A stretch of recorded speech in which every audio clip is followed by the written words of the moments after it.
Hello, and good eveninging.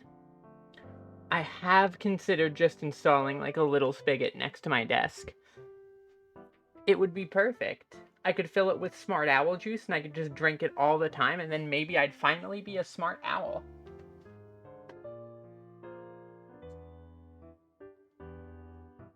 It would be great. What? Huh?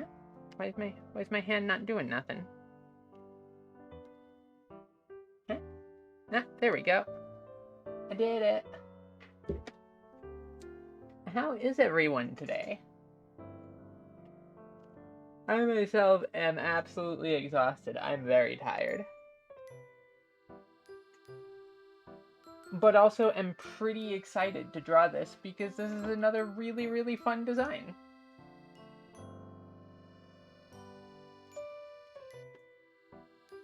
I'll grab the reference image and bring it in here so that you can all see.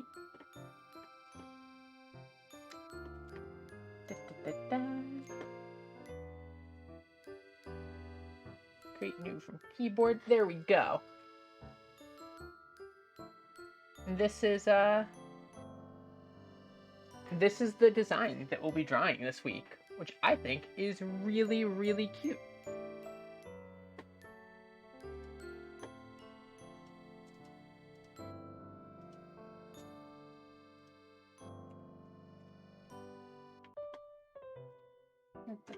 Can't see my keyboard, it's behind the tablet.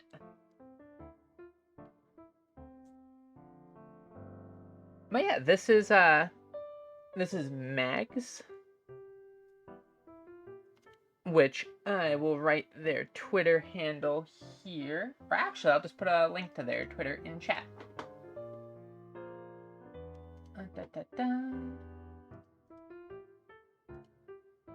They do seem to like taking spoons. It does seem to be something that they enjoy doing, which, given as a magpie, that does make quite a bit of sense. I think my favorite part of the whole design, though, is probably these little gloves. With all of just the various little things that have been, borrowed, so to speak.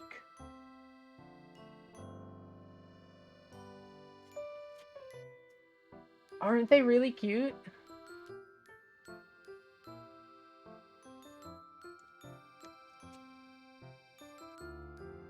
And I think I have a pretty good idea of where I want to go with this one this week.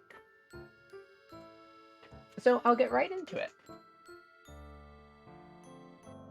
Because I think what I want is... I'm going to draw small and then I'll scale it up, just because it's a little bit easier to lay things out.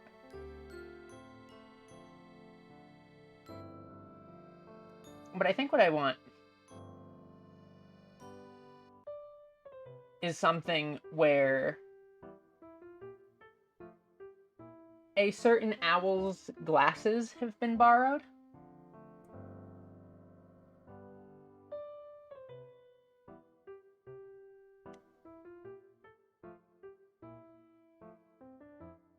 With no intent to return.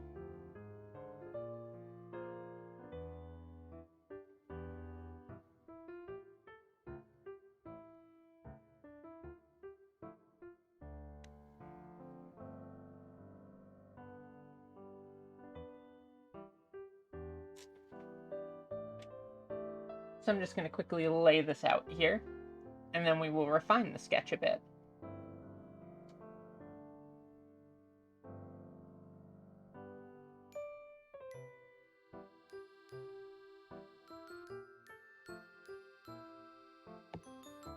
Ah, accidentally headbutted my microphone. I do that quite often because I move a bunch and don't really think about it. And then sometimes my microphone just decides to remind me that it's present.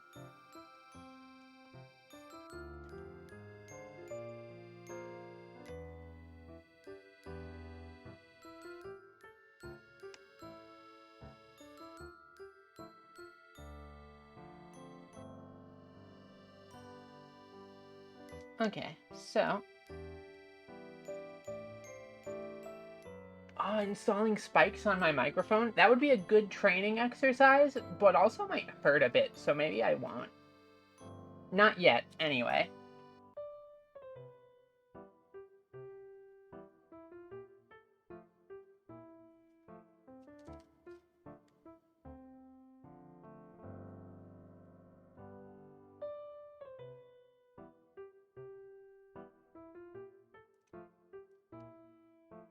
This arm I'm not quite sure what I want to do with. Maybe... Ooh, wait, I have an idea.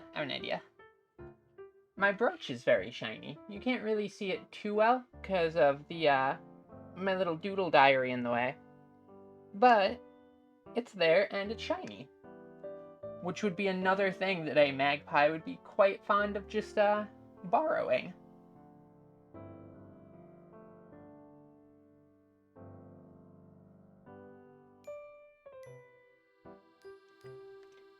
And so, I think that's the other thing that will be borrowed here.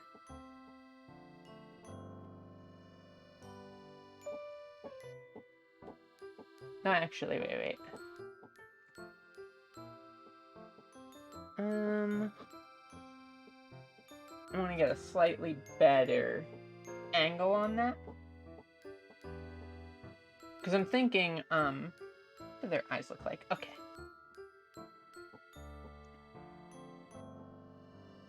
I'm thinking something sort of like this, where they're almost looking down on the thing that they have borrowed.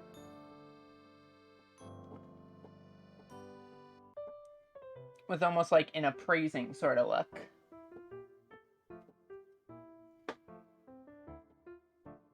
Also, apologies for that banging. There's construction going on at the library right now. And not much I can do about that.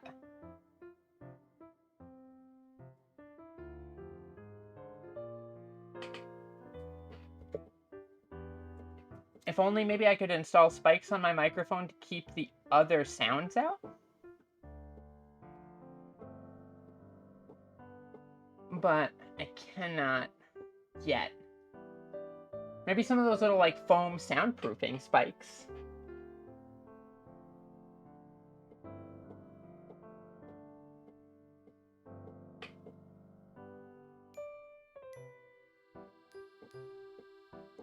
Yeah, there's been some stuff wrong with the, water at the library. So, currently we're replacing a water heater.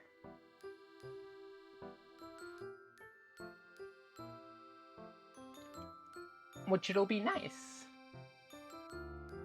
No, they are not installing more Dewey Decimals.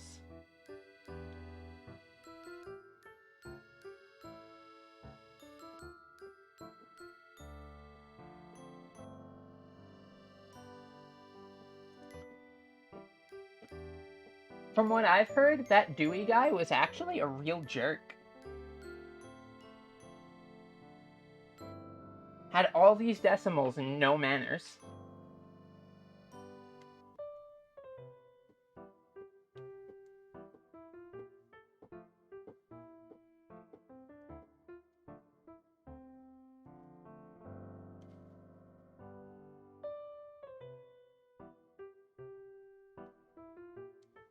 Okay, so get this in the right shape. There we go. Now you can... Manners can absolutely come in base 12.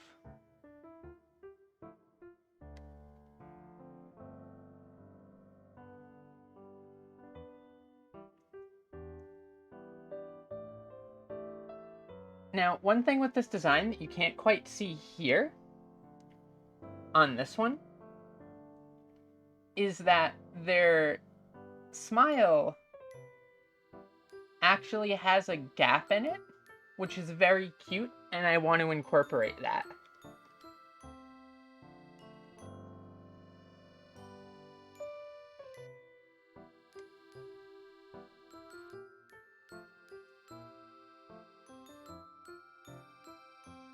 So I think I'll put the big smile there.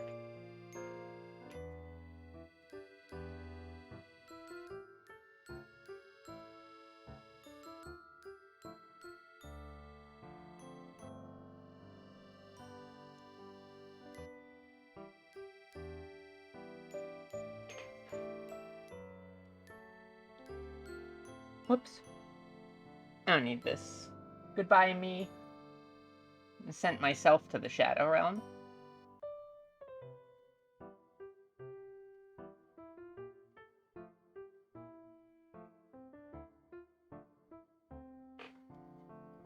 And I also like these big wingy ears for unbiased reasons, of course.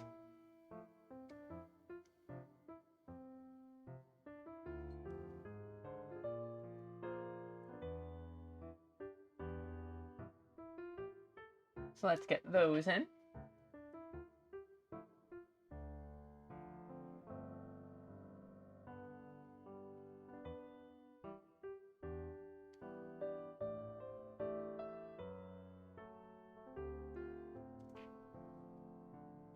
I know, right? It's such a weird design choice to have, like, wings for ears, especially ones that you can wiggle at will.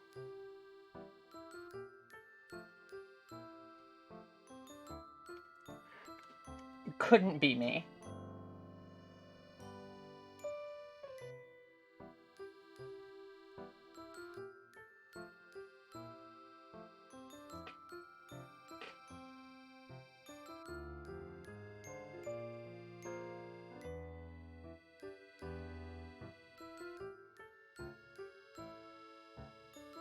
Alright, so let's get some outfit in here for some modesty.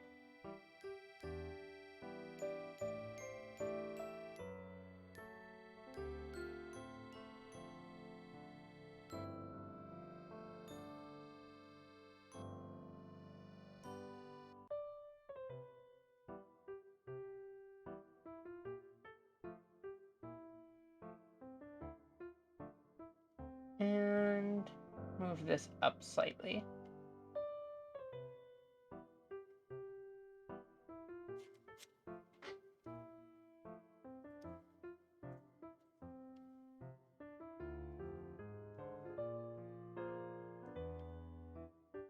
Modesty's not entirely lame.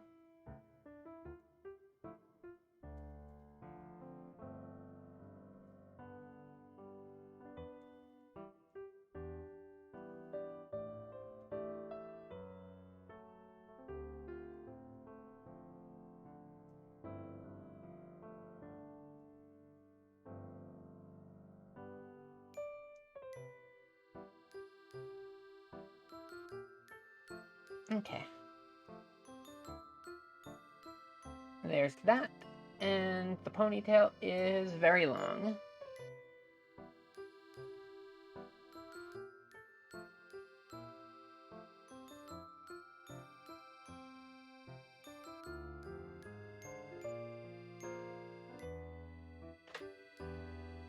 And I think I'll have it kind of wrap around like this.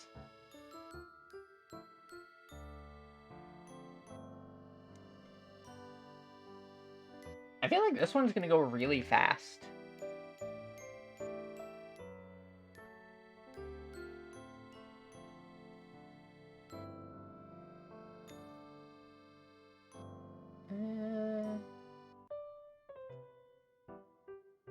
Whoops.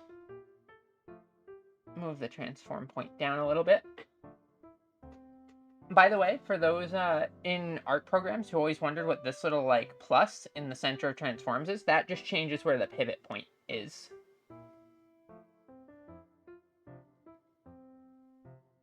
Okay, wait. I got a cuter idea here. I want to bring this arm up.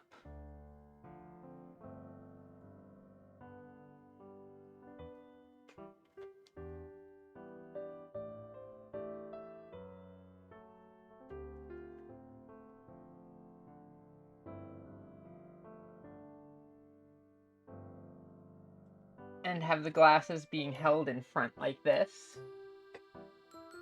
Yeah, you can move that and it changes where the rotation point is.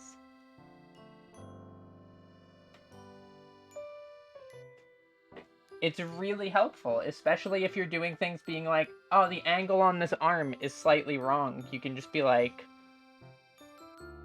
and just move the point like down to here where the elbow is. Whoops. And then just pivot the whole thing like this.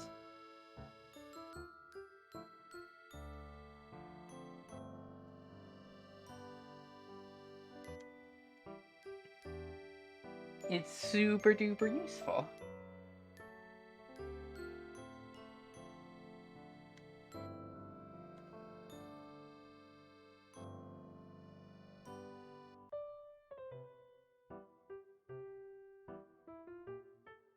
Okay, so I think that's actually pretty good for a base sketch. I can work the rest of the way off of this, I think. Let me get the little necklace in.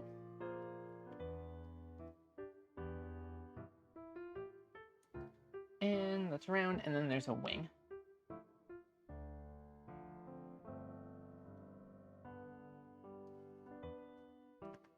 And I'll get the little gloves in, too. Because I love these gloves. They're very, very cute.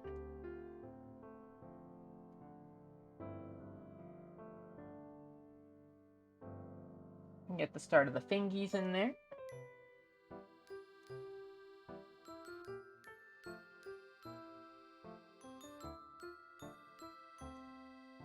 And then it crosses over twice. We got 1, 2, 1, 2, and then does it have one more loop at the back? No, but it does have what seems to be one more that wraps around the hand like that. So, 1, 2, and 1, and 2.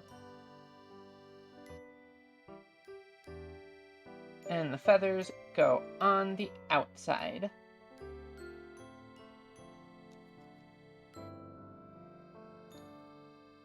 My favorite part about the VVednesday shoutouts is I'm just constantly given these like really, really fun designs to draw.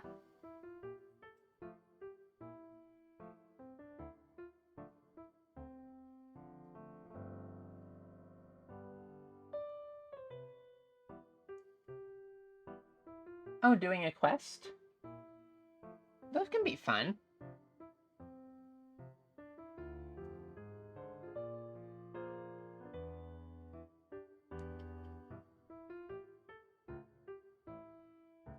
I need the fingies.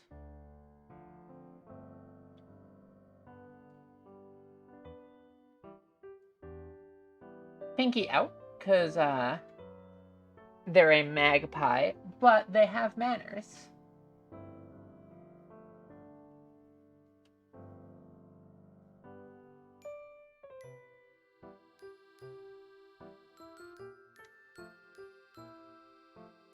Okay, so let's see how this looks canvas flipped. This isn't actually too bad canvas flipped. I don't really have that much to fix with this for once. Which is pretty rare. Usually I flip the canvas, and why am I all the way down here? Why am I so short? What happened? Let me scooch back up in my seat a little bit here. Not really sure what that was.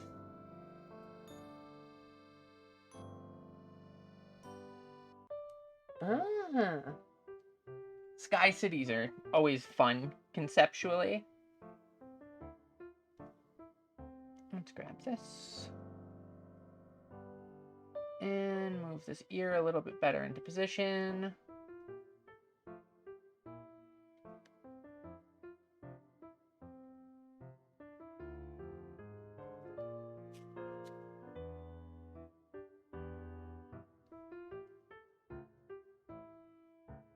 I can't see if there's a band that reaches around the back here, but I'm going to assume, based on how outfits work, that there is.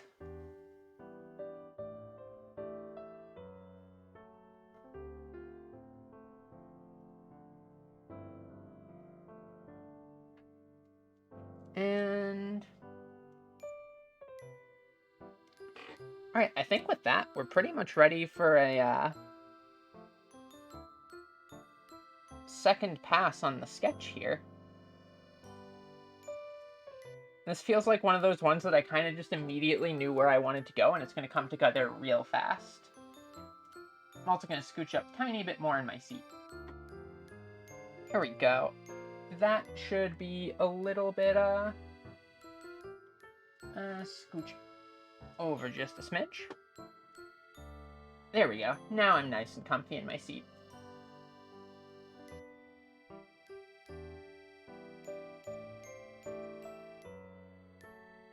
And... do I have the hair right? No. I thought something looked weird. Gotta get these long pieces in. There we go. Okay. So, I can flip this back now. I scooch back. That's what it is. Okay, I know what I did.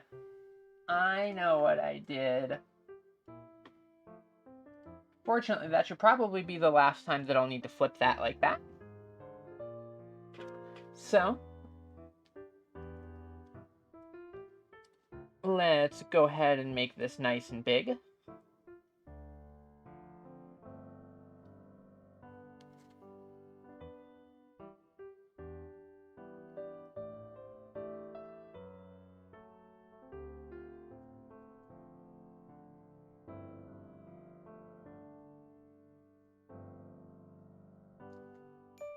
Yeah, Wumbo.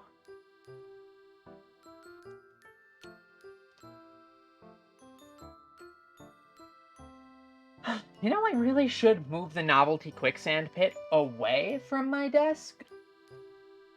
But, you know, I'm a librarian, and it's such a novel idea that I have to keep it here.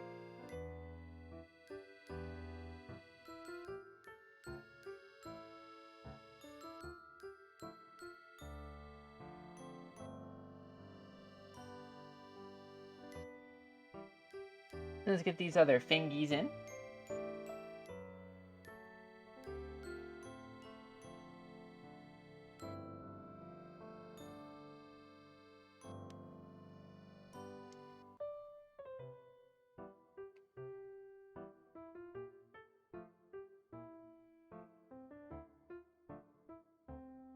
And get the thumb in.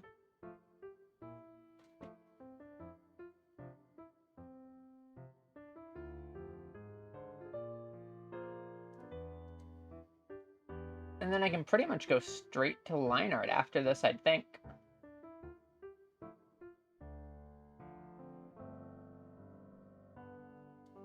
I just want a slightly cleaner sketch to work off of before I move on to that.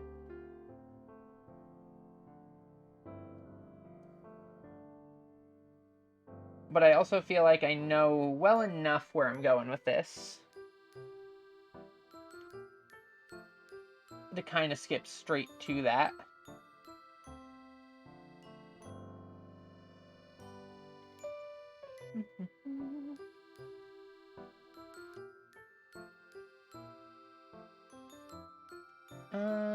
Which eye is which?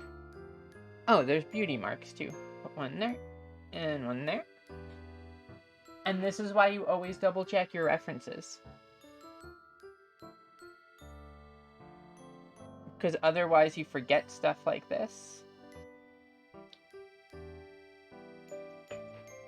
And you'll immediately remember it and notice it the second that you've already posted it and it started like already kind of getting interactions and stuff, and you're like, should I take it back down now so that I can put the fixed version? Or should I just let it go do its thing? Nobody seems to notice yet, but then you're like, but it's right there and it's glaringly obvious. This is not worth it. Just check your references while you work.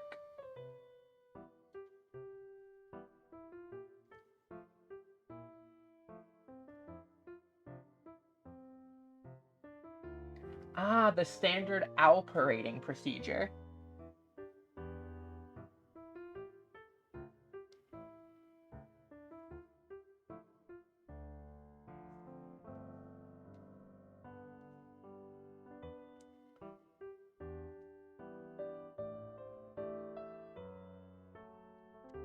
Right, now these eyes are kind of what, I'm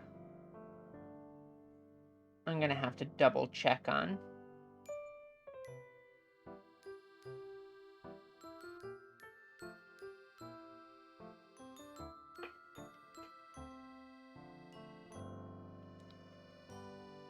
So I always want to make sure that my eyes are looking in the correct direction so that, like, you don't have...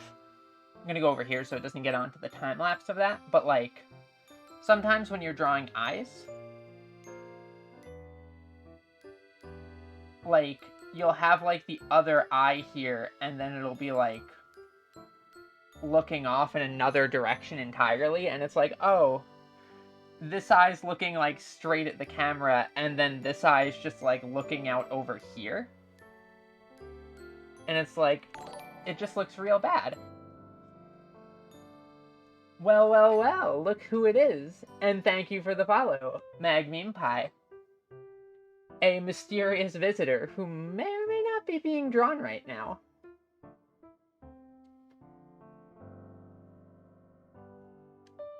How many feathers are here? 1, 2, 3, 4, 5, 6. So 6 of these. You were here because every week I do a piece of shout-out art for another VTuber. And the VTuber who is nominated then gets to pick who is the nominee for next week. Last week's nominee was Swit, with 2 T's. And she nominated you to be this week's recipient, which means after stream, I'll be getting in contact with you to nominate next week's recipient. Yeah, Swit. It's Swit's fault that you're being drawn. You did? Your roommates? That's cute. What? No beating her up.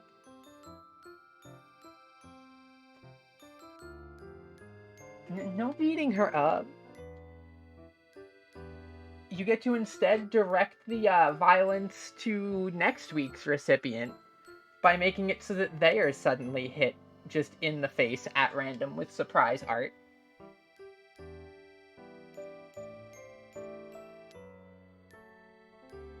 One, 2, 3, 4, 5, 6, 7. 1, 2, 3, 4, 5, 6, 7. Such is the cycle of the VVednesday shoutout.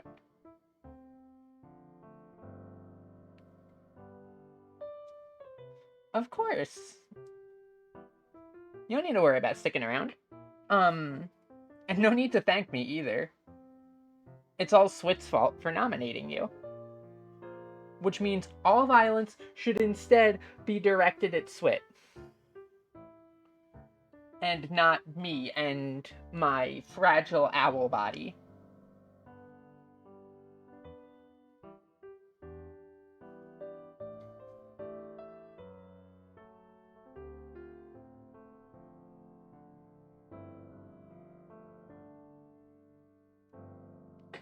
But by the way, I can have my glasses and my brooch back after you've stolen them, right? Like, I don't need to go out and get a new pair, you'll give those back?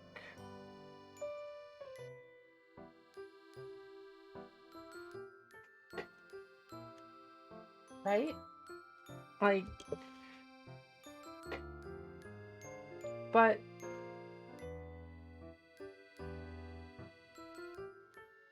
A spoon? Alright, I can do that. Let's see. Magnesium, I'm gonna need to borrow one of your spoons, if that's okay? Don't worry, you'll get it back, maybe, eventually, as long as you have something to offer up in return. It's too late. I've already sent library staff to go get one.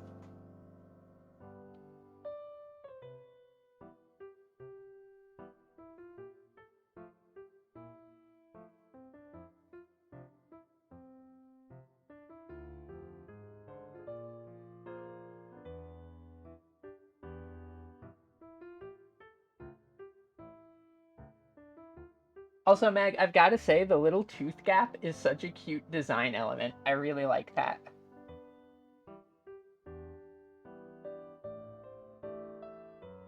This is very cute.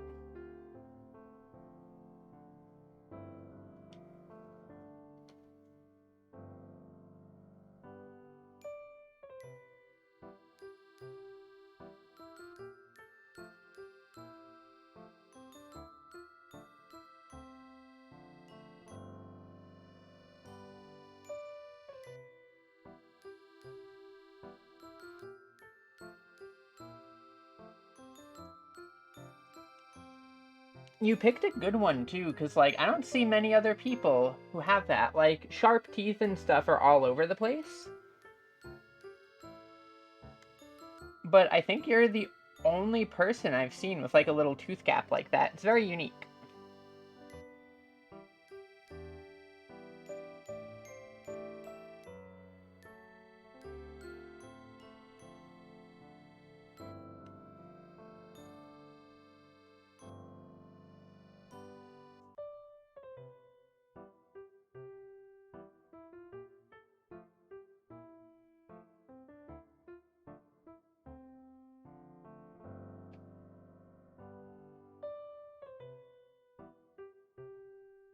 Iteration is the secret spice to making a good design.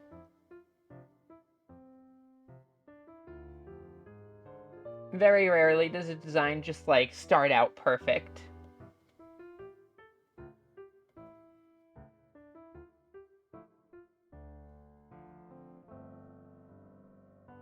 But it can sure get there.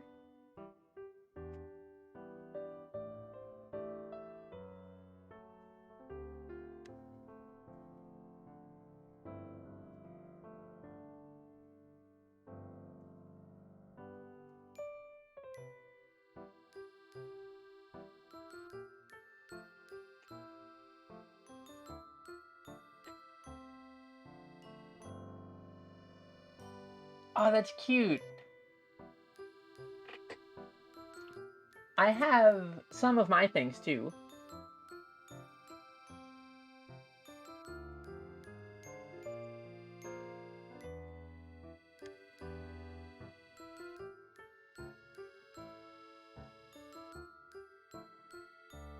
Eh, nope. Eh. Also nope. Eh. Yes.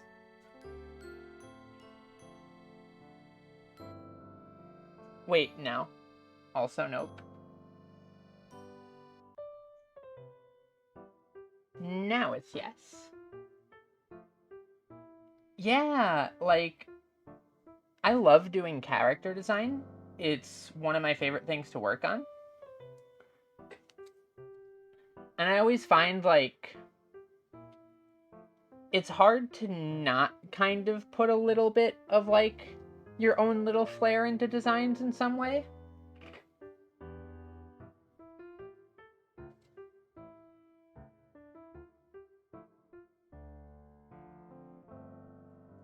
Oh yeah, also adore these gloves, too. They're very good.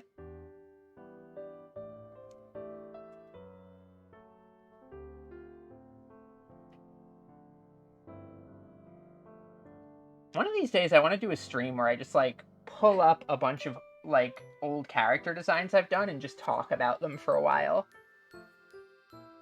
Because all of the characters that I've designed are all of my babies, and I love them very much.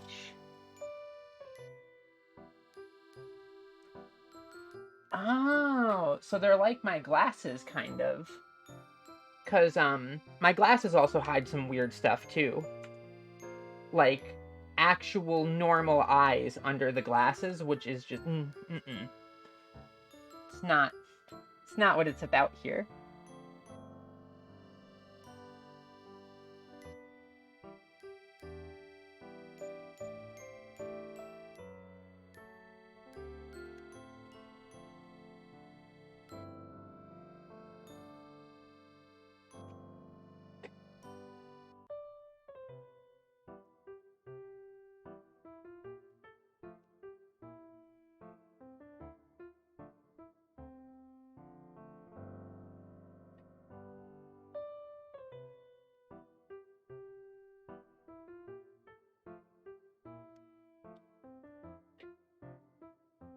Ah.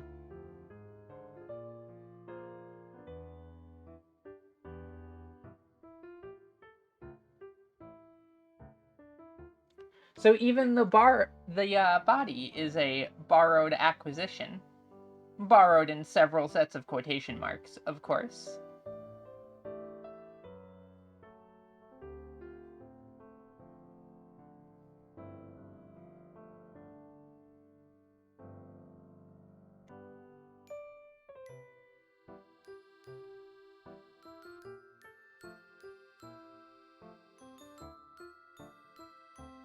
Whoops.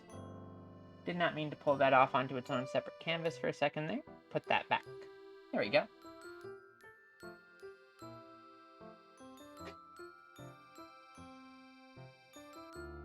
Oh no, that's an unfortunate way to go, too.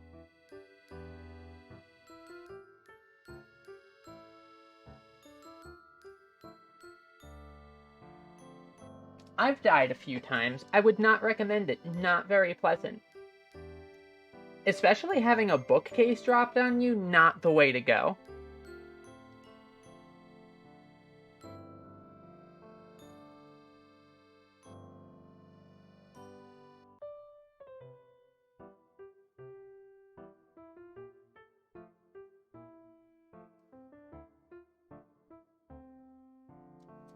It was very painful. Fortunately, we've got a bunch of Tomes of Resurrection all around the library, so it's not too hard to come back if, things go wrong. But still real inconvenient.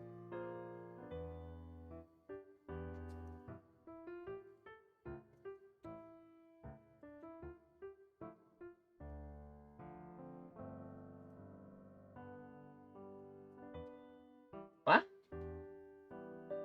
M. Night Shyamalama?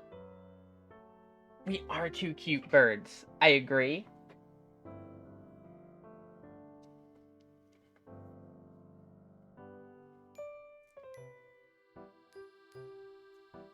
Wait, if you have a bird on a bird, does that make them kind of like those Matryoshka dolls, like the little nesting dolls? Because that would technically make it nesting.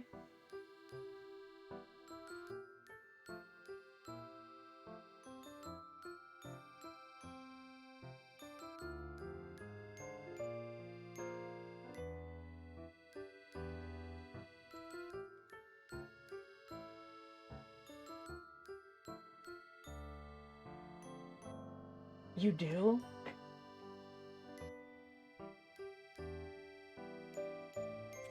Oh yeah, totems too. Might have to draw that after stream, because that sounds like a fun doodle to do.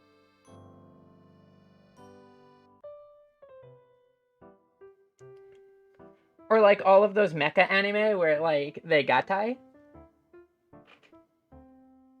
And it's like that. With our powers combined, we become like one extra cute bird. Will do. Da-da-da. Grab my bird phone real quick.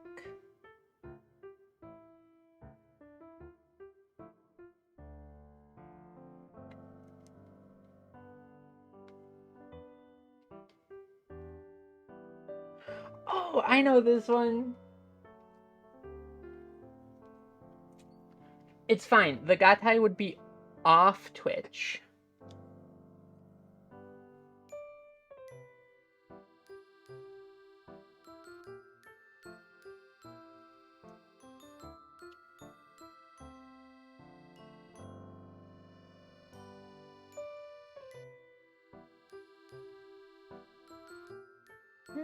Something about the shoulder doesn't look quite right to me.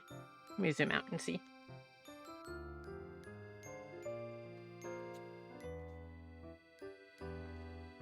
Sometimes, like when I'm doing like the more refined sketch and I zoom way in, I'll kind of lose sight of the whole picture a little bit and some things will get kind of out of whack.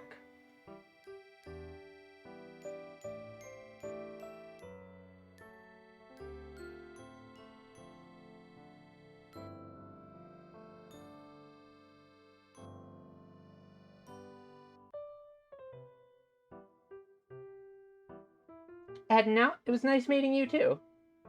I'll pop you a DM later on Twitter to talk about next week's nominee too.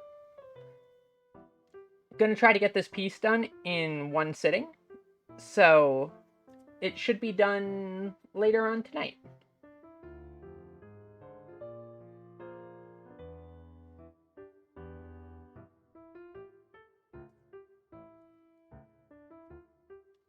Have a good one. Bye-bye.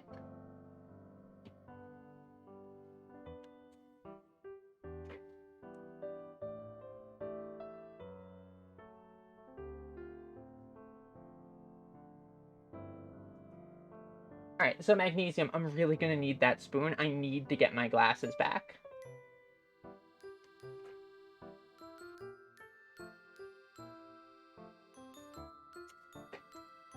I'll pay you back in...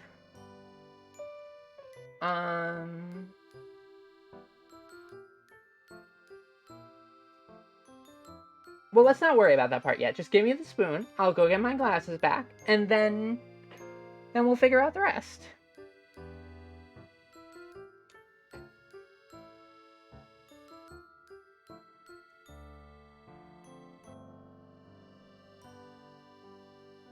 It's fine. How often do you even use a spoon anyway?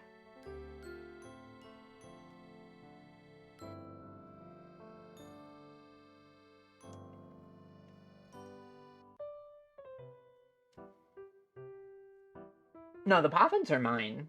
Those are going nowhere. Those are mine to keep.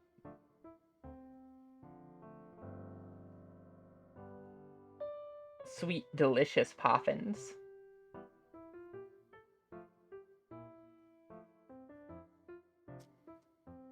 How do the pockets on these pants work?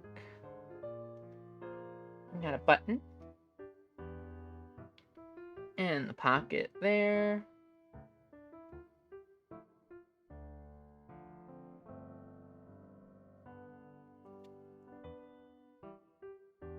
Now, thistle I can pay in. I'll have to airdrop it. But I can do thistle.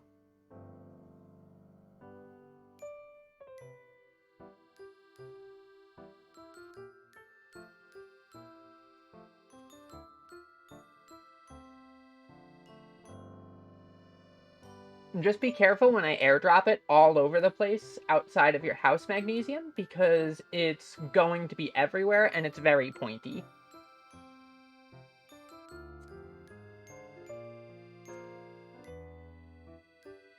I'll also, I'll drop a waiver, too, for you to sign, just in case you get injured on the thistle.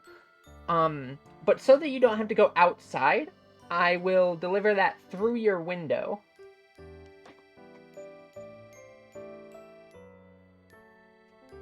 So it might be a good idea to leave the window open.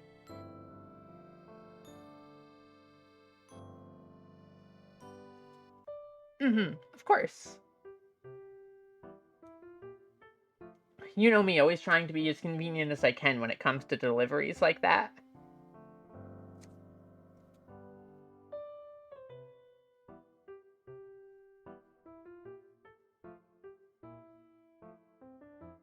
Okay, this time I'm going to do the smart thing, and I'm going to put the little crisscrossy ties on first. And then I'll draw the glove, instead of having to figure out where all the folds go, and then, like, redo them all as I add on the crisscrossies.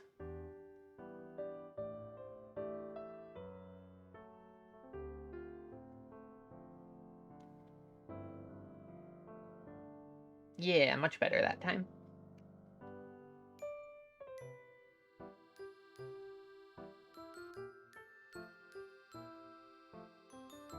One there. And just before it, the fingies.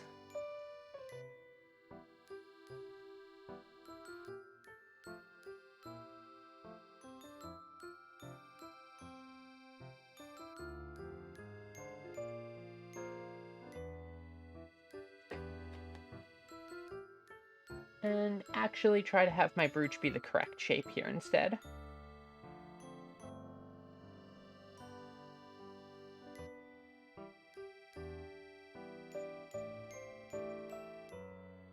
There's that. And there's the one little... I always forget, like... My brooch has sort of, like... these little bits on the bottom. And I always forget that those are there.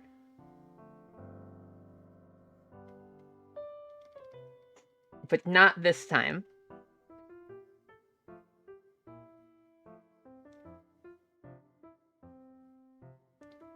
Fool me once, fool me 387 times. I'm a fool. I think that's how the saying goes.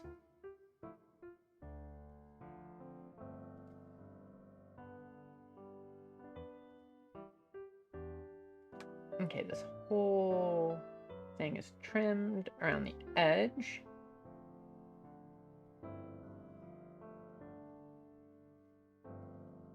And then you've got one little feathery bit and the other little feathery bit.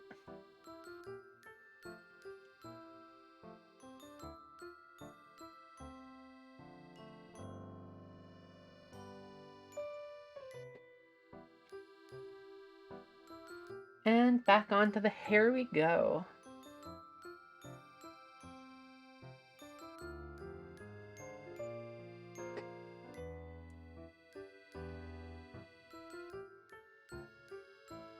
Wait.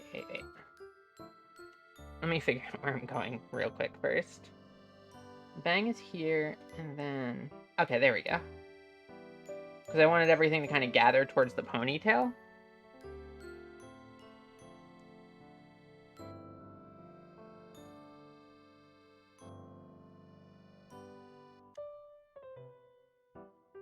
And the feathers go here. Right, they are sort of multi-layered, so... Add that in. My arms. You just pull them right off. It's great because I've always got a pen wherever I go. No, it totally is. See? I'll move my ear right onto it.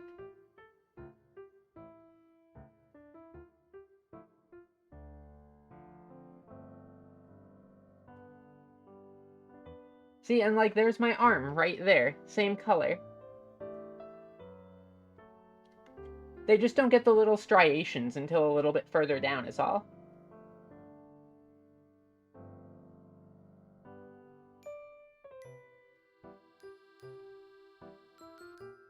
Don't worry, I'm only stealing my own feathers for this.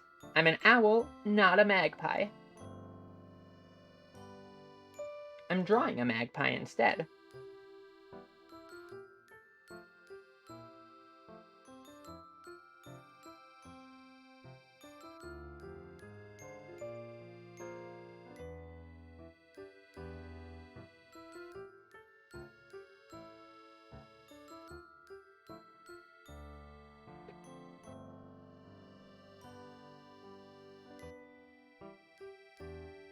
No, it's okay. I'm not gonna eat the mice people either.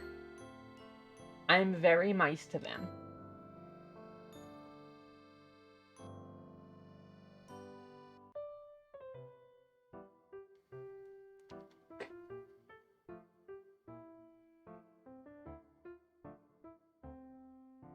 Now, Oliver, on the other hand, down there, I make no guarantees for. Oliver does whatever he wants.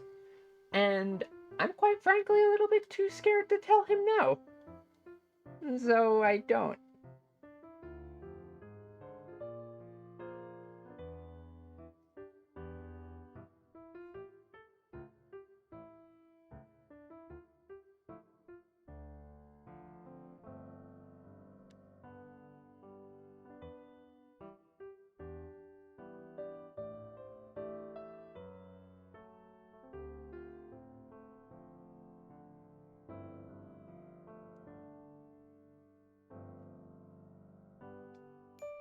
I think... Wow! Thank you for the follow and the minor heart attack. No matter how many times I hear that notification noise, it's always gonna make me jump. I should really change it to something less startling.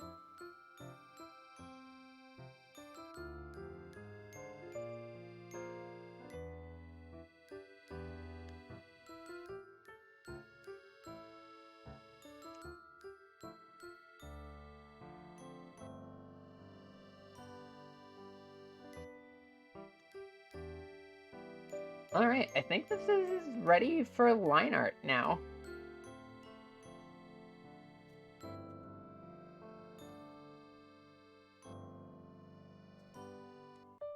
Oh, are you heading out?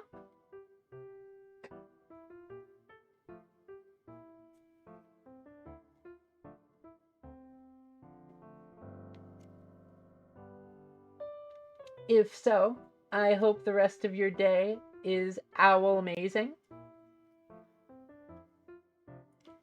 Owl keepeth the art. And, I will see you later.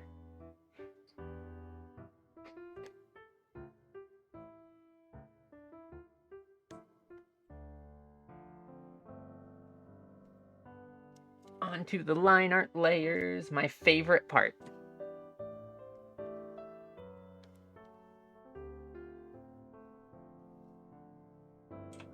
Do like this much maybe for... No, I think I'm going to stick with the lower stabilization for that.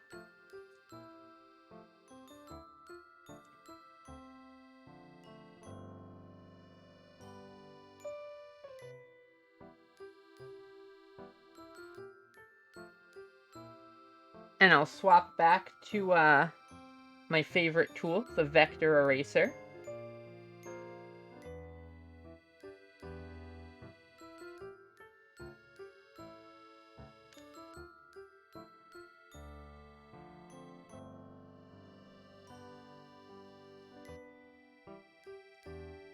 The vector eraser is such a huge time saver.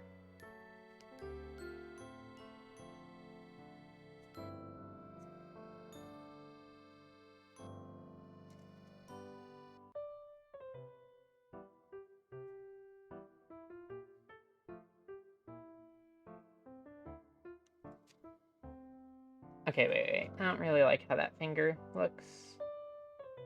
So let me zoom in and draw it a bit better overall. Yep. I can also close like that little gap there.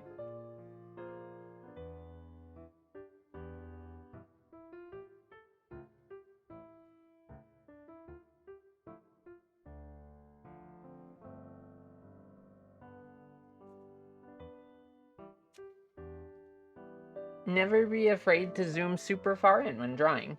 It can really help with making certain things look like they're in the right position. Because when you're zoomed out, you can't always see the tiny little gaps and lines and stuff.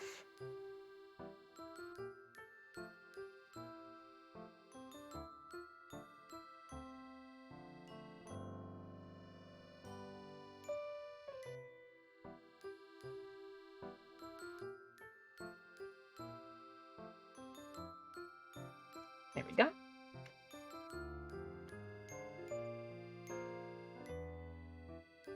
I had to use my entire brain cell there for that line.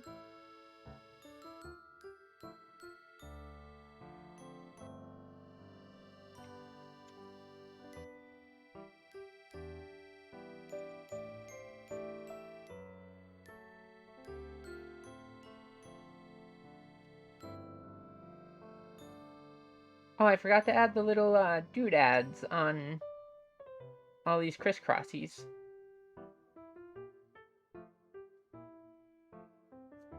That's okay, I can add them in now. Okay, so on this hand, there is a key that goes near the bottom, but what goes near the top? The crystal is attached right to this, so A little bit too big. Like that.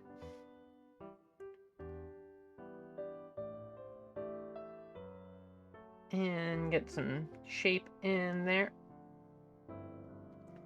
Was it 12 was the size I was using? Yeah, okay.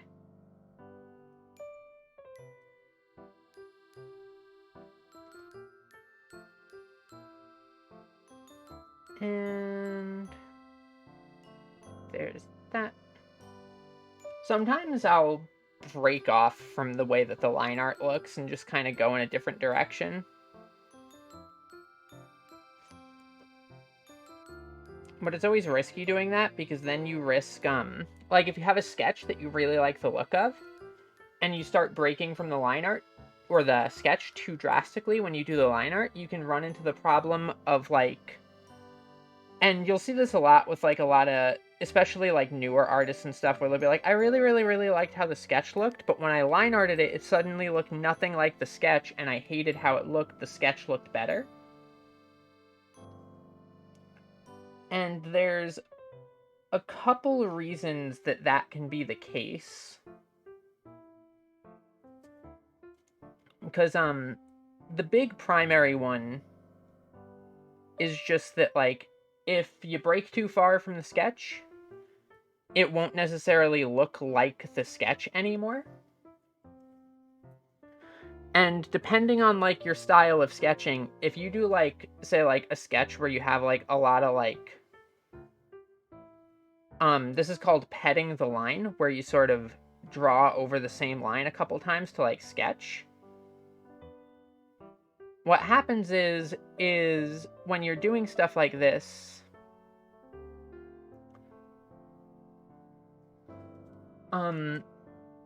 you're not actually, like, you'll get a sketch that you like the look of, but then when you line art, like, if you're following, like, the outside like this, you're not actually following the line that's implied by the sketch. What happens is your brain is really good at filling in little aspects of things. So, like, what'll end up happening is if you follow the sketch in the wrong way, you'll end up with something that doesn't quite look like the sketch anymore, because you weren't actually following the lines that your brain was inserting into the piece. Because your brain's not necessarily looking at this as, like, a whole bunch of different little lines. It's looking at it as, oh, there's this sort of curve that's followed. There's this sort of curve that's followed. Etc., etc. So, like, that can lead to a big difference, and then just also, if you decide at too many different points to break away from it, it'll end up looking very different too.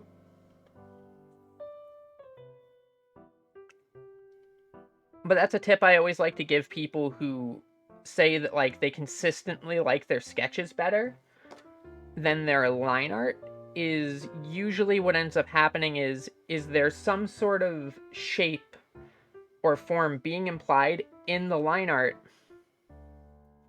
that is not being followed in the sketch. Or rather, vice versa. There's something in the sketch that is implying a shape that isn't necessarily being, like, brought over into the line art.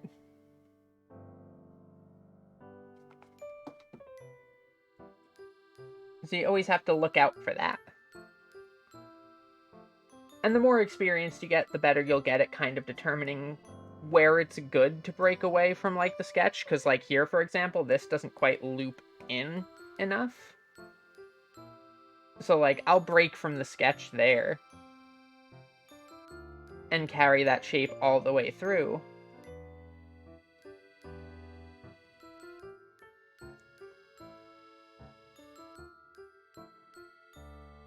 But even I'll still do it sometimes where, like, I'll accidentally just make a shape that I'm not quite happy with in the final line art.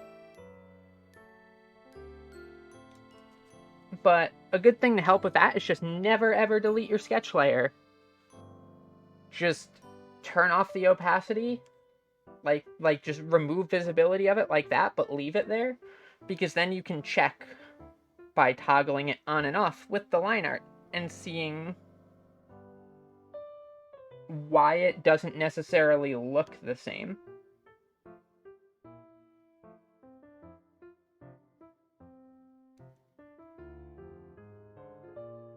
Most of the time these days, I'm pretty happy with how my line art turns out relative to the sketch.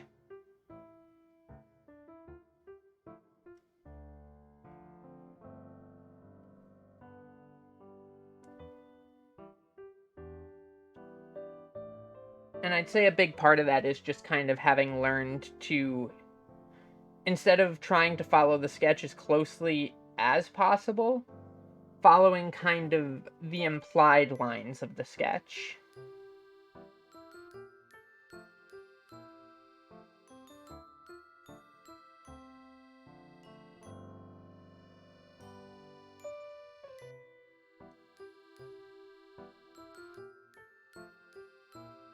Love the vector eraser. Okay, let's see what ornaments are here. There's a pocket watch that goes here.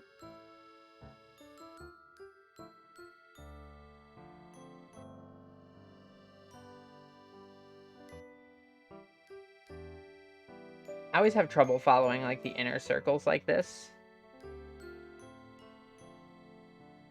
What you'd think I'd be better at given my glasses, but nope.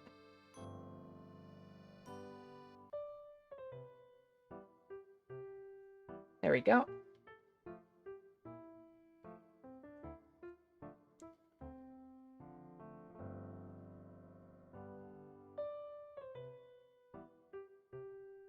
And get those in. Ba, ba, ba.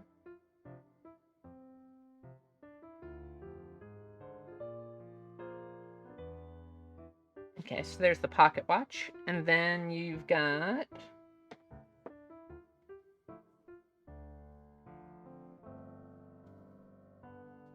Is that tied in? That looks like that's tied in.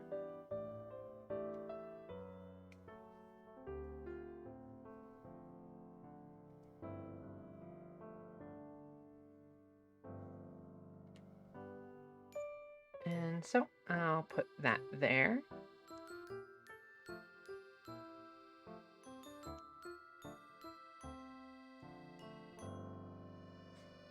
This is another area where the vector eraser comes in super duper handy.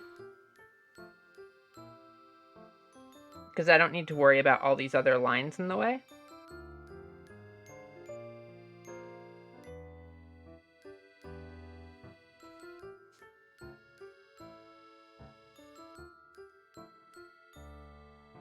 I can just have them magically disappear as I need them to.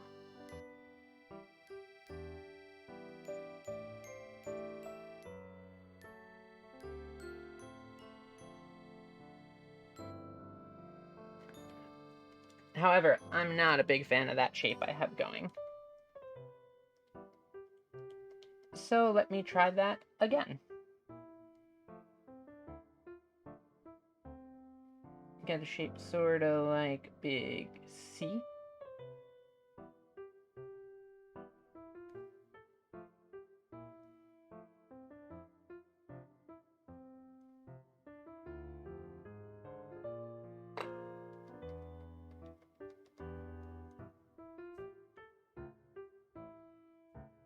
There we go.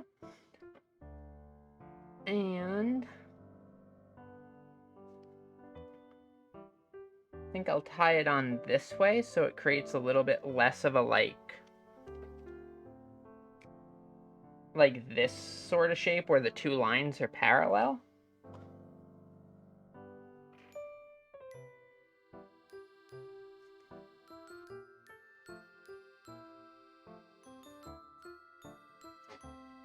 And we've got a big fancy key.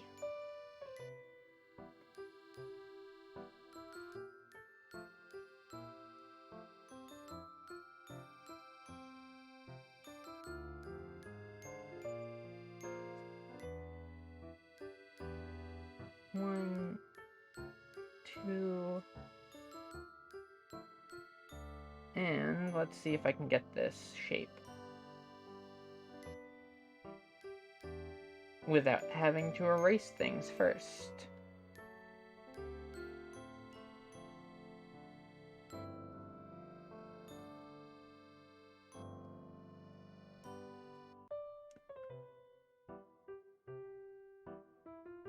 There we go.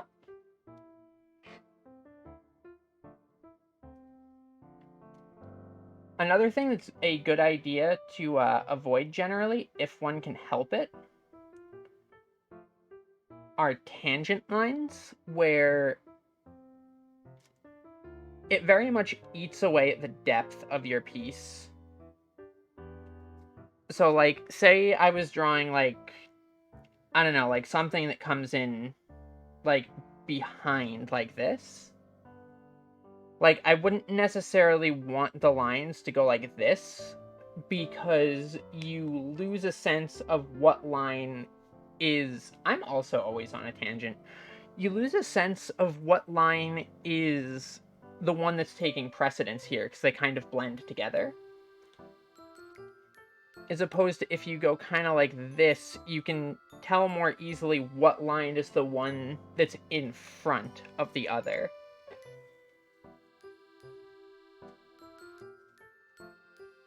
And if you're not careful, that can just eat a whole bunch of depth from the piece. So, like, here would be a good example of where, like, a tangent line could mess things up. Where, like, if I continue things like this, that can look weird. Where if I just bump it a little bit more, now there's a way better sense of the actual shape that's going on there.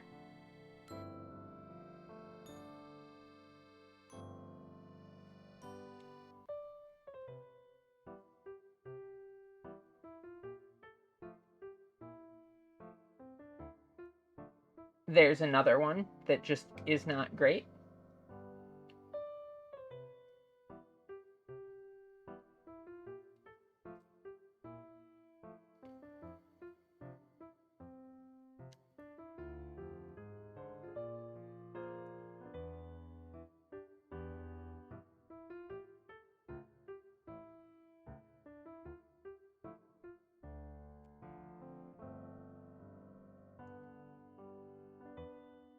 Oh wait, I forgot to put the rest of this in. So that goes there. And then is broken. Thank you.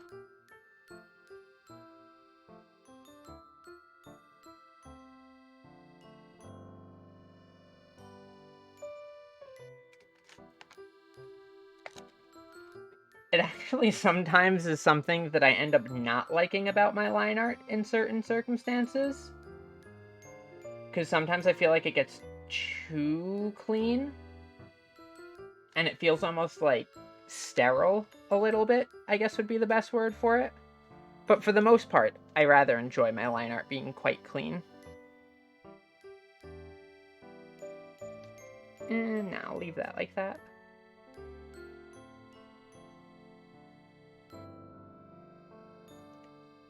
Stuff like the vector eraser helps, because I can just, like, go like that. And now that line is clean.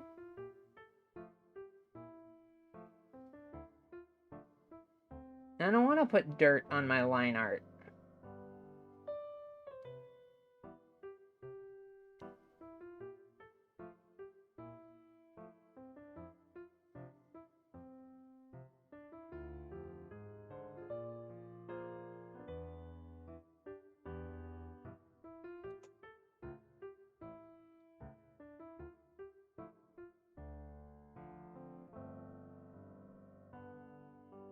There we go.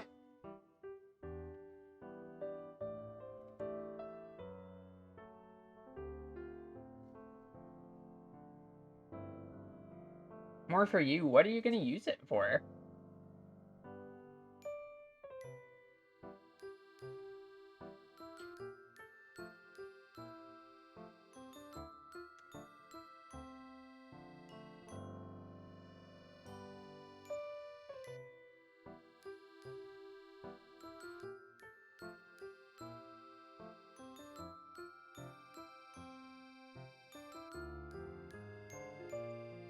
Decoration? I guess that's valid.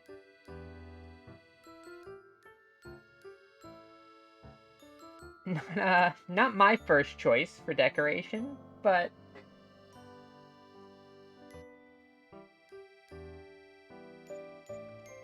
yeah, varying your line thickness helps a lot, too.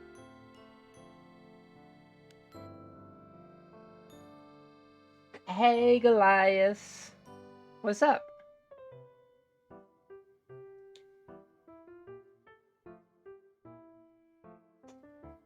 I'm drawing another cute bird today.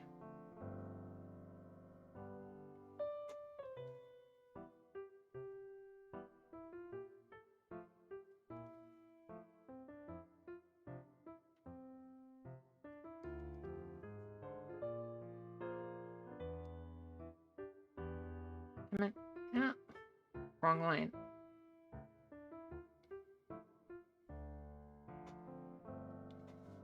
I gotta zoom in for this one. There we go. Ooh, internet back.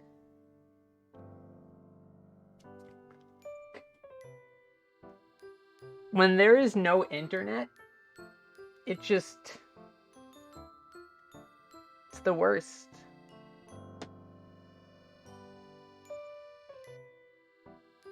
I've got a million things I can do without doing without having internet, and even still, like, I'll sit down and I'll read a book and I'll be like, oh, this is enjoyable. But then, like, internet will be out and I'll sit down and read a book and I'll be like, I'm still enjoying this, but I wish the internet was here to sit over there doing nothing while I read this book. Hi, Winobu. Good to see you joining us. We're just on line art now.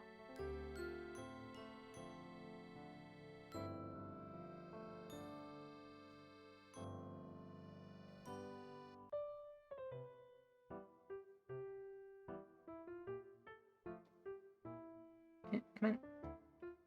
Wait.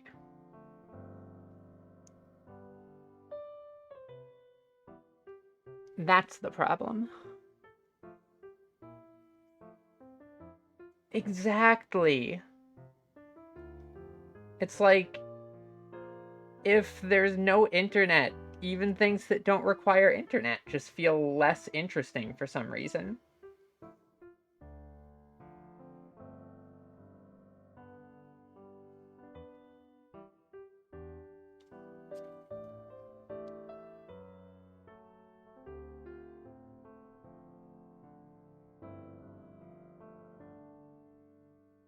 You know, I think I'll save the eyes for a different layer, like I always do.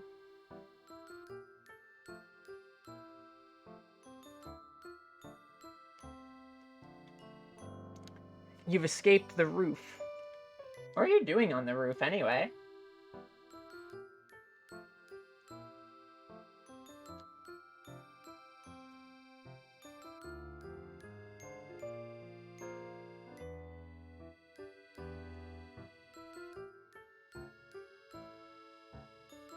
Also, I think I've read almost every, like, normal book on my bookshelf already.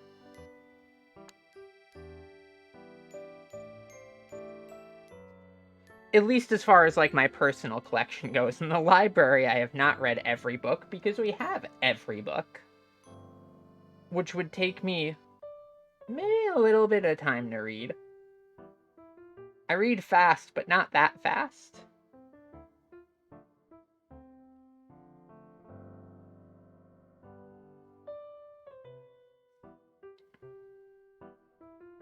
I still haven't played Sekiro Dine, and hello.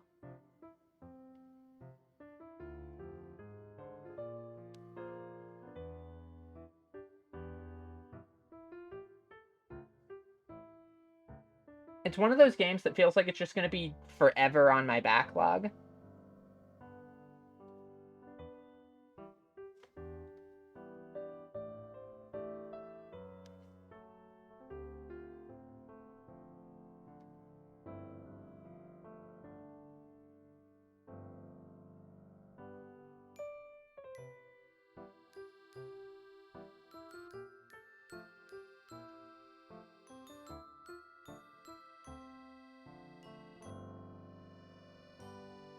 Oh, I'm so hyped for Elden Ring.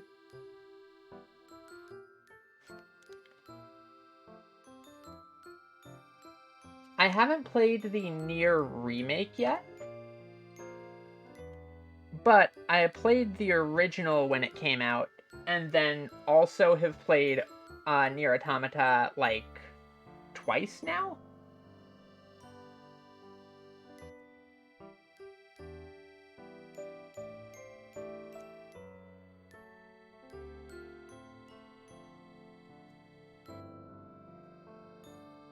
Hiya, Luffy.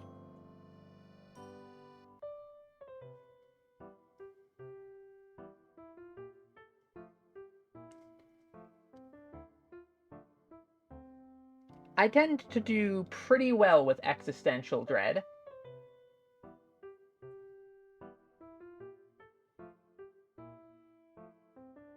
Therefore, I may or may not have basically 100%ed that game.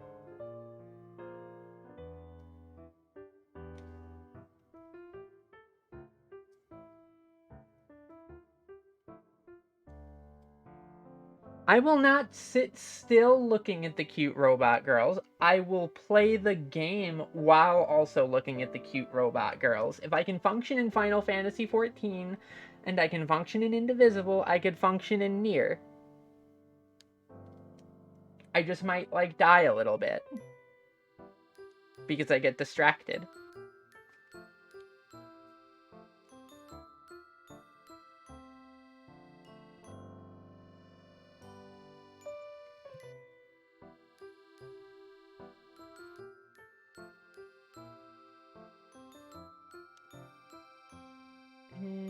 Nope. Nope. Nope.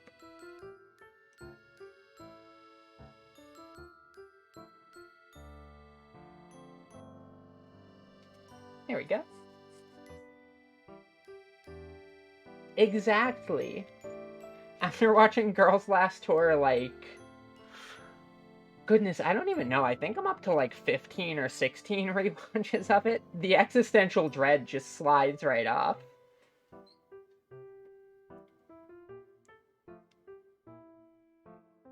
I can get along with the feeling of hopelessness quite easily.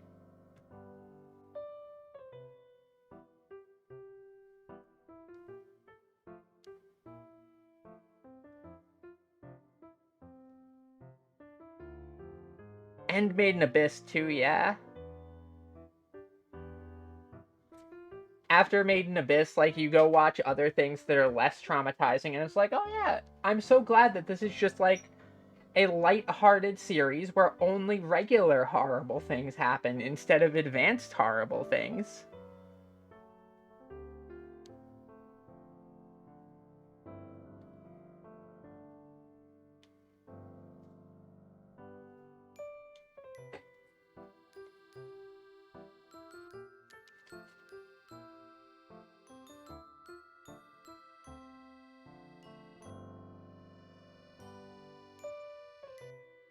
I'm so excited for the next season of Made in Abyss, too.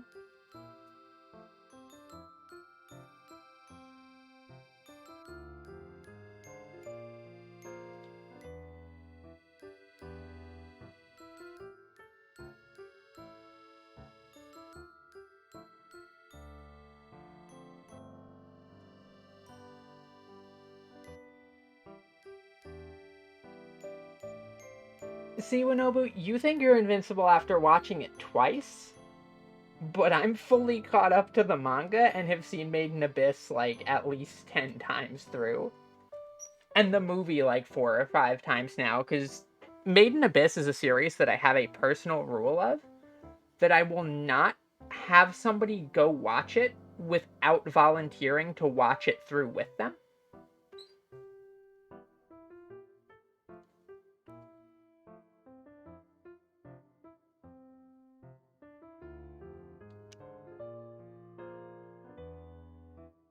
Because I can't bring myself to subject somebody else to that without also volunteering to, like, walk on the hot embers myself, as it were.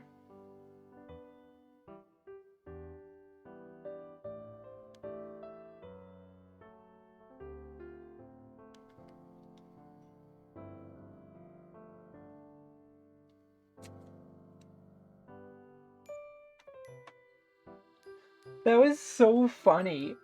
Like, okay, so Winobu and I, we were at a convention one year, right?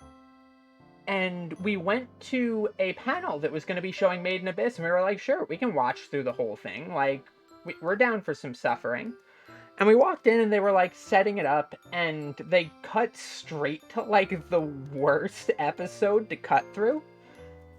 Like, and all of the people sitting in the audience, you could tell who had seen Made in Abyss before, who hadn't seen Made in Abyss before, and like who had the stomach for things and who didn't, because like as things went on and it became immediately clear what episode it was, about half of the people in the panel stood up and walked out of the room. And then the other one seemed a little bit confused about this until the episode continued on even further, which... It's strange to me that people who had never seen it before would walk in when it's on, like, episode, like, 9 or 10 or whatever it was, and be like, oh yeah, I'll just sit here and watch this anime from, like, 10 episodes in. Like, I can't do that. It's too... Like, if I've seen the anime a couple times before and there's, like, a specific episode that I'd like to rewatch, I can, but, like, going in completely blind and doing it that way, it's like... Why go in halfway to an anime to watch it for the first time? And pretty much as soon as it got to that scene, which those of you who have seen Made in Abyss would know what I'm talking about, towards like the later end of the first season. And like, the people who had never seen it before also just started filtering out, and it was really funny. And then Winobu and I were like, okay, we've pretty much seen enough and we don't need to, like, hang out for the rest. And we just got back up and continued wandering around the convention. We heard that there was a Bondrewd cosplayer there, and we spent the entire convention in search for them. Just the whole convention, and then about maybe an hour before the convention closed, we finally saw them. I spotted them 2 floors down across the convention hall, and we just went. We just, like, picked up full speed and just blitzed across the convention hall to their position. And then, like, their cosplay was incredibly good. And we were like, how dare you?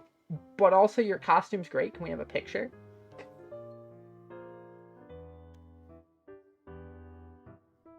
And that's the story of the convention. Also, thank you, Goliath. I really like this expression, too.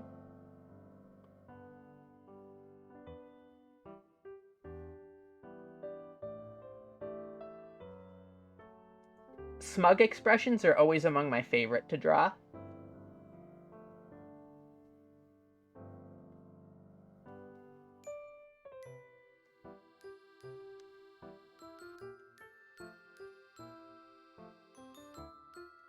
Come on. There we go.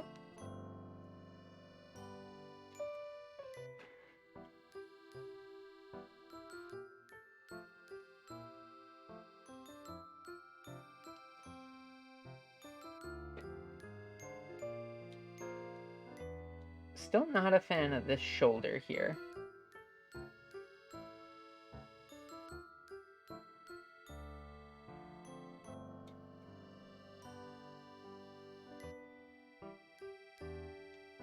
So I think what I'll do is I'll pull the shoulder back a bit. It's because this piece of hair is kind of hiding where the torso goes.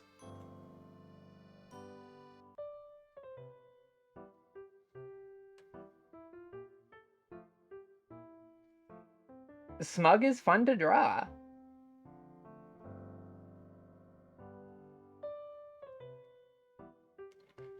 My other favorite facial expression to draw is anything that has, like, these sorts of eyes to them. Be it, like, just a really head-empty sort of look, or, like, a terrified look,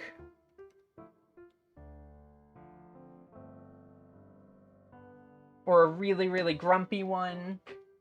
They're such versatile eyes, and I love just, they're so much fun to draw.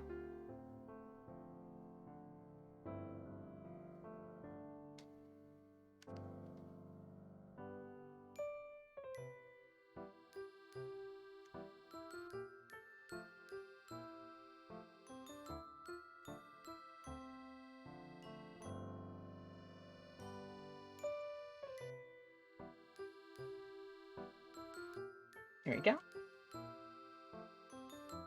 Once again, the vector eraser proving it is in fact the coolest tool.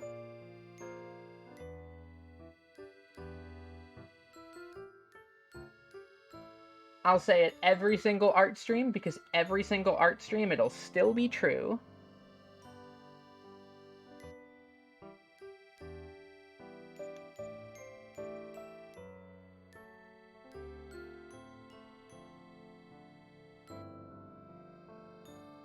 Speaking of art streams, though, I've been wanting to try another art stream that isn't quite just the VVednesday ones, but I don't know what I would want to draw for it.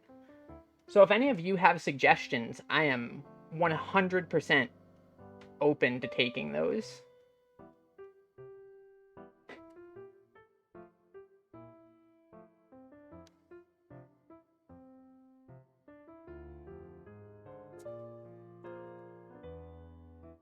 I have not, like, done my plea to Clip Studio of please sponsor me, I love your program, it's the best program.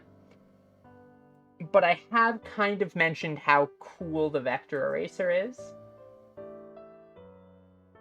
Oh, emotes could be a fun one. Yeah, maybe I'll do that.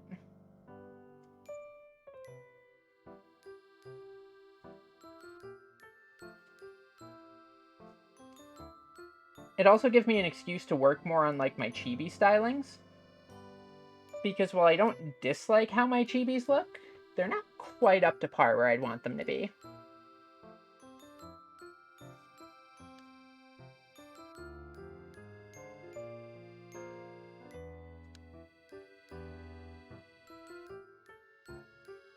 I could also do more of those manga pages that, like, detail out a little bit of the lore.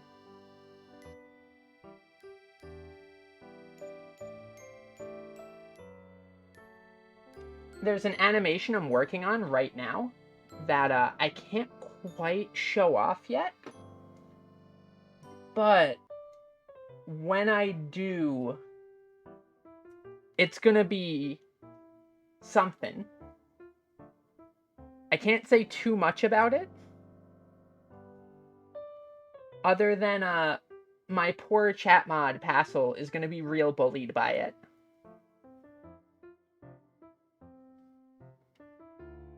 And I don't think Passel's here, so it'll still come as surprise bullying.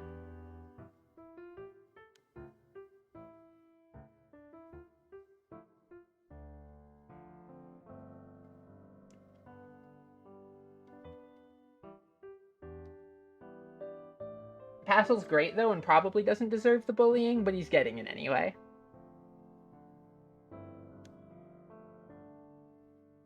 It's like very light bullying.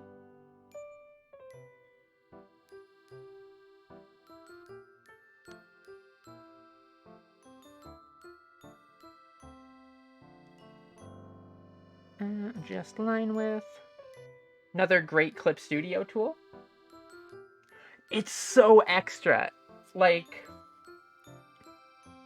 I know I'm pretty frequently extra when it comes to, like, little projects that I work on.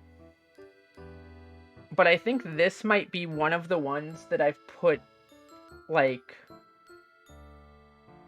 possibly more than the, like, I always put a little bit more effort in than is usually required for, like, silly one-off things. But this one is sure to be even a bit more extra. And no, you didn't miss it yet, Goliath. It's not quite ready to show, and I only want to show it off when it's fully done for the most part. Winobu got to see it a little bit earlier, just because they had a particular area of expertise that helped me with procuring a good reference that I needed for the animation.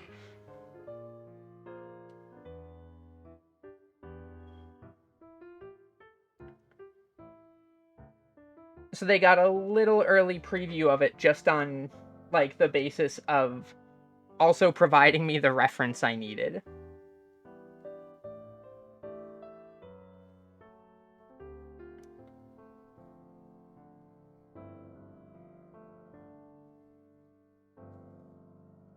I've currently got a bunch of commissions I need to work on, though, is the only downside. Which means it might be a little bit before I'm done. Con! Hi! Boomer Turtle Raid! Hiya, Con. And I see a couple familiar faces there, too, in the chat swarm. Hello, hello. For those joining me, I'm Avery Alexandria, and also thank you for the follow. Loaf Bread, and there was one that just happened before. MHA Fan for Life. Also, thank you for the follow. I'm Avery Alexandria. I am a owl harpy librarian and artist by trade. Hi, Con. Let me give you a shout out real quick. Ba-ba-ba-ba. Gotta lean way over here.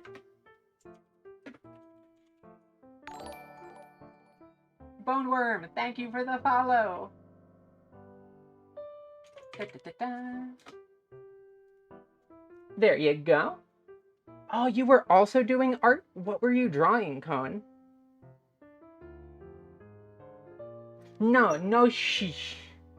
It's okay. There's construction going on at the library right now anyway, so things are unreasonably noisy at times.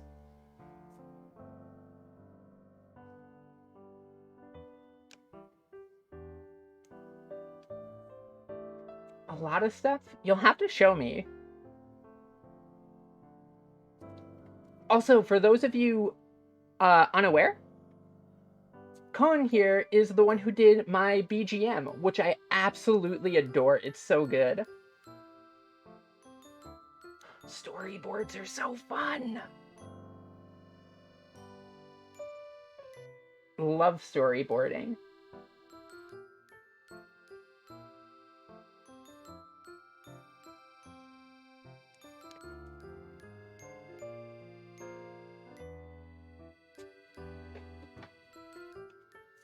Yeah, I've seen on Twitter that you've been posting a lot of stuff and you've been making a lot of progress. It looks really good, the stuff that you've been doing. And thank you. I might have maybe made myself. So I will take that compliment and put it straight into my ego.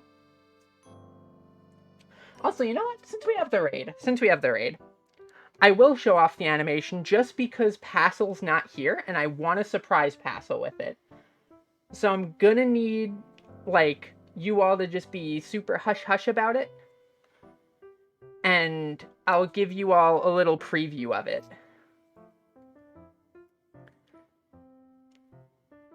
Thank you. I recently refined it a bit. It was a little bit off compared to where it was. Like, I kept always losing tracking on my mouth for some reason. But now it seems to be going way better. Alright, so anyway, you're all familiar with how VTubers tend to have, like, the little assets where they'll have, like, their hand, and then they'll have, like, a gun, right? So I wasn't quite satisfied with that being the way that I go, because I'm physically incapable of not being extra in everything I do. Like, I just can't... I can't not go overboard with things, you know? So, to that end, I'm going a little bit beyond what is probably necessary for one of those. VTubers are what I am. Where, instead of showing a flesh and blood face, we show ourselves as some fancy artwork. All right, so Bern, you think that this is extra now? Let me just zoom out a bit here, because it's not all the way extra yet. I wanted it to be animated. So it's going to be. This will probably take me a little while to finish. But once I do, I'm just gonna drop that on Passel one of these days without saying anything and see how he reacts. So everybody hush hush on that.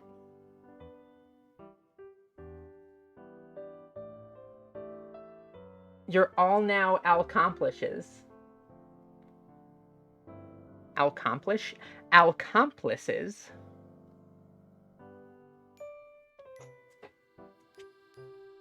Oh no, I'm not judging you. A lot of people don't know what VTubers are. They're still sort of something that's entering a bit more of like general knowledge.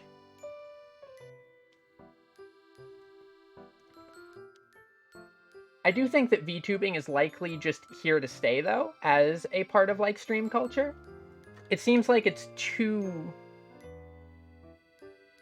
much of a thing to, like, fade away as, like, a fad or stuff.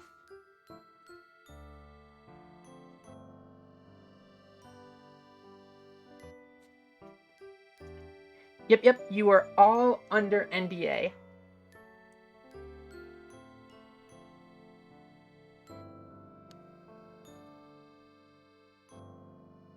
Only when it comes to my chat mod, though. Anybody else, it's fine. Like, anybody else can know, I don't really mind.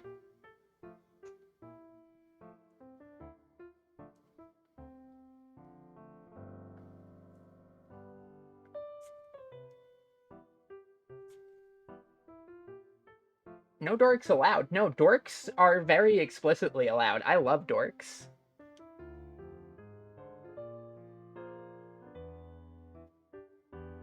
In fact, dorks requested.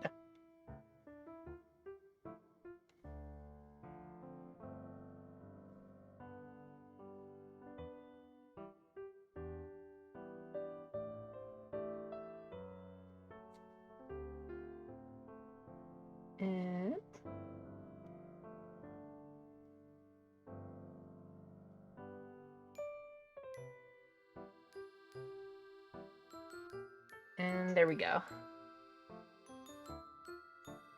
That line did not quite go where I wanted it to.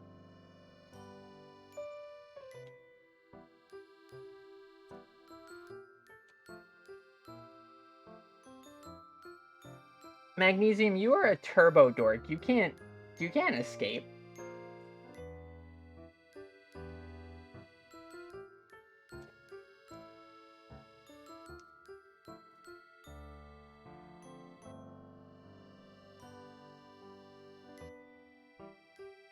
Let's get these pants in.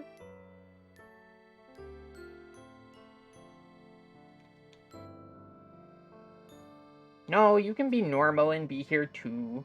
I just think dorks are cute.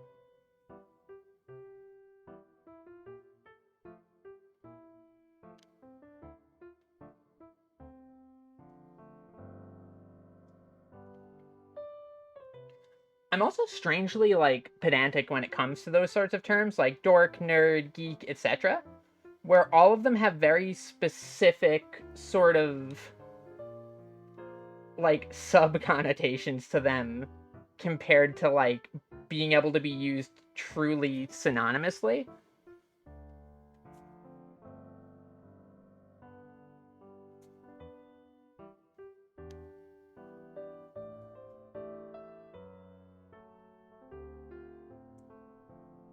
Nerds the candy are secretly aquarium gravel.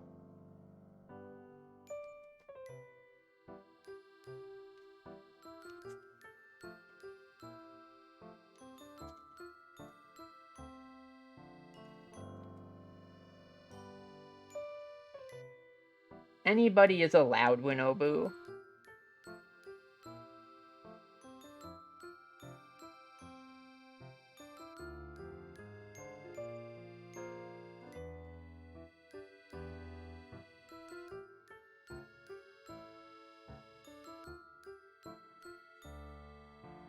Okay. There's the pants.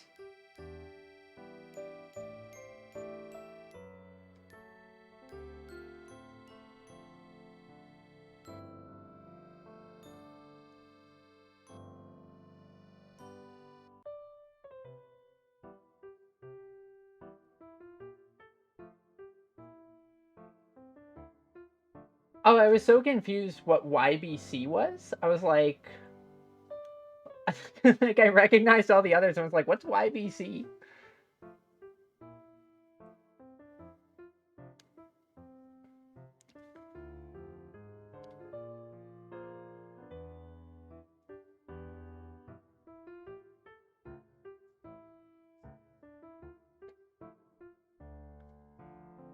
It's okay, you're in good company here. I consume like all sorts of media and stories and stuff just with an unbelievable veracity.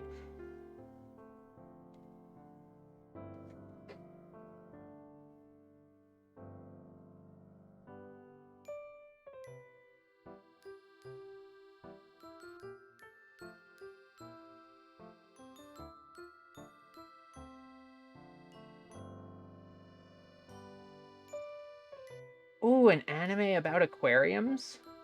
Magnesium, you should link that to me.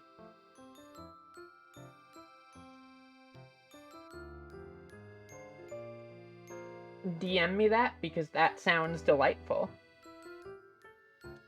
I also should probably DM that to Rui if she's not already familiar with it.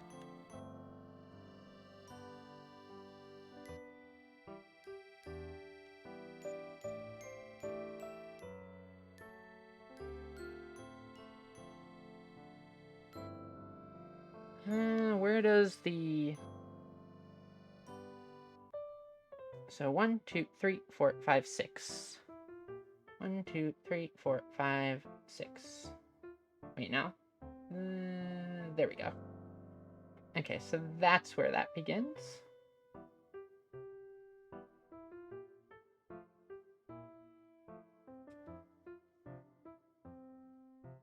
Get that. Use regular eraser. And swap back to vector.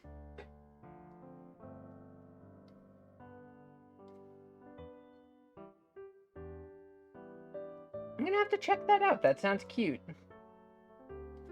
What's like the what's the plot synopsis of like what's going on with it?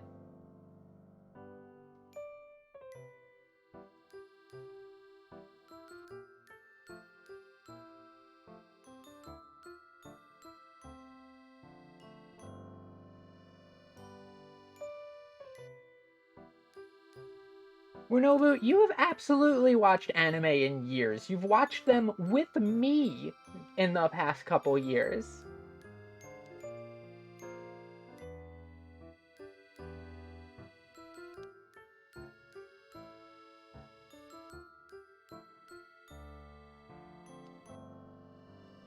You can't hide from the fact that you watch anime, you weeb. It's okay, I'm a weeb too.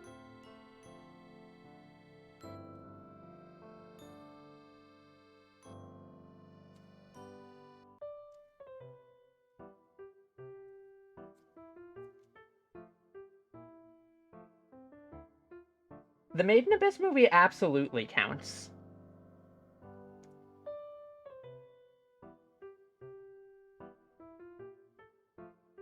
Yeah, I think I'll set that aside for when I do the color on the feathers.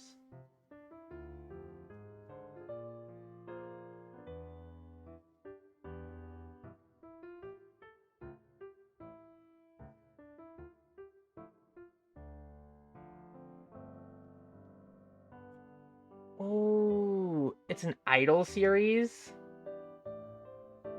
Okay, color me interested.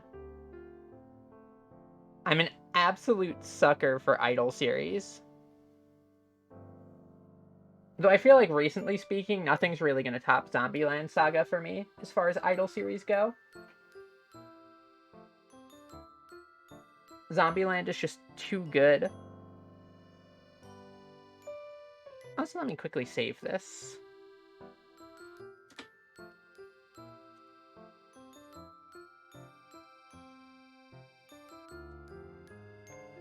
Oh, is it like super, super new? Interesting. That would explain why I haven't heard anything about it.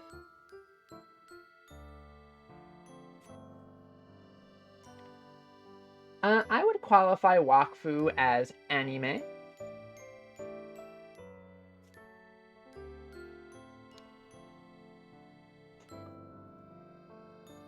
It's just for weeaboo instead of, you know, weeaboos.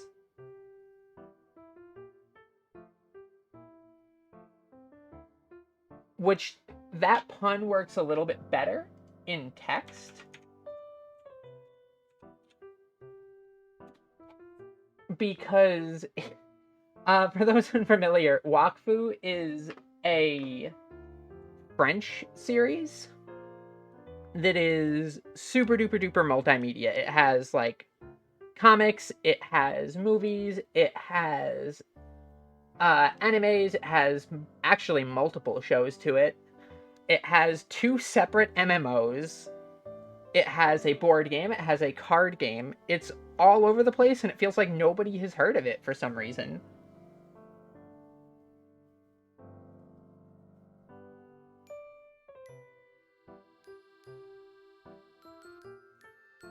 Wakfu is your favorite anime? Honestly, I would say that's a really valid take because Wakfu is really charming.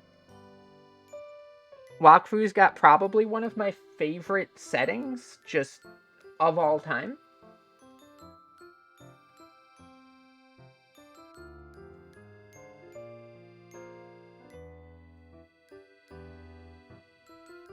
It's a thoroughly charming little IP.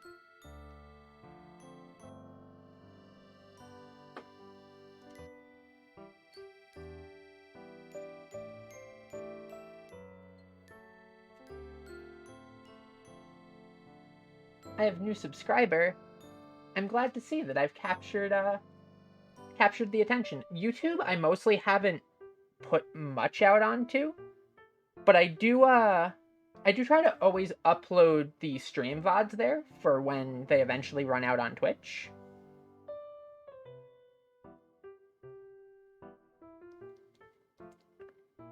And there's a little bit of YouTube exclusive content I want to start making. Like, I'd love to do a series on Clip Studio, the art program that I'm using, and a tutorial about, like, various features and stuff that it has. Dofus. Dofus is, it's also set in the same universe as Wakfu. It's a distant prequel, and I would actually agree with Winobu there, in that I think I might like it more just because it was so very cute. It's a really, really good setting and series.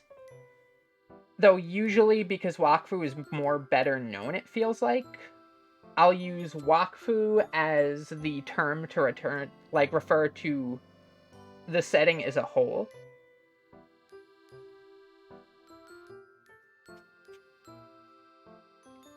"20 minutes. All of the villains in it are really compelling. Especially the season 1 villain for Wakfu, I think, was up there in my favorite villains. I don't want to really spoil anything about the series, so I won't talk too much upon it, but it's very good.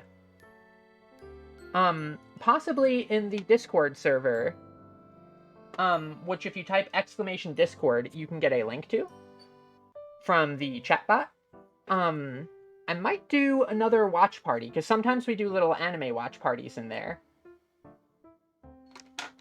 Hydrate? Can do. I can't... My owl juice is on my head, so I'll have to grab this invisible water bottle here.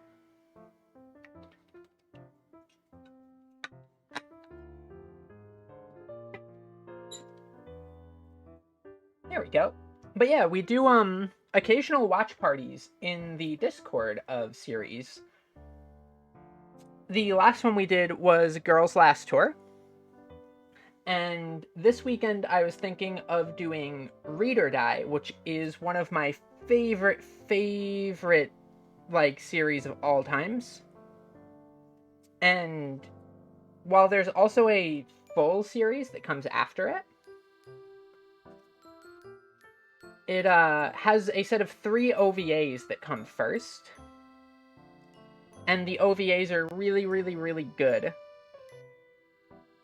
And yeah, if you enjoy slice of life anime, you'd very much enjoy Dofus. If you enjoy episodic series, I think you'd also just, like, in general, enjoy Dofus. And it has just a really, really good art style to it. All of the characters are really fun. It's all just a very, very fun setting.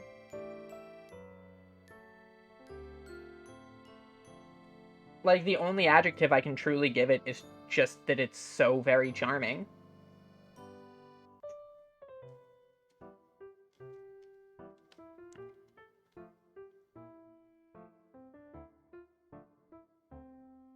Given that Read or Die has been on the list for a while for things for the watch party, I'll probably do that first, but I think perhaps not this weekend, because I'll do Read or Die. I will do next weekend, I'll do Wakfu. Comfy is another very, very good word, especially for the Dofus series.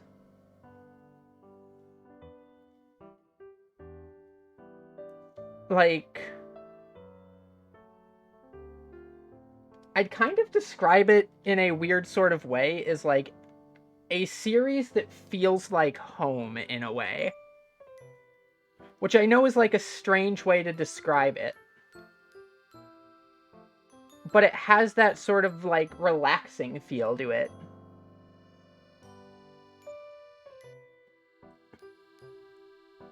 Where it just feels like it's like, you know, like the right place to be.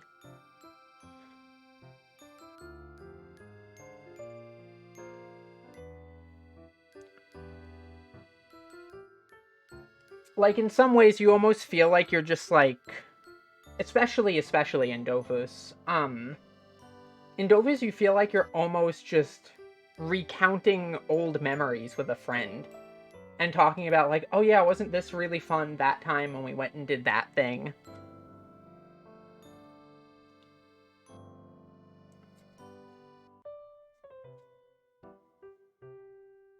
Is really, really cute, and I would recommend it to anybody who's curious.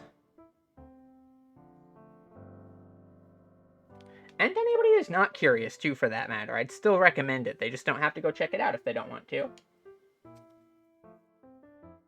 Ooh.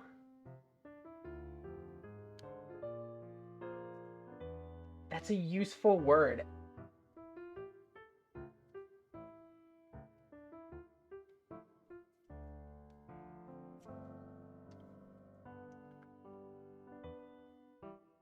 I don't know. It's just a series that I feel like could use a little bit more love than it gets, because it feels like a lot of people aren't super familiar with it, because it's a French series, so obviously it's more well known like in France and stuff like that, but outside of France it feels relatively unknown.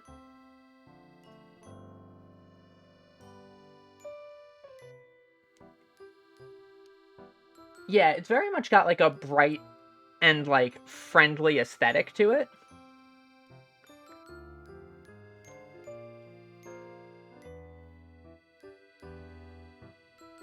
Yeah, you know what? I'm gonna make it official. Not this coming Sunday, but the Sunday or Saturday afterwards. I'll probably aim for Saturday actually. Of not this coming Saturday, but next Saturday, I will host a watch party of Dofus.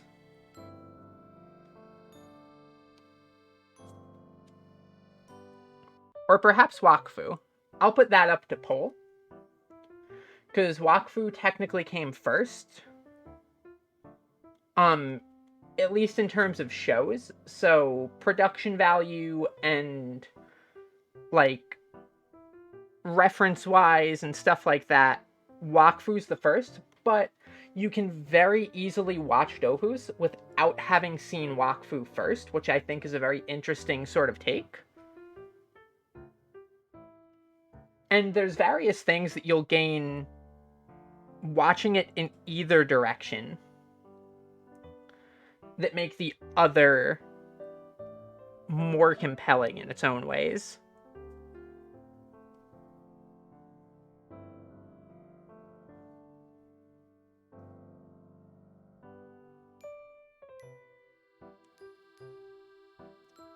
So yeah, I will quickly slap this in here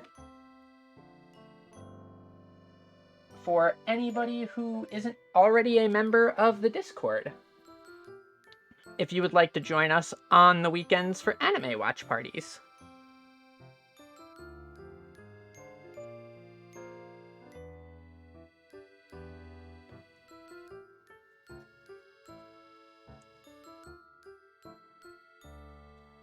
They're quite fun.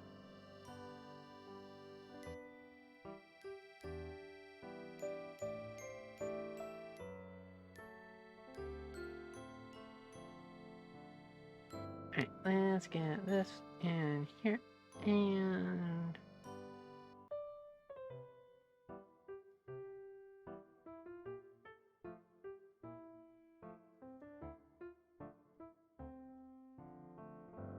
and fix that line. There we go. I'll need to check what the little doodads on this arm are in a second.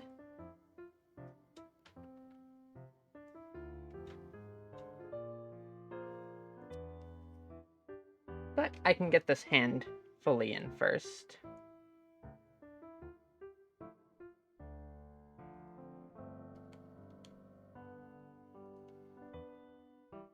Yeah, I might be doing that too, pretty soon. I've been playing a bunch of Beat Saber again recently, but I don't want to stream it on Twitch because a lot of the songs that I like to play would get me super DMCA'd.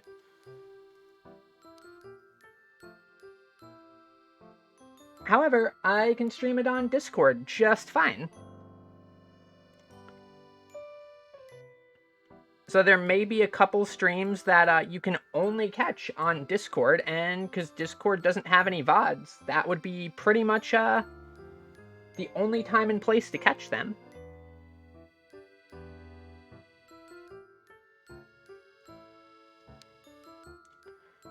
You can all watch me run out of breath and start dying in real time.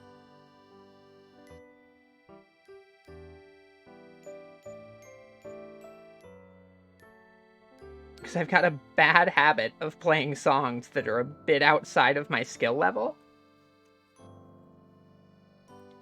And then I get purely just and overwhelmingly exhausted. Sandwich? What kind of sandwich?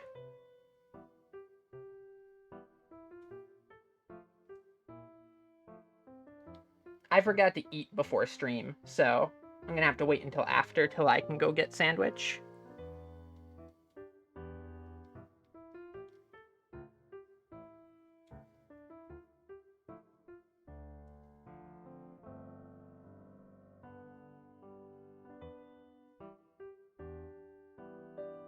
Everything left in the fridge sandwich?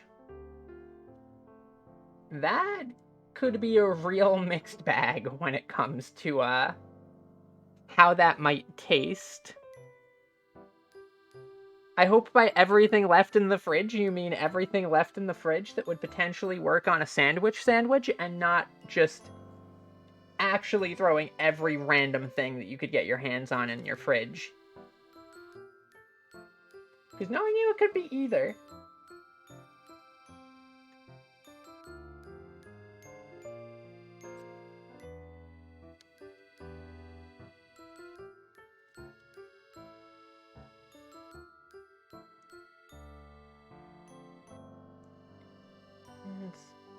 I don't like that tangent line. See, that was another bad tangent line where, like, this kind of connected like this. And you just end up with a very bad case of not being able to tell what line is on top and what line is on the bottom. And so I will bump that down to here so that there's less interference there.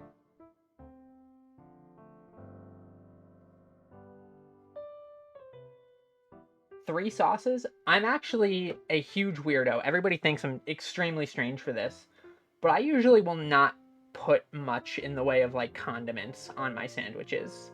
I will sometimes, but I'm perfectly fine eating a sandwich dry.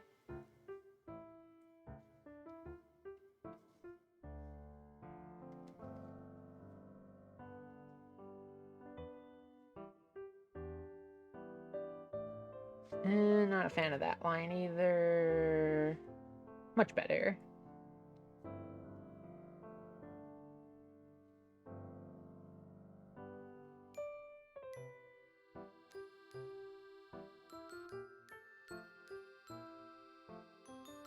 I'm glad that there's no question on that front. Because I'm not going to dispute that I'm a weirdo either. 100% am.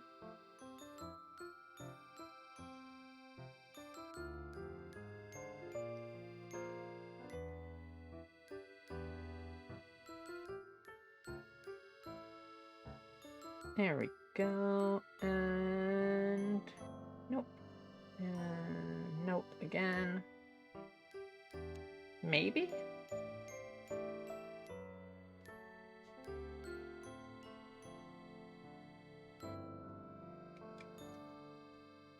Hmm.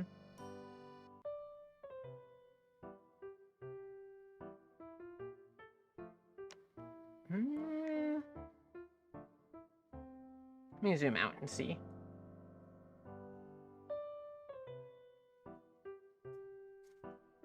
No. I haven't finished my charm yet. The weirdo part probably won't be too much of a part of it. It'll mostly be like ink and acrylic. I guess there might be a little bit of weirdo in there.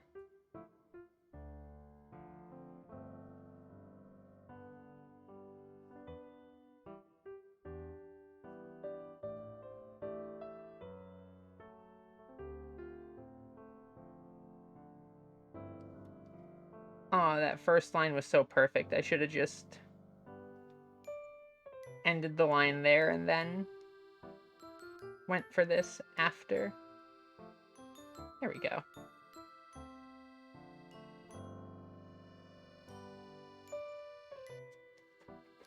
Listen, you.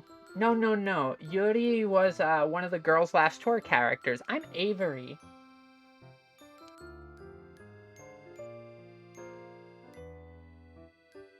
I know it's an easy mistake to make, but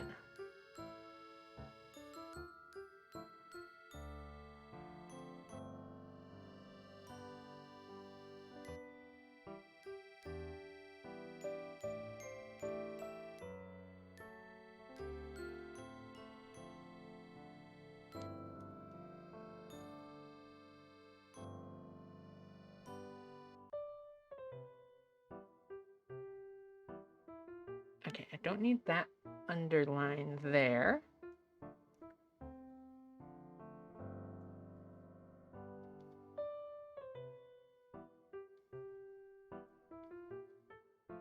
There we go.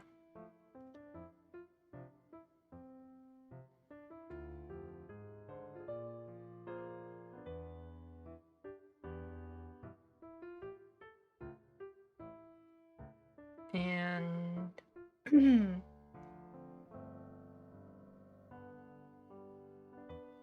nope, too much of a tangent line there again.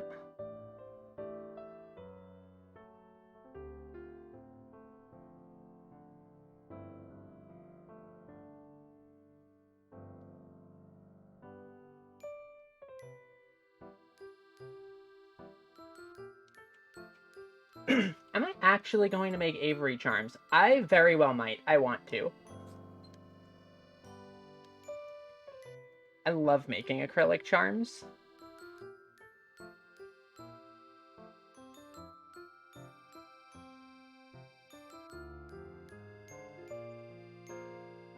And I also just want one, so if I make them for myself, I might as well make enough for the whole class, you know?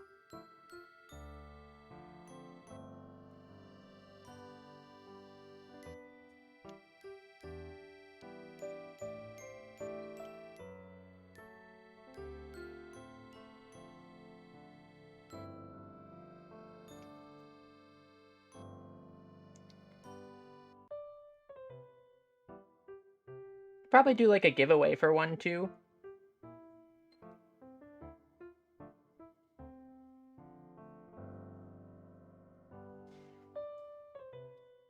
Okay, let's turn off the sketch here real quick, just so I can get a better look at the line art without that in the way.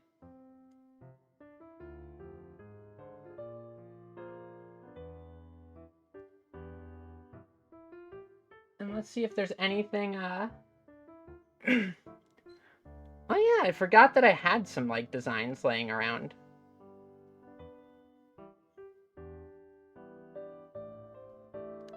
Unless you mean, like, the non-Avery charms, like the, old batches that I made. Wait, no, it wasn't charm designs. It was the 100% orange juice designs are what I was thinking of. Those weren't for charms. But I have done acrylic charms before. Okay, let's turn the sketch back on. New line art layer, and we'll make the eyes.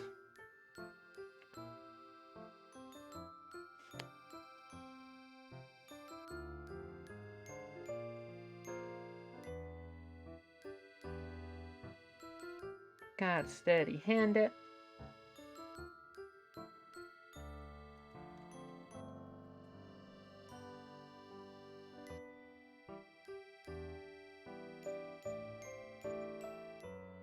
And I think I'll put the irises on their own layer too.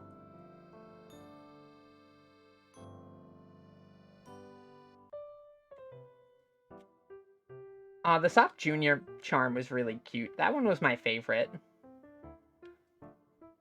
I need to restock those, actually. I'm just about sold out of those.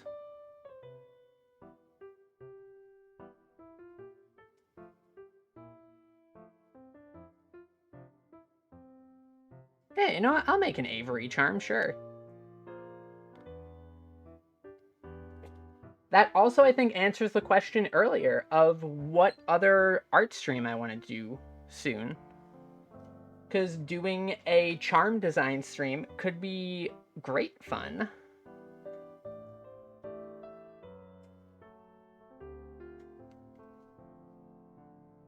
And one more layer.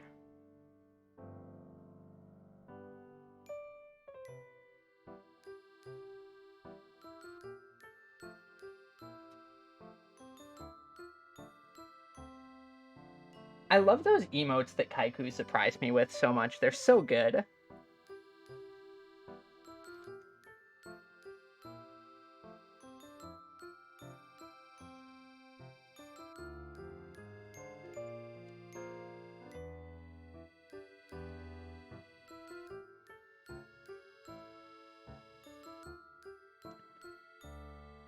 I think that's the line art done?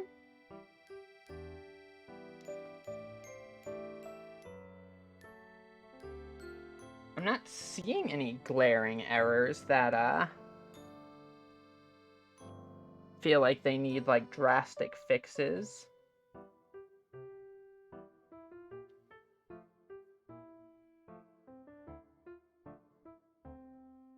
So yeah, I think that's the line art, pretty much. Which means we will be on to color next.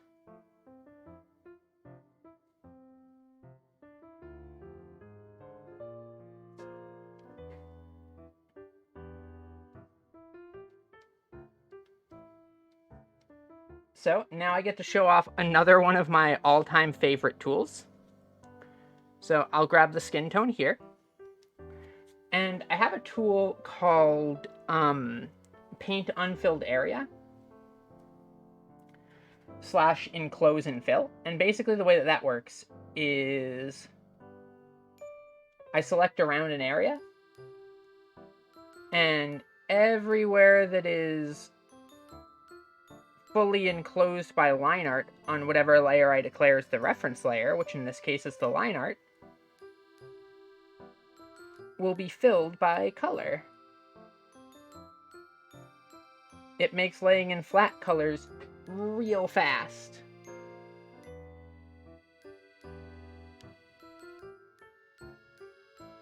And you can even get, like, pretty messy with it and not have to worry too much, because, like, this will fill in, like, the necklace and stuff. But that's not that big of a deal, because I can just go back in on a higher layer and put the color over that. I have now seen the glaring error in the line art that made me realize that it was not done yet. First off, that needs to go away. Second off, I forgot all the little doodads on this glove. Let's go down and see what we've got here. So we have a ring.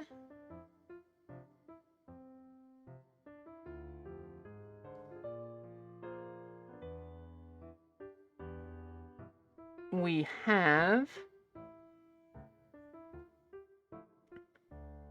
another little clip.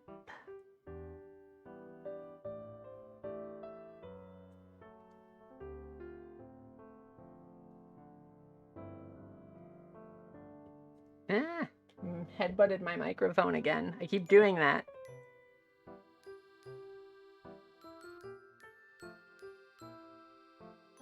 It feels like it just keeps creeping steadily closer to me, like it's on the hunt.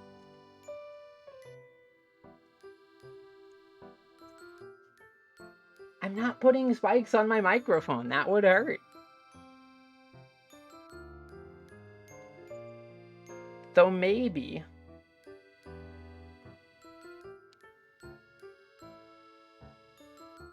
Is that 2? Yes.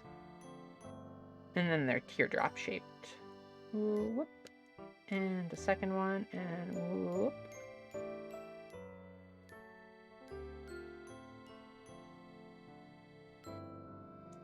Nah, I know me well enough. I would still end up headbutting into it all the time, even with the spikes.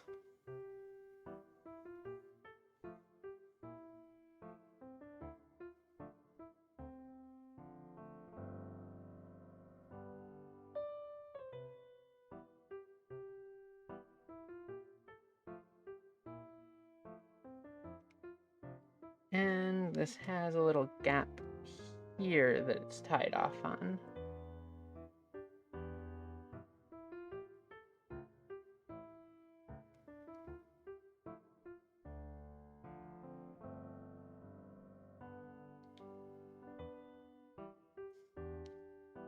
Okay, there we go. Now the line art's done.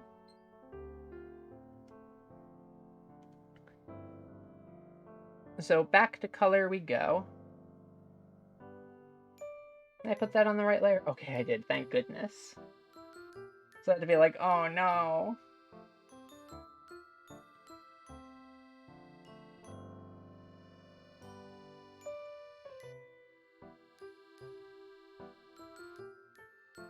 Get those in.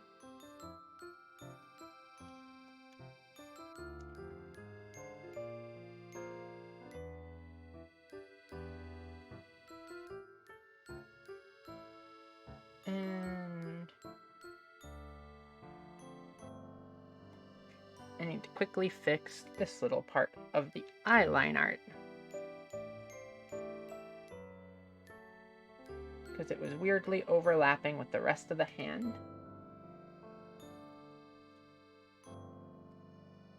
And like all of these little areas, like right here, that'll all fix when I move onto those color layers with the enclose and fill tool.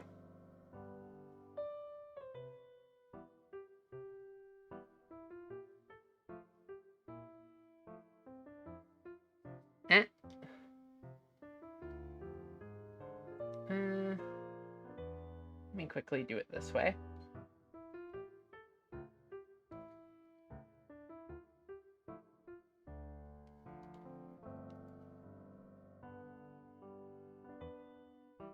This way I can just put this way above the rest of the line art and call it good. There we go.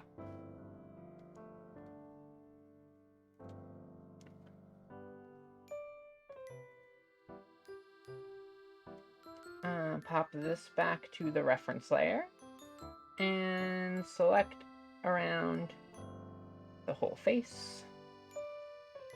I said the whole face. Is there a gap here? Yes, there is. That's the only downside to the, like, close or enclose and fill tool. Is you need to make sure that there's not, like, any little weird gaps in the art. Which apparently there still are. Oh, right, because the eyes are here. That should fix that there, and that should fix that there. There we go.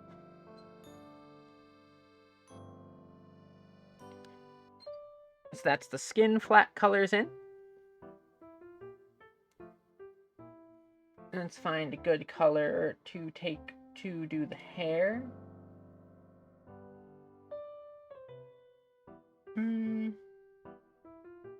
That seems about right.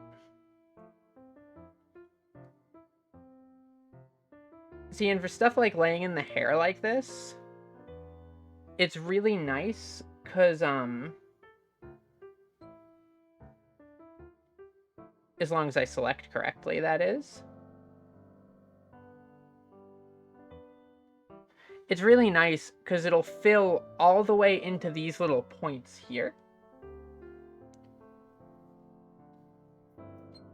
And spare you having all those tiny little gaps that you need to go back in and fill later. Which are always a headache to deal with.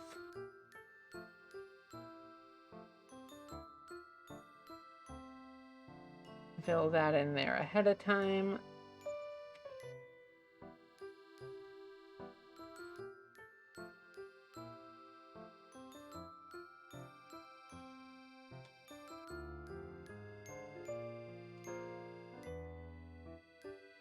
And there's still occasionally a little bit of cleanup you need to do, but not nearly as much.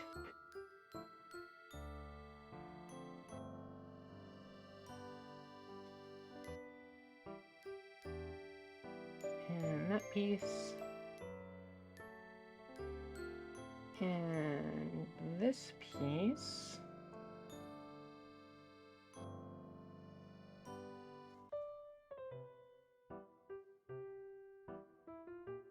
And if you're careful, you can solve it just by, like, dipping into the little gaps there. Like, some areas like this, it'll still fill in, which is inconvenient.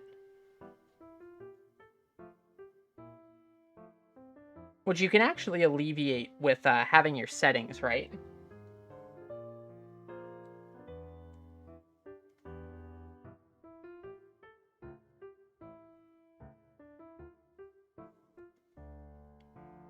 Oops. There we go. And back up to the top here.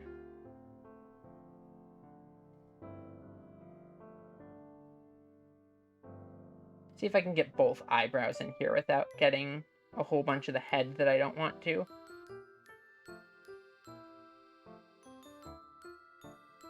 Where did that start? I messed it up on this end because I kind of lost where the starting point was. My hand was in the way.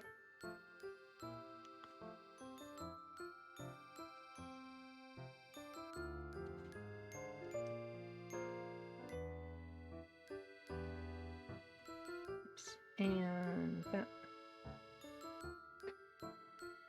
Gotta fix this little section up here.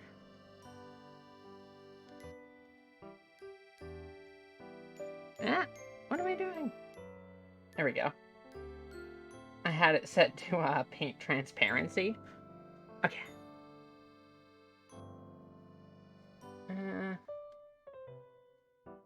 Buff that line up a tiny bit more.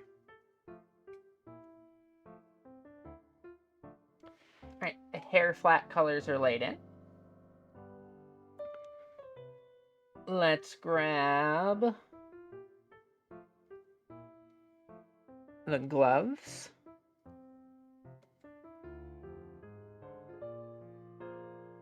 Which I should just be able to get in one quick pass, just like this.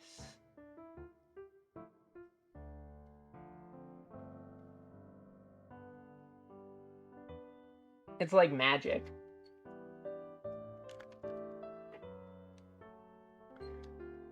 Does anything else share that color on the design? Looks like no.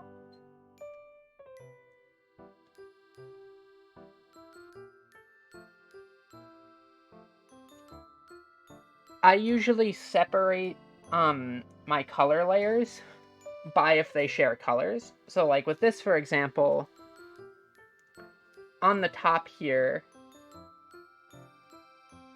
there's this blue, and it's also shared with some of the feathers on the ears.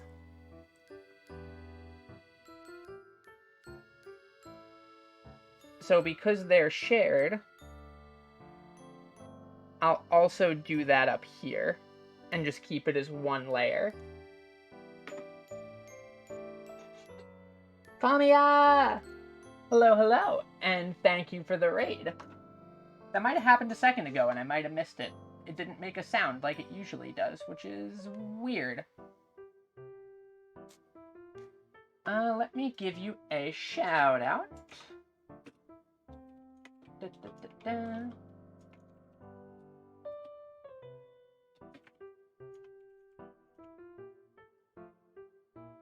And pop. You were doing art too? Everybody's bobbing into the art stream with art. What were you doing? Were you working on a model kit?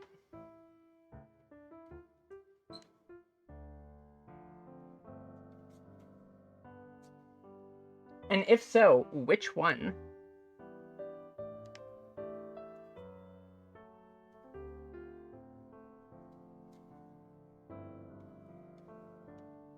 What? Did not mean to move that whole layer. Grab these. Ooh, the maid penguin.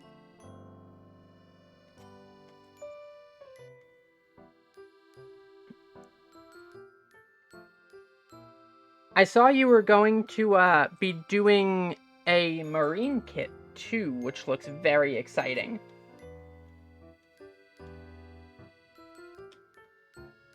And I'm not quite sure if you've started that one yet. But that kit looks incredible, and I'm really excited to see it done. You always do so good on all of the kits. I'm really envious. I'm nowhere near your level when it comes to garage kits.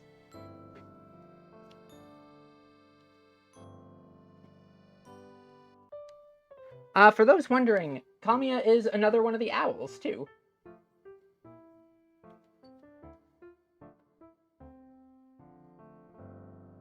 Ah, sweet, I didn't miss it. Excellent. I'll have to drop in for those then.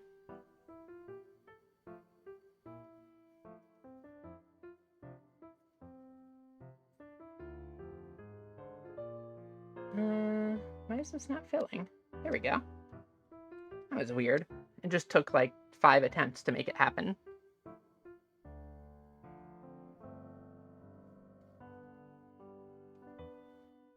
There's that side.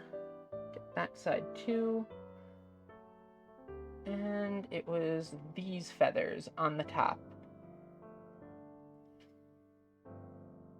Doing this sort of stuff with the enclose and fill tool is my favorite, because you just let go and the whole thing fills in like magic. And like if you were filling that in with just like, you know, painting it like with your regular pen tool, it would take forever. I'm gonna lock transparency on that real quick and grab the gray.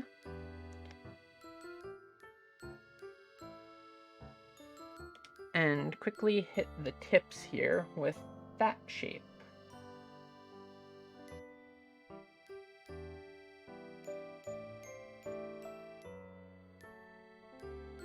There's that one. And that one.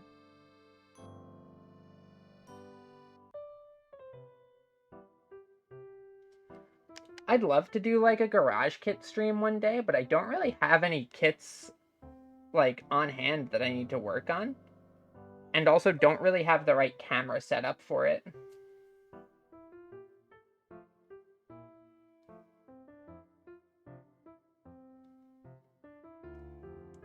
But Kamiya's streams of working on them are always really, really, really good.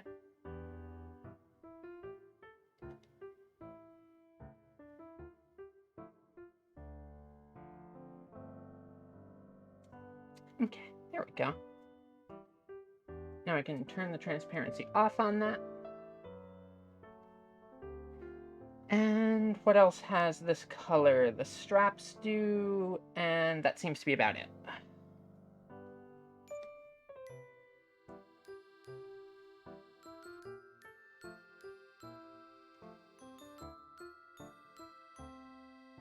So I will close these little gaps first so that they don't get in the way.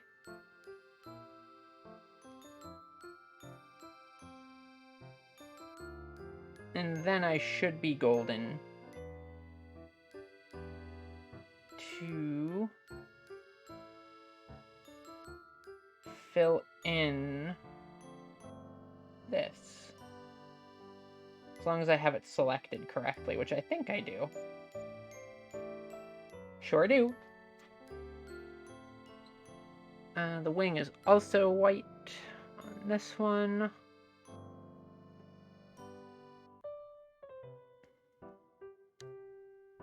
And I see an error with the hair.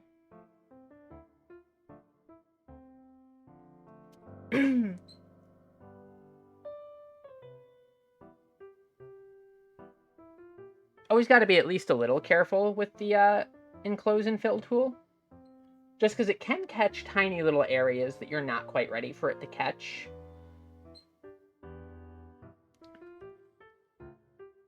So you always just want to keep on top of that if possible. Do this color. Come back in, go back to the top. And these last little sections here can be filled. I missed a spot on her top that I'll need to go back in on the white color layer, but I'll do that just after these straps. Are they the same color on the gloves? No, they're gold.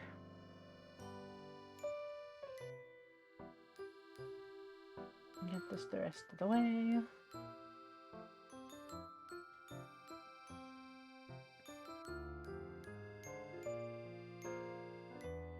And fill this in here because I missed it a second ago.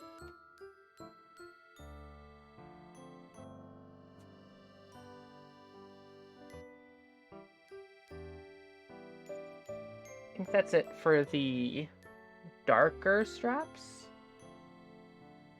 but it matches the pants. So I'll put that on the same layer as the pants.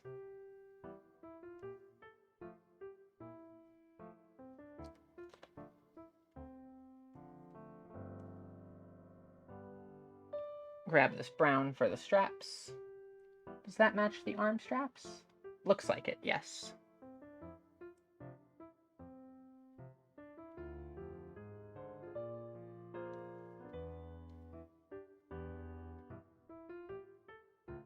Grab that little area that it messed up on.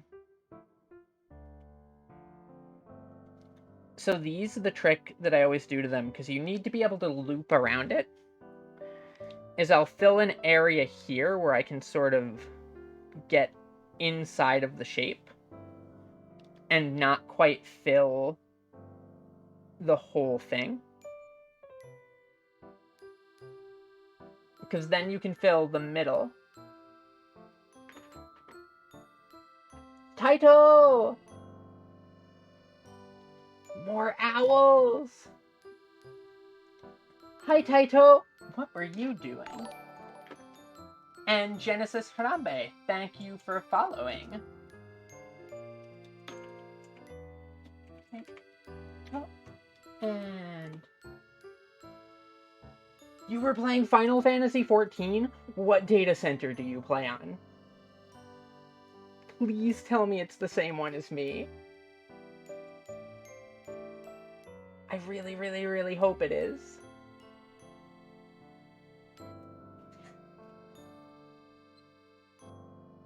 I play on Zalera, by the way.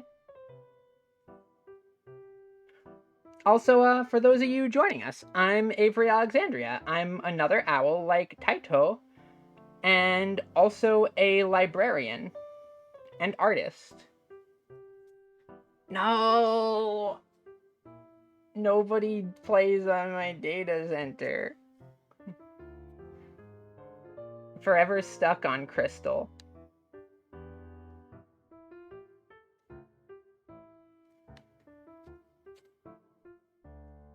You are?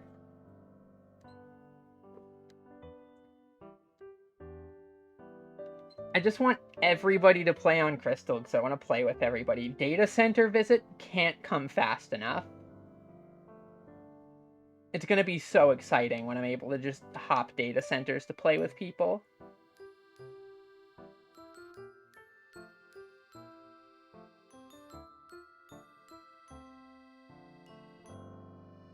I am on Zolera myself.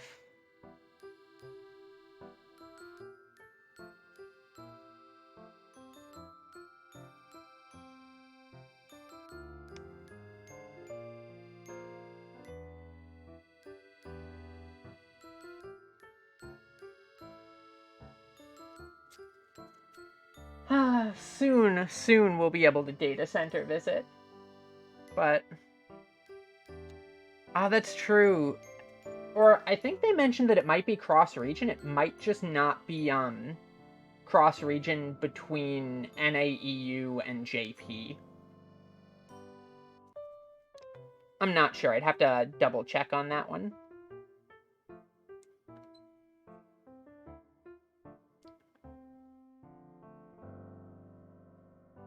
But man, the sooner they get that out, the sooner I can just start constantly just arriving everywhere.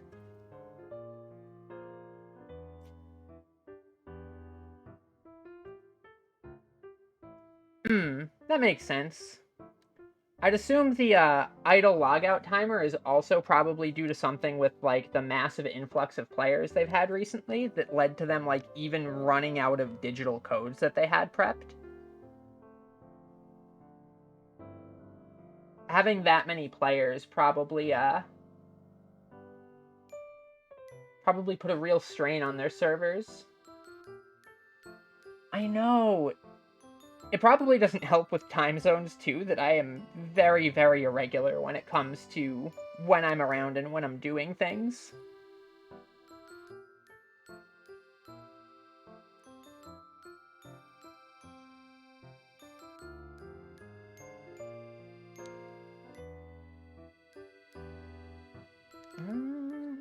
What else needs this color? This does. Bop. And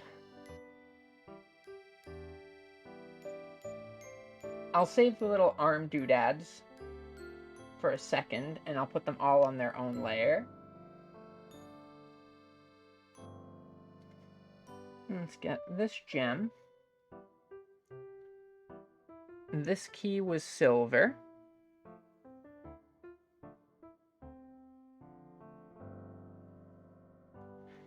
And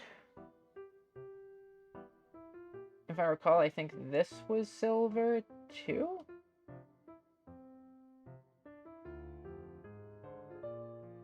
I also missed a little spot of the rope, so I will fix that. Grab that, and zoop. This key was gold, I think? Sure was.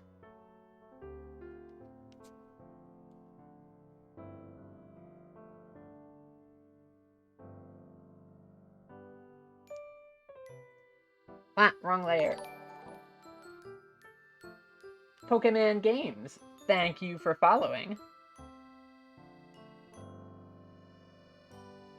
Okay, there's the key. Get the pocket watch with the same color. The crystal was very blue. It's a very pretty blue.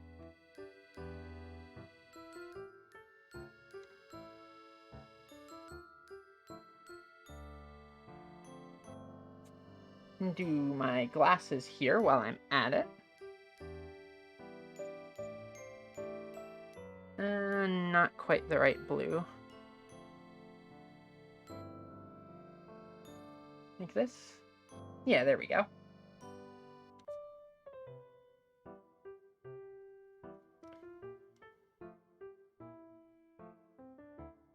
So I'll do the same trick I did before, which allows me to get inside of the loop here, so that I don't just color everything. Oh, there's a gap here. That's why it didn't fill there.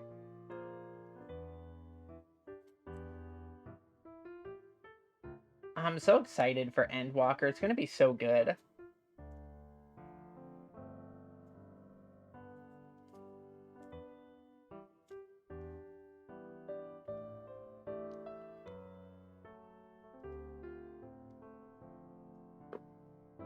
Like, being caught up on MSQ, just...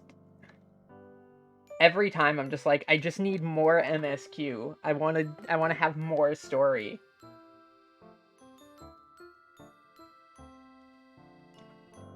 And it just feels like it's the forever waiting game.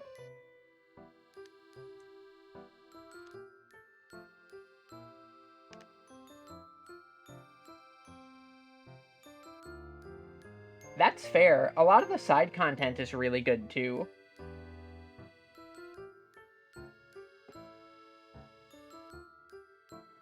Ah, I see, I see.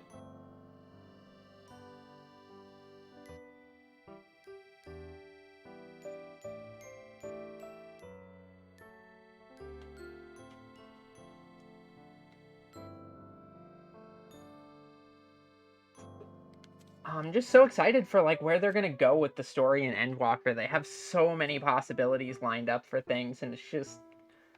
like, I feel like I'm just dying of anticipation for it.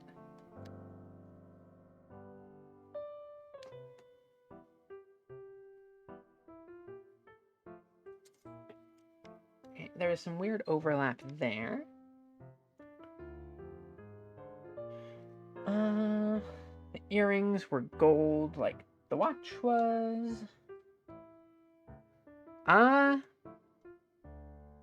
Yeah, I'd say that's pretty likely that I'll stream a lot of the story playthrough. Then again, that'll probably be like back-to-back, like 12-hour streams, because I won't be able to control myself from just flying through the story.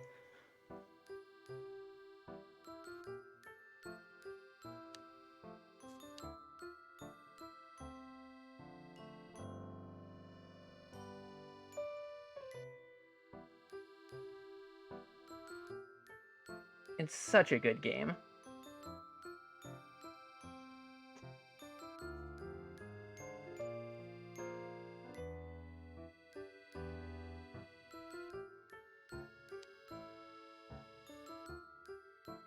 There's still a lot of side content that I haven't touched in any meaningful way, too, though. As far as, like, old expansion stuff goes, so... there's a lot that I'll still have that I can do. I've also just been working on, like, trying to get every single class leveled up. Still got a couple left.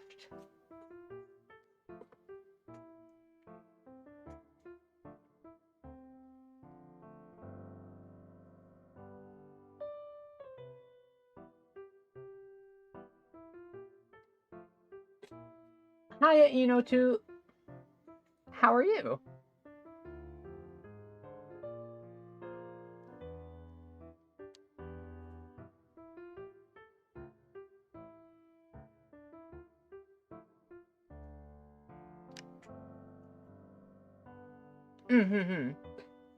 That makes sense. I've sort of been, like, leveling them all...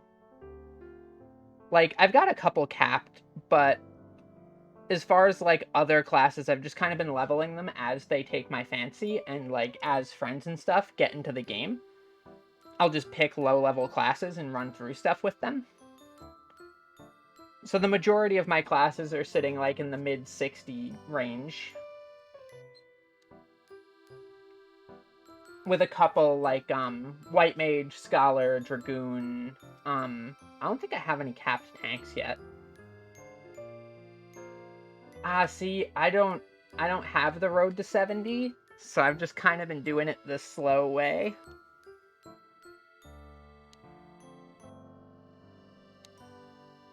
I wish I had that, though. That would make it so fast.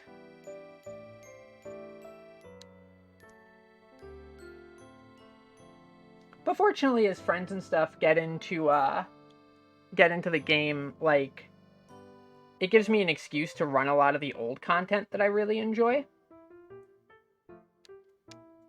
And that starts building up levels here and there on stuff.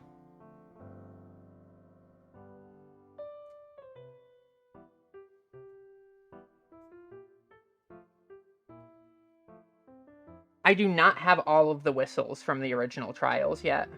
I haven't really done much mount hunting.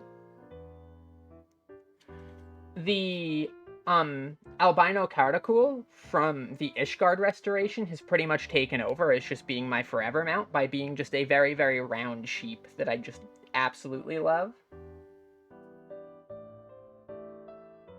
Yeah, I'd be down for that. A couple other people who play on Zalera with us would also probably be in use of that.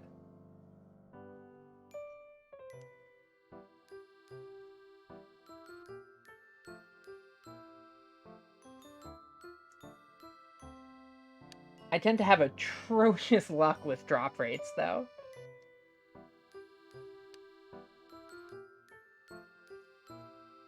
Because they're not 100% drops, right?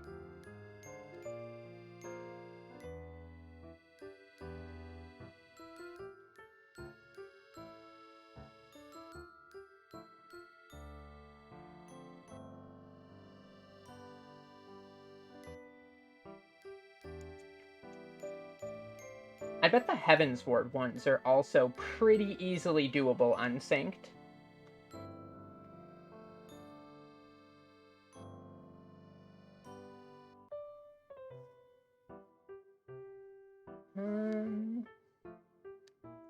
The watch was the one that I was still missing.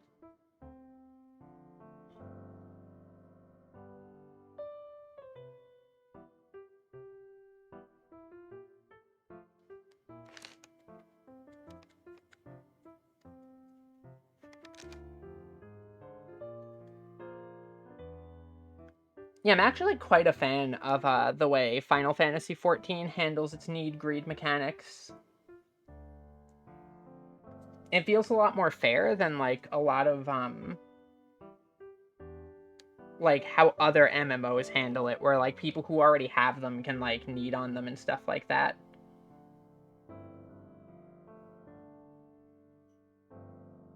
Though WoW's gotten better about that over the years.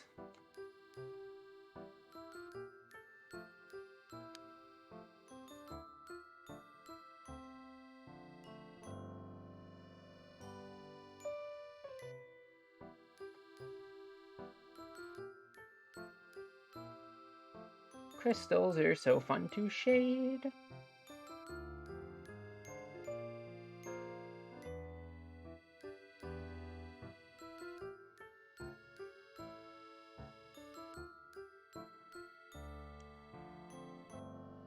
A bit much on that one.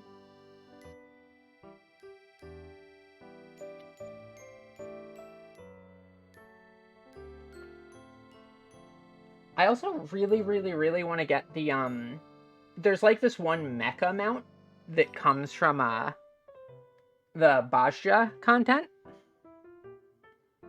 And I really want it.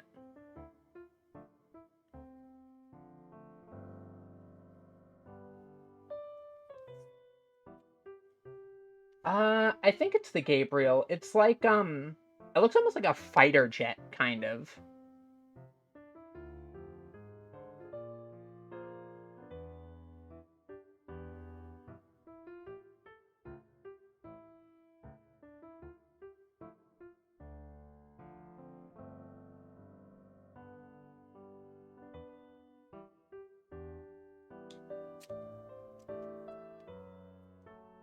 Oh, no worries, Allie. Take your time.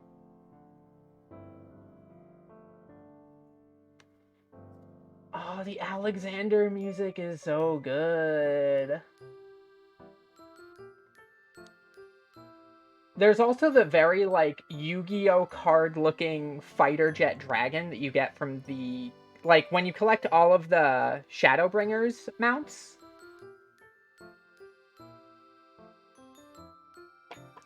And that one just looks real good, too.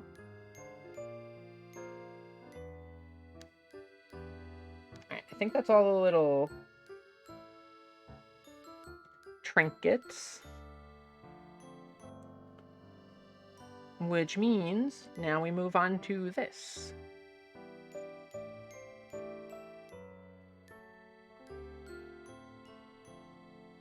Oh, does that seat 2 people? That's kind of cool.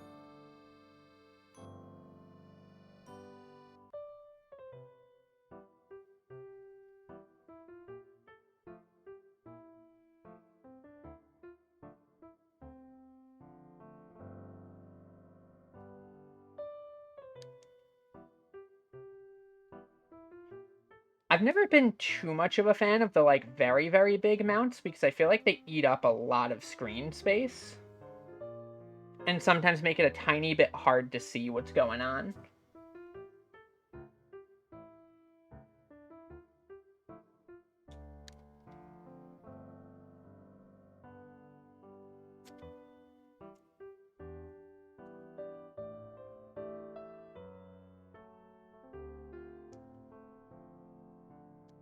I usually just use the Chocobo carriage for when I need to chauffeur people around. Though, they're bringing back the Final Fantasy 15 whip.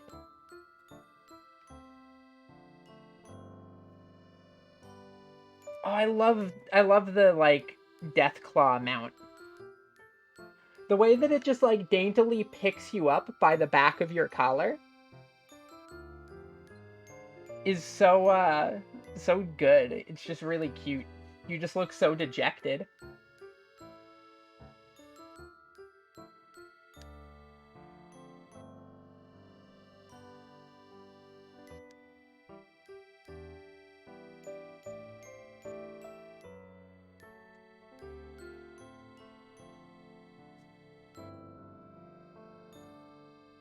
No. By all means, go ahead.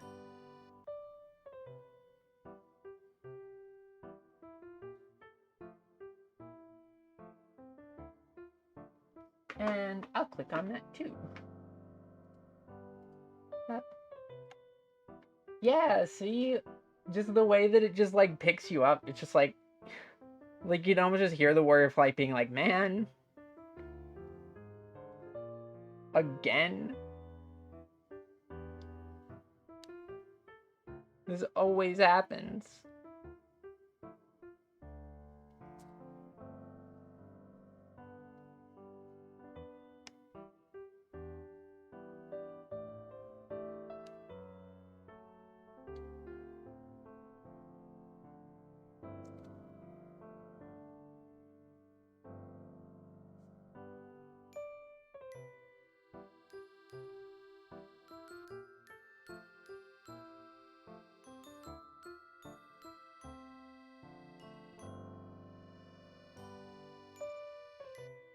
I should draw my Warrior of Light on stream at some point.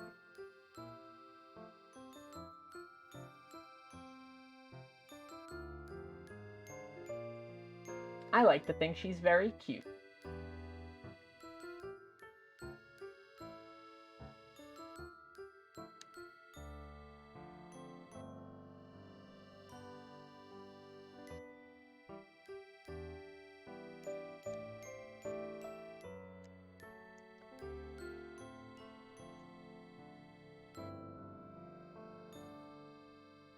My Warrior of Light is a Mikote. Let me check my screenshots folder here, of which I have hundreds of, and I'll see if I have a good picture of her handy. I do have this. Here's a picture I drew of her a while ago. It's just a cute little quick sketch.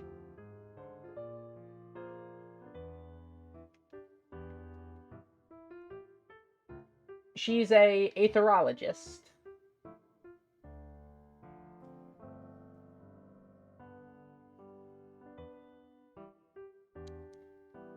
I've got to have a regular screenshot in here somewhere. I have a couple outfits. Here's one. And this is probably the outfit I run around in the most often, though I've changed the staff out since.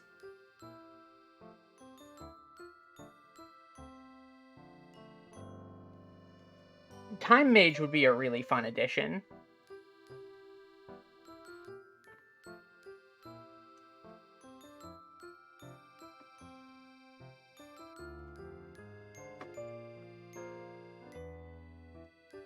See, the main thing with sorting through my screenshots, let me move my hand out of the way here, is that I have hundreds and hundreds and hundreds of screenshots of this game, and the majority of them are not of me. I will just run past somebody with a cute glamour, immediately screech to an absolute halt, and then end up backpedaling a bit and just like dejectedly taking a screenshot and being like, well, this goes in the folder. Let's see what else I've got here.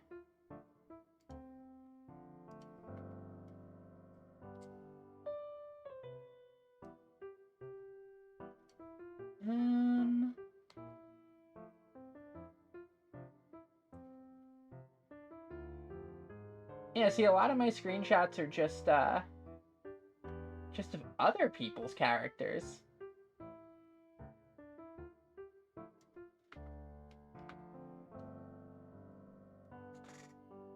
Here's one. And yeah, that's unfortunate, Dine.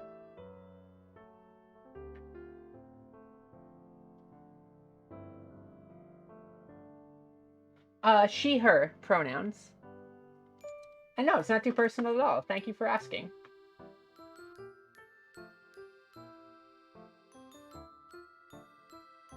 Oh no, these screenshots. So, there's a story behind these screenshots.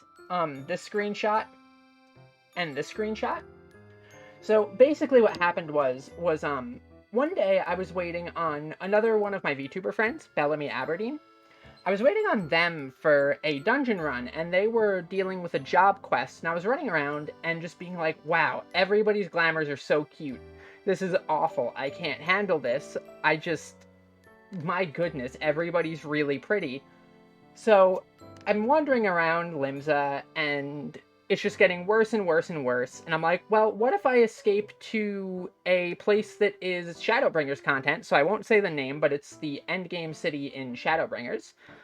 And I go there, and everybody is still really cute, and I'm like, this sucks. I'll just go to Gridania. Gridania's usually pretty dead on Zalera.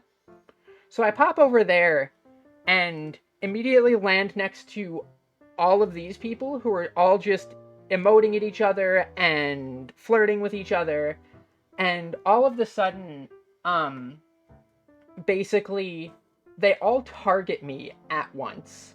Like, I just arrive there, and I go to take the screenshot, and all of a sudden, all of their heads just snap in my direction.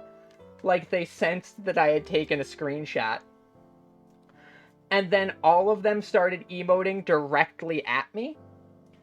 So I turn around, and then this Viera is right behind me and starts spamming the dote emote on me. So basically, I did what any reasonable person would do in this situation where they are surrounded by way too many people who are way too cute and they are all doting on you at once.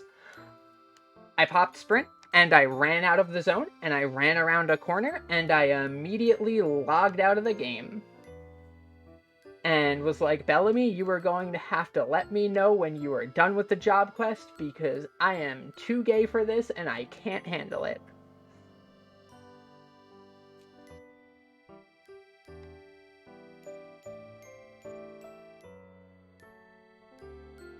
It was just too much. Too much. Couldn't handle it.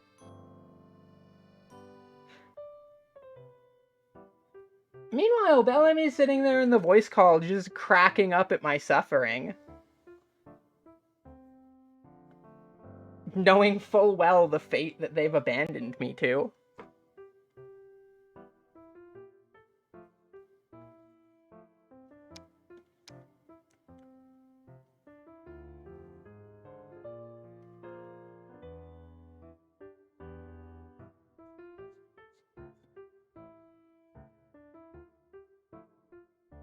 It was definitely very fun, though.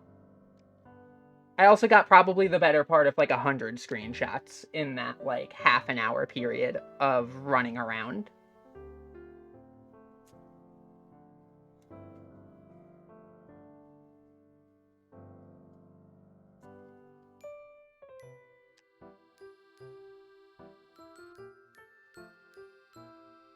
Final Fantasy XIV is a very, very dangerous game if you are weak to pretty people. Because it can just sneak up on you.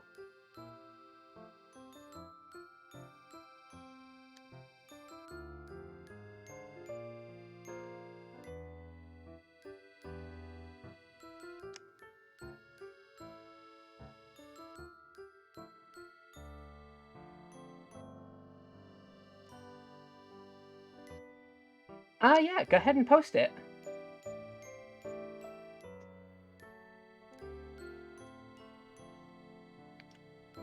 On Zalera, almost every single Hrothgar that I see, like literally almost every single one of them, just looks like they are somebody's dad.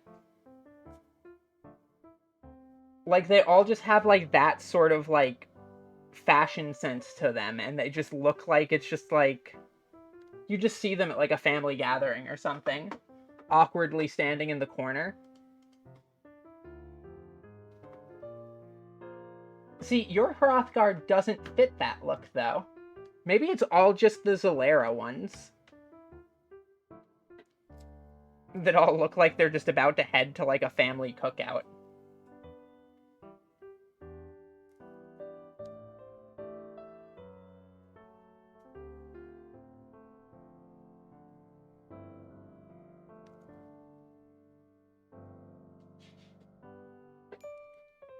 Yep, Zalera on Crystal is where I play.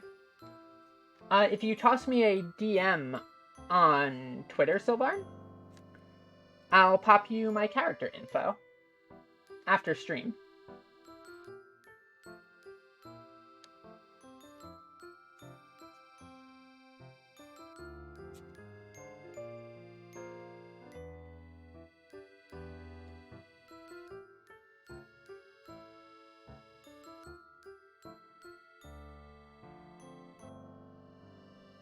Onto the gloves.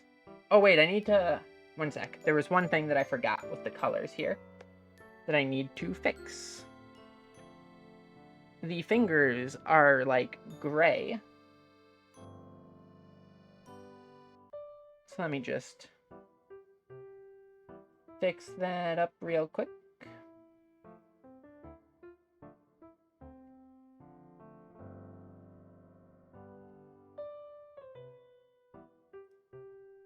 There we go.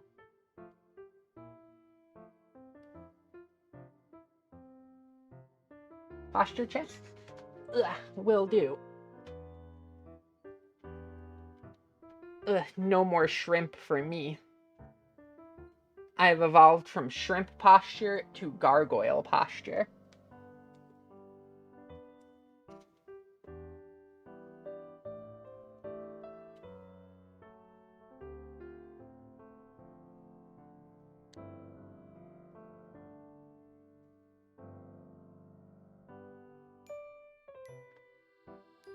Now let's see that screenshot. Yeah, see, so that's like every single Hrothgar on Zalera. They're all like that. And it's just like, whose dad are you? Like, did you get lost?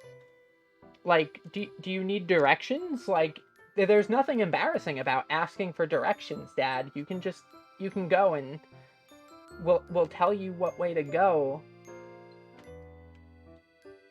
But they just insist that they know where they're going, even though they have no idea where they're going, and they're just gonna get hopelessly lost.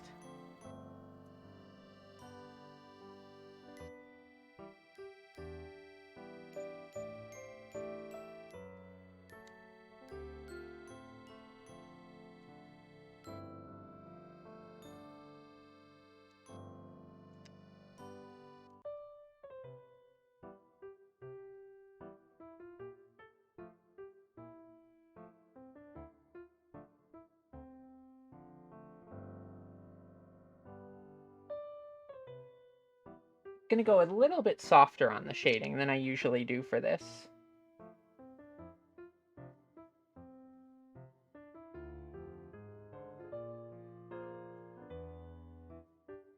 Usually I'll do like hard cell shading, but I feel like branching out a tiny bit today.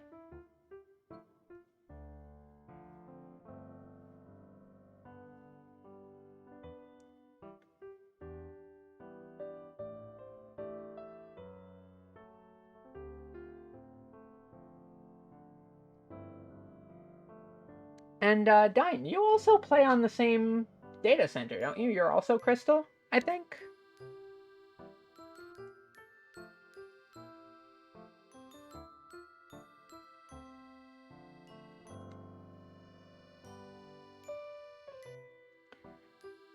At least I feel like I'm remembering correctly on that.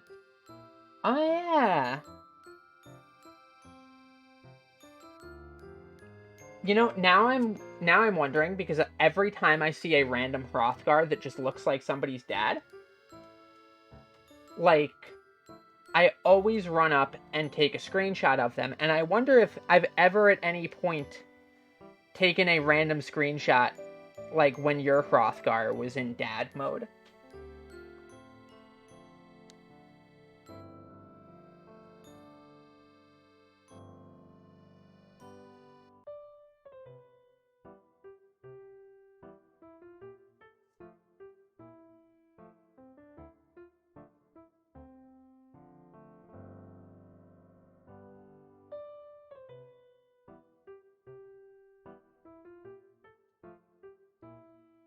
At that point, I feel like I'd just be impressed, like... Unfortunately, I don't have the names on for screenshots. Hey, phone, what's going on? Take my face and, like, capture it, please. There we go.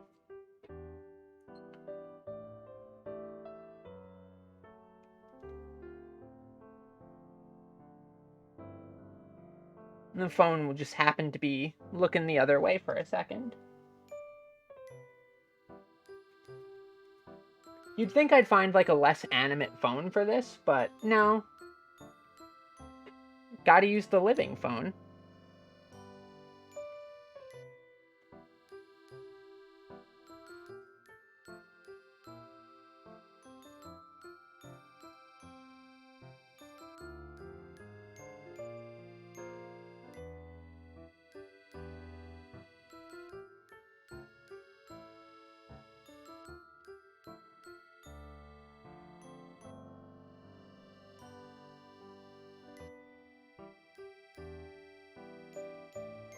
When it comes to puns, I don't have any cooldowns. I'm allowed to just free cast them as often as I want for no mana cost.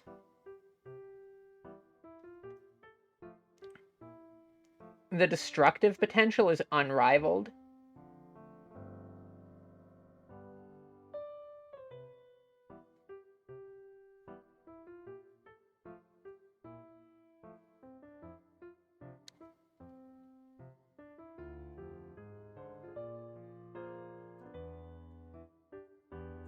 I actually play White Mage primarily. Phone, why are you doing the thing? Come on. What? What?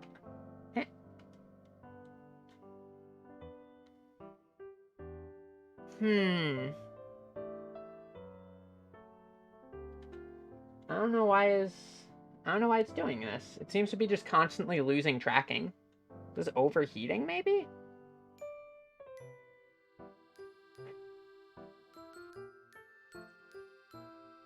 That wouldn't be good. There we go. Seems to be fine again. I sure hope it's not.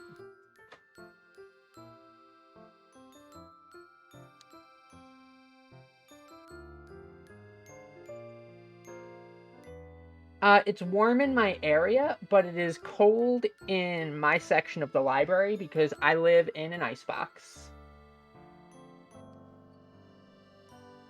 Though this phone is very, very hot right now.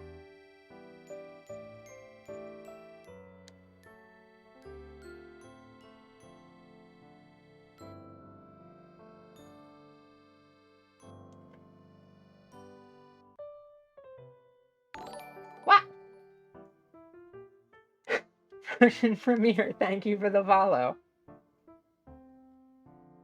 Once again, that notification noise sends me into another dimension for a second. Never gonna get used to that just popping up.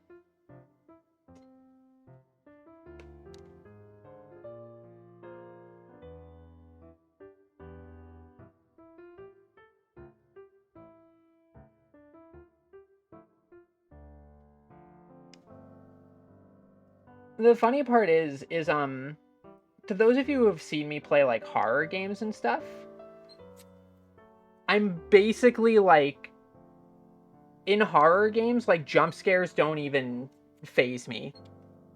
In general, horror games don't really phase me. But just my own little announcement noise, just every time, just scares my soul right out of my body.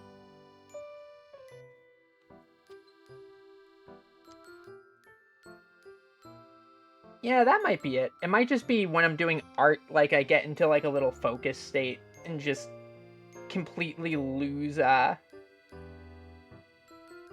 sight of just everything else going on, and then the notification noise just pop, and then fear.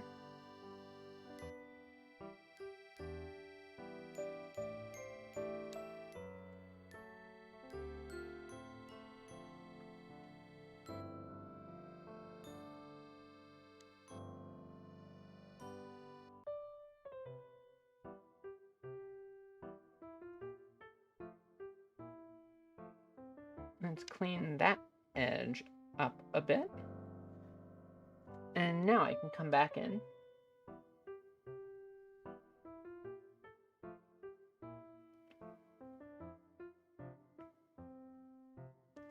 Yeah, horror games, they don't, like, I'll just walk up and half the time I'll just be, like, making casual conversation with the monsters and stuff.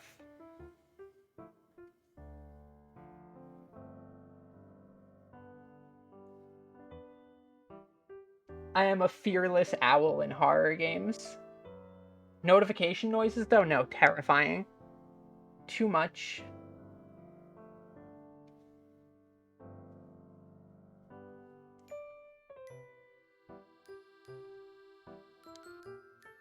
How do I want the shadows to go on this? I think what I'll do is I'll have the shadows be a little bit more drastic on this side than I had them before.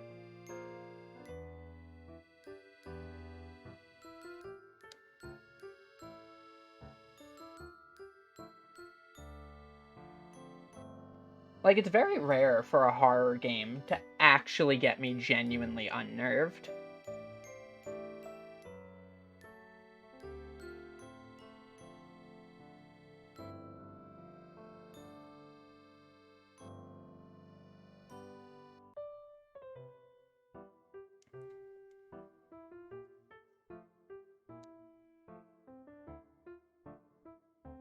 It does happen sometimes, though. Fairly rarely.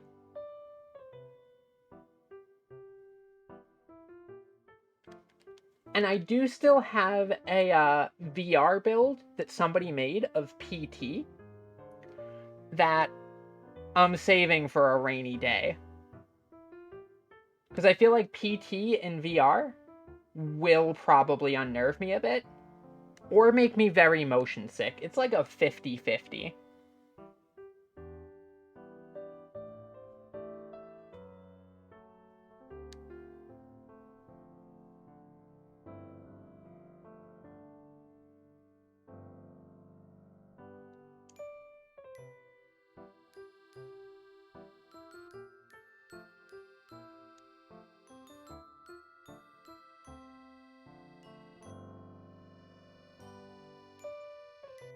But I feel like the added element of it being VR will really, really up the scare factor of that game.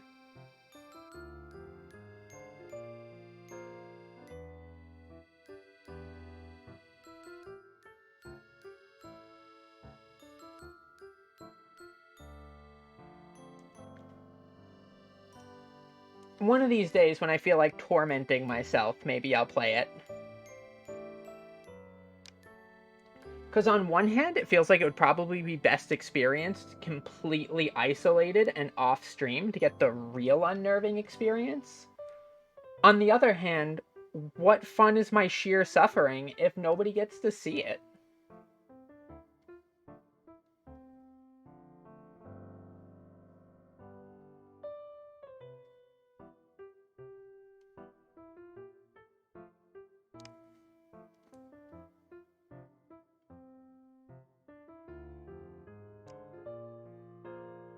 Okay, there's that. Let me pop another layer above, and I'll grab a highlight color.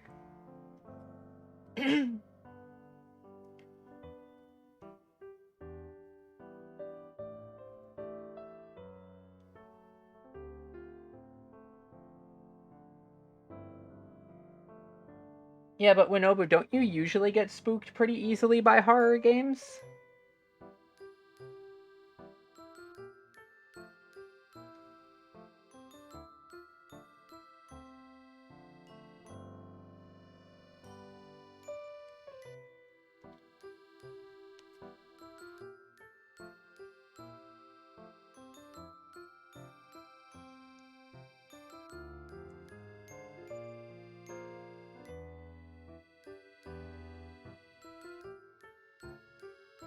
I'll take that hyphenated no as a yes.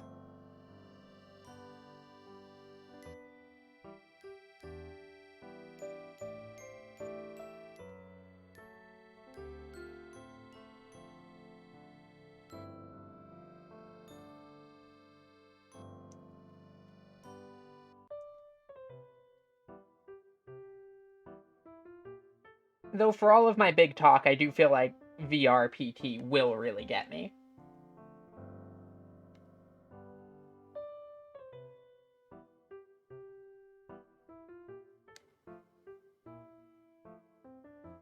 If nothing else, even if not like super unnerved or anything, it'll probably make me jump more than once.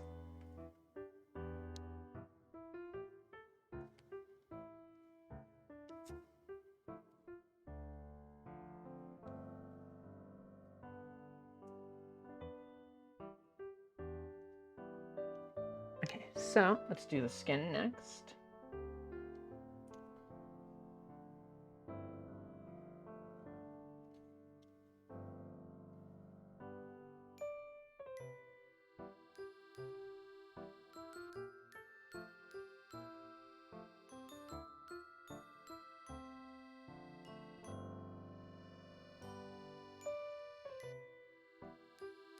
We're getting sort of close to done here on this.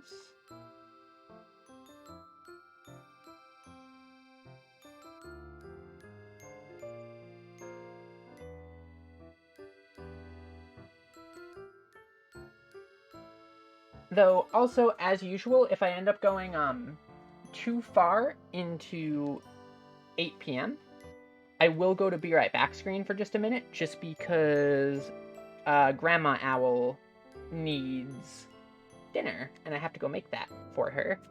But then I'll come right back and finish this up, because I'm going to finish this in one go. Though depending, I might get this done before then anyway, because I feel like this is going pretty quick.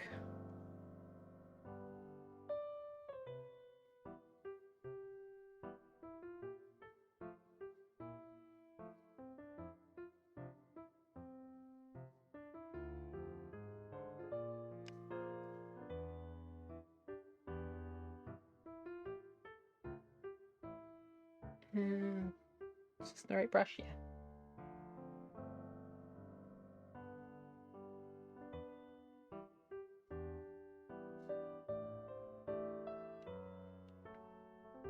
And while it looks like there's a lot left to shade, there's very few, like, colors left to shade.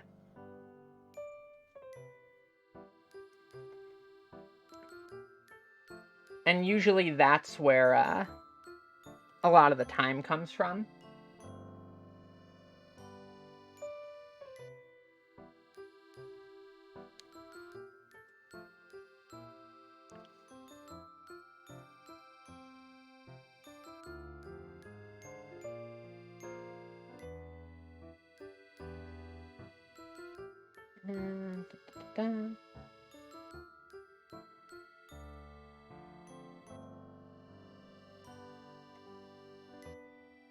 Blend all of this into one block.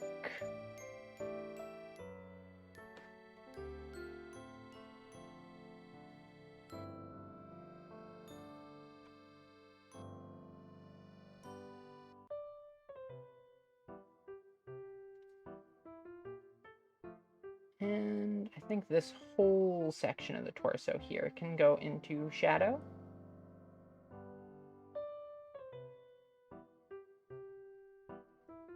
Let me zoom out to make sure it still looks good if I zoom out. I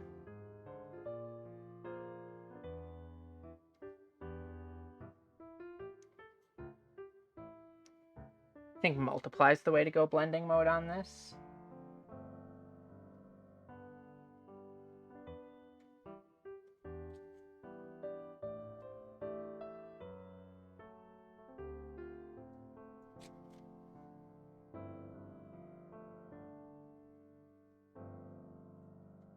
Skin can be done relatively quickly, at least.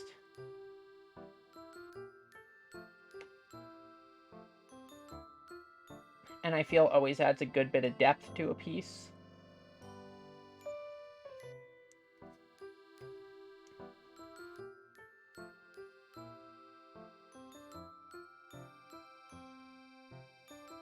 Clean that line up a little bit.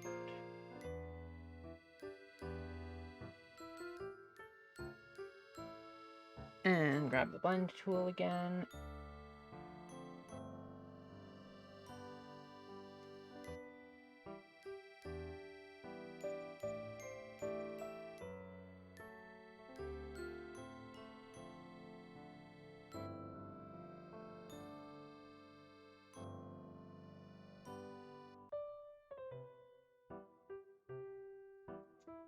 Not quite as used to soft shading as I am to cell shading. But I wanted to try something a little bit different with this piece.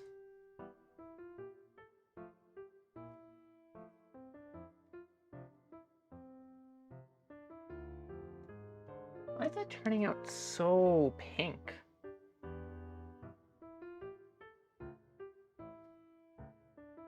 Like, this isn't a very pink color.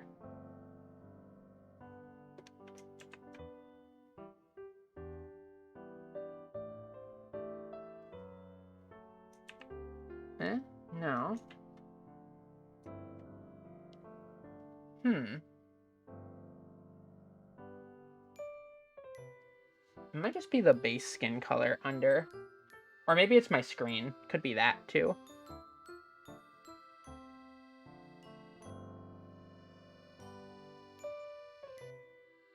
I really need to adjust the color grading on my tablet, because I feel like it's fallen a little bit out recently.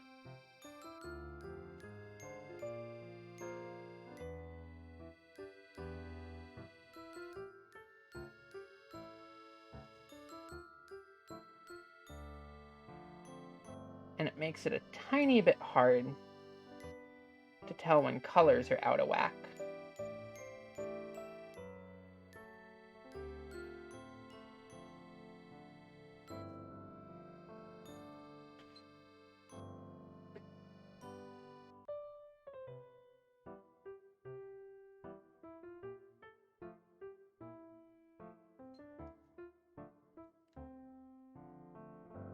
So quickly cut this to shape. Make the eraser a little bit bigger. And just soft erase it.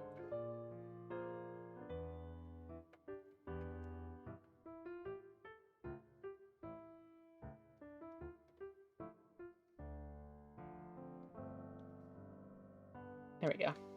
Not quite. A little bit of shadow there. A little bit of shadow here.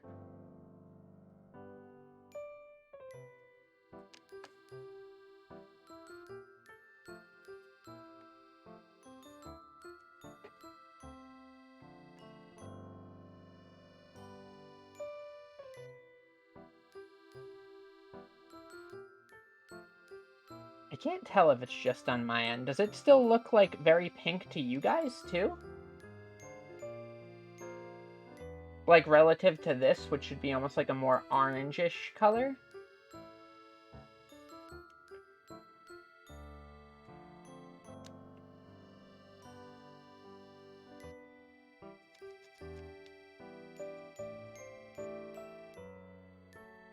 Okay, so it's just on my end, then.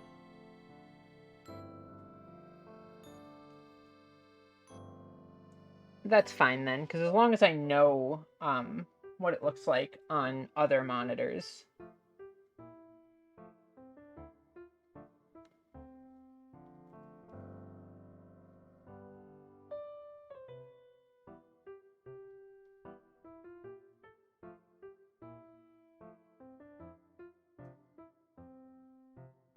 Get the shadow under that. And maybe a tiny bit more, like, right under here.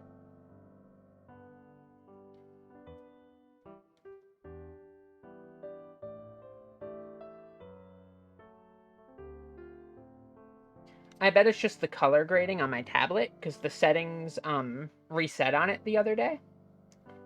And I haven't gotten a chance to go back and mess with the color grading and stuff again yet.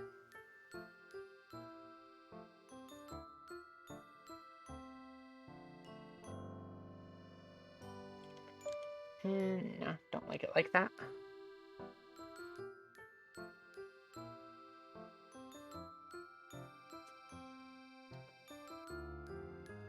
Right, another layer. Grab this color and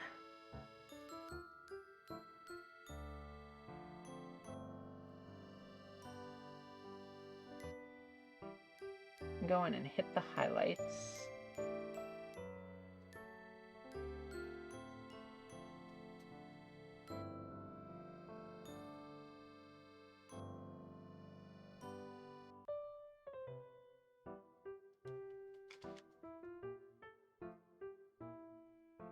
And maybe one more shadow layer just to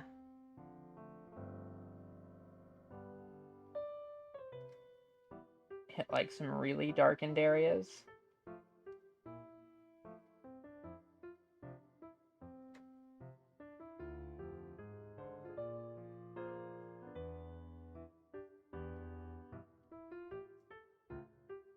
Like in here and stuff.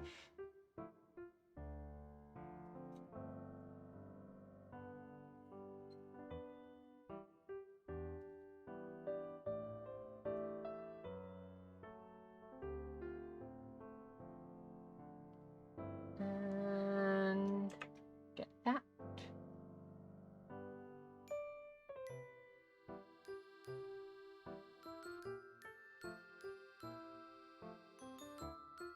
And just blend out some of the hard edges.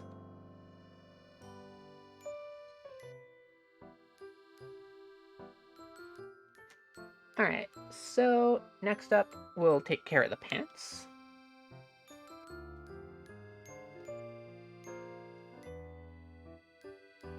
Which should come together real quick.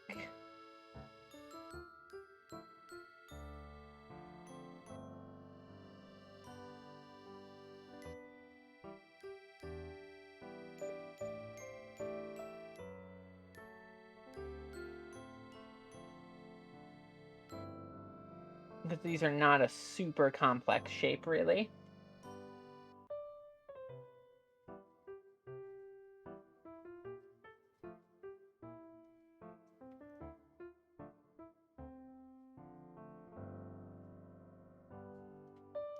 One thing that's nice about Clip Studio is you can paint with transparent as your selected color.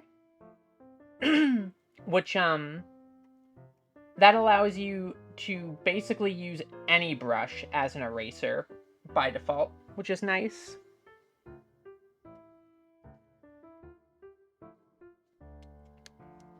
So for stuff where you want to preserve edge quality without, like, having to resort to, like, using a basic hard or soft eraser, but also don't want to have to, like, make a specified eraser brush for a given type of brush, you can do that.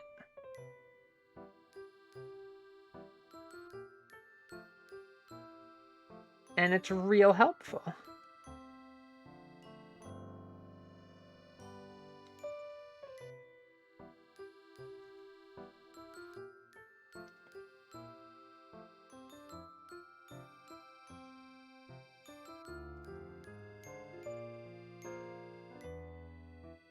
Getting this all shaded in. I forgot to do, like, this little tie down here, but I'll do that in just a sec.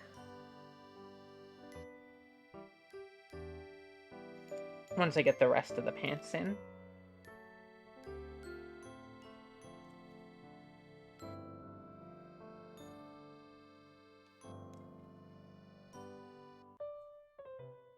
I really need to get around to making that Clip Studio, like, tutorial video series I want to make.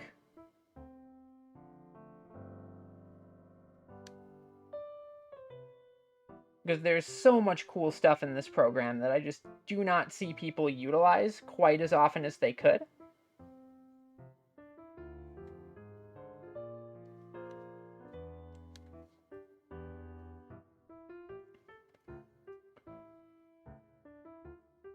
And then maybe once I make the video series, Clip Studio Senpai will notice me.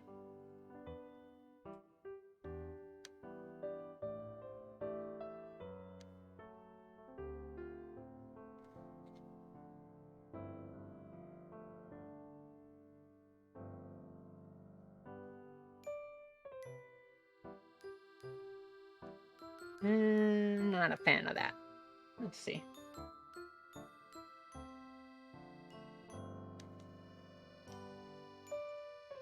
Maybe turn that into more of like a lost edge.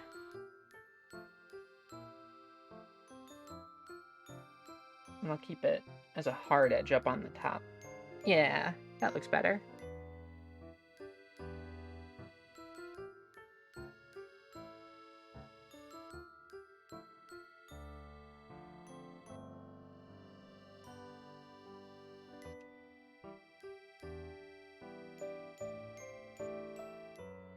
And that's pretty much the pants in now.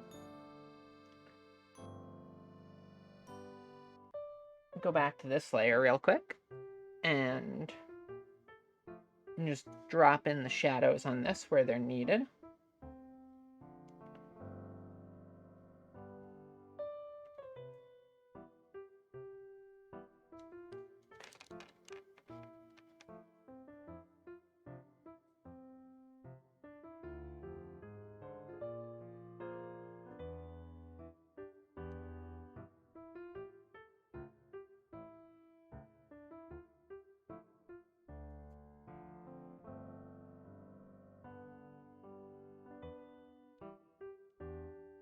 Heading out, Warlocks?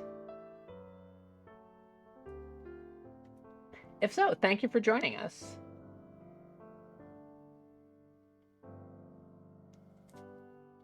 I'll have the finished of this up probably within an hour or two would be my guess. There's not really that much more left to do on this. Sleep is good. Go get extra sleep. This way I don't have to sleep. Because that's how that works. If other people sleep, I don't need to. Which means I can just stay up and draw forever. Where's my owl juice? Here it is.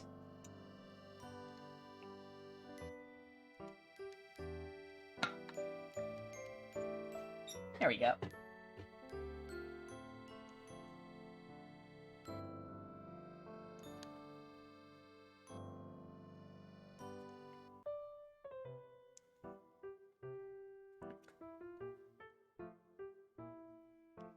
And is still on the same layer? Sure is.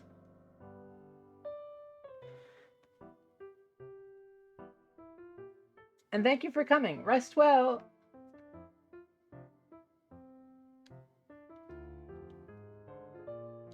What did I I do? Why did this get all bumped out of order here? There we go.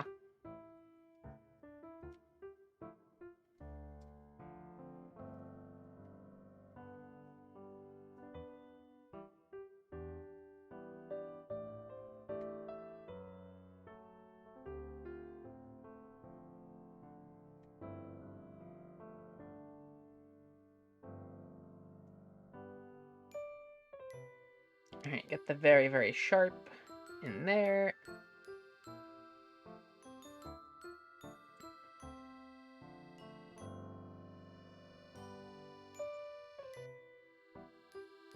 And now we'll blur this to lighten the shapes up a bit.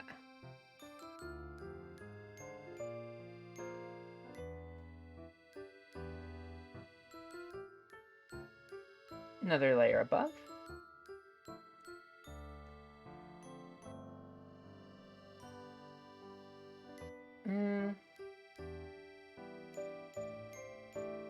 There we go.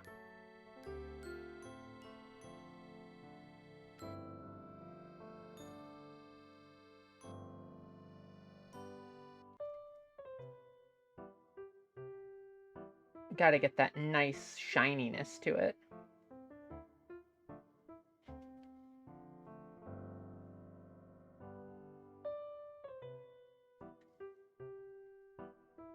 Metal is always really, really cool to, like, shade. I usually just wing it instead of doing it, like, fully properly.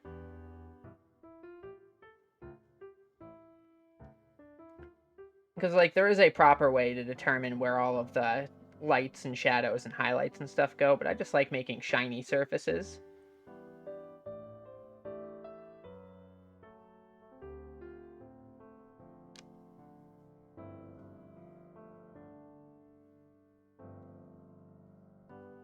And let's get some reflected lights onto this.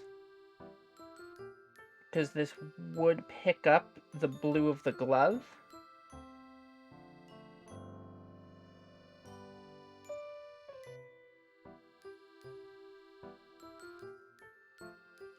And leave that as a normal layer.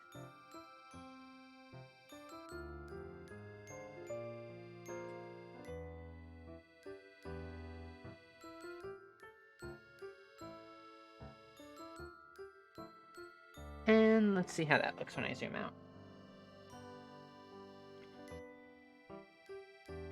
Bit too much here, methinks.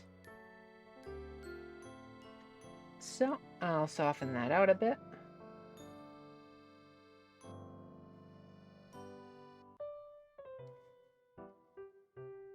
And leave it as normal.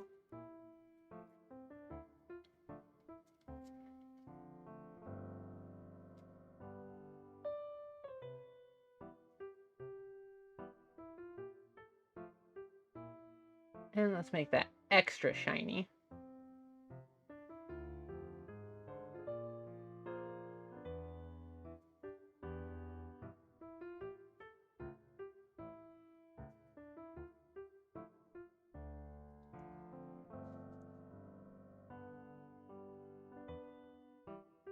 Give this sort of the same treatment.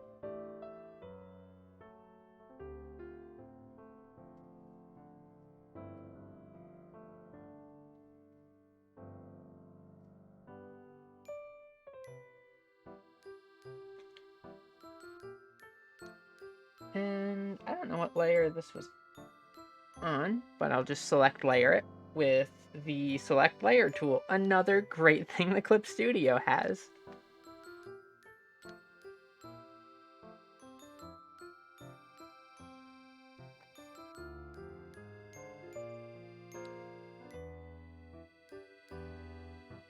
And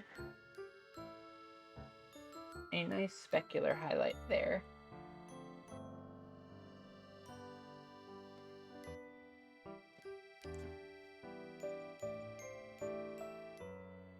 Shade this white layer a little bit.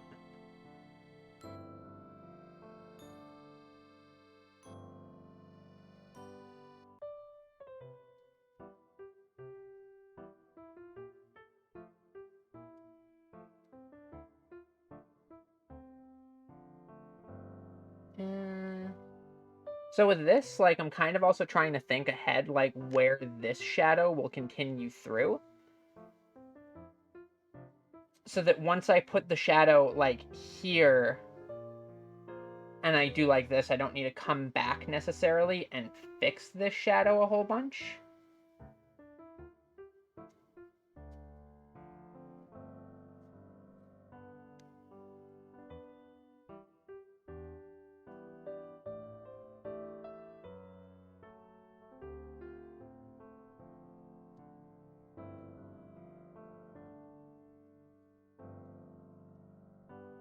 These can have a little bit of shadow here, but I used the wrong brush for that. There we go.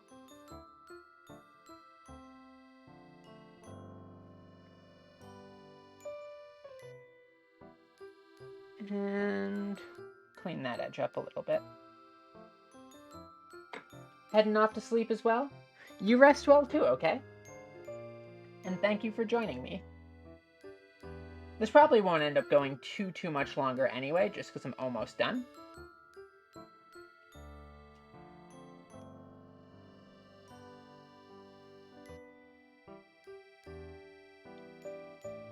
Is this on the right layer? Yeah. I will, thank you. When I sleep will be never.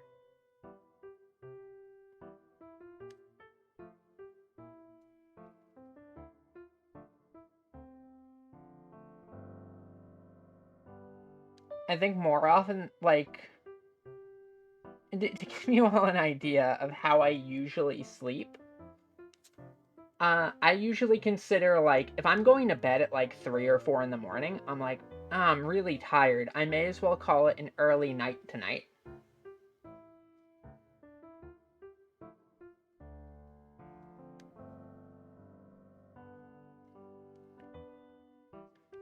Sleep and I have a weird relationship.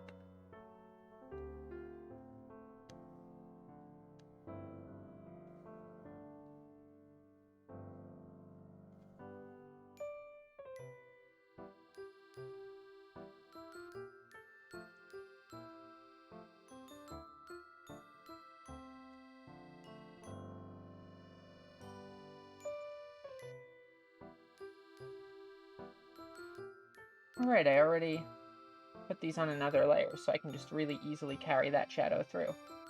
Nice.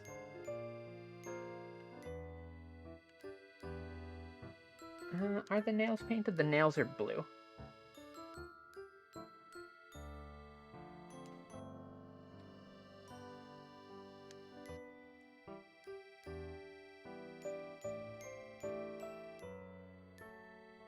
I like this contrast between, like, the gray of the fingers and the very saturated blue of the nail polish.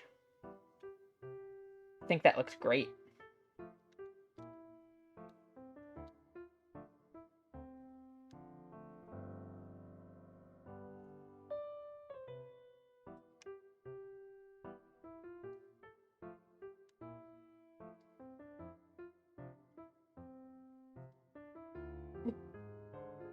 Wait. This needs to go... What layer is this on? There it is. A little bit of the glasses got, buried there by the gray.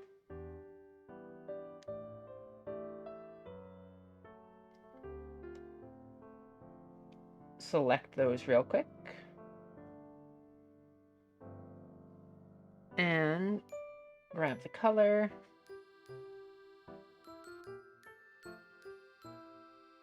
Make a new layer so that I can do it the right way.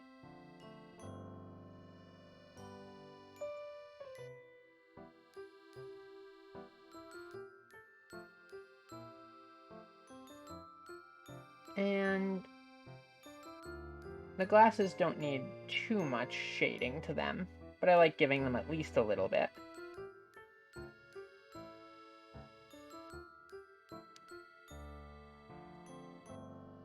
Is this on the same layer? No. But I can probably use almost the same color to shade this.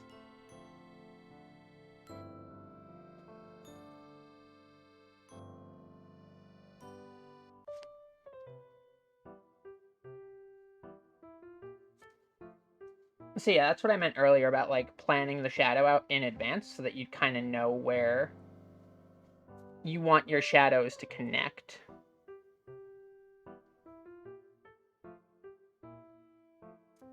And this way you don't need to go back into the other layer later to fix it.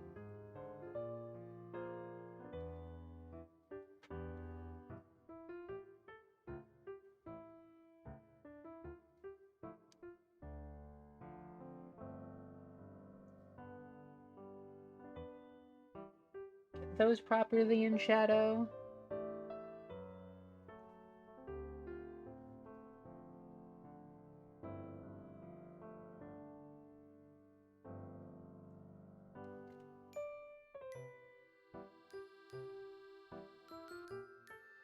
And these, the fingies.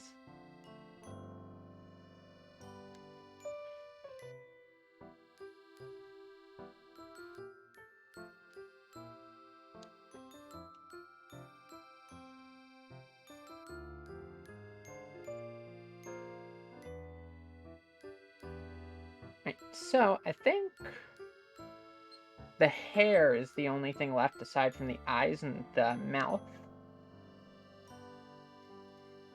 So let's get to it.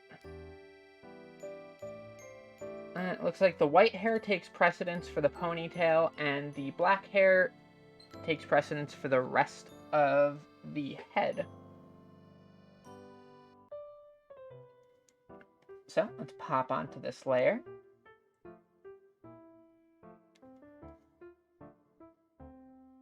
And get these shadows in here.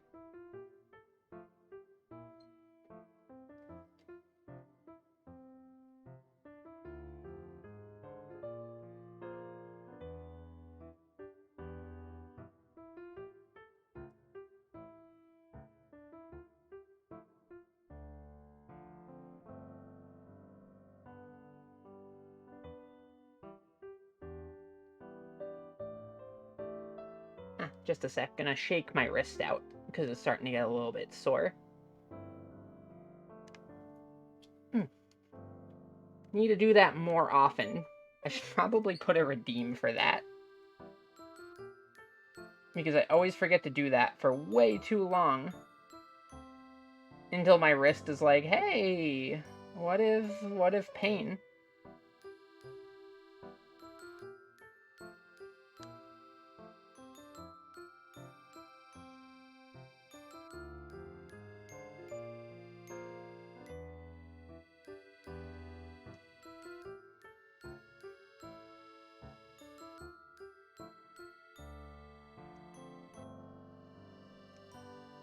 Get this in.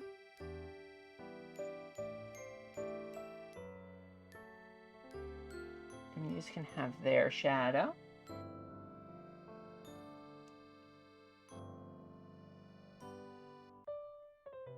Yeah, I'll add a wrist flex redeem for after stream.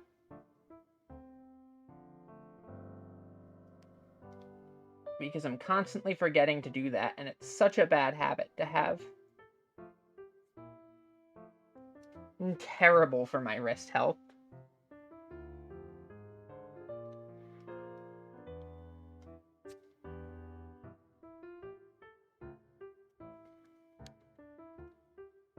So I think I will keep this is a strand of blue going into the ponytail. This is a strand of blue going into the ponytail.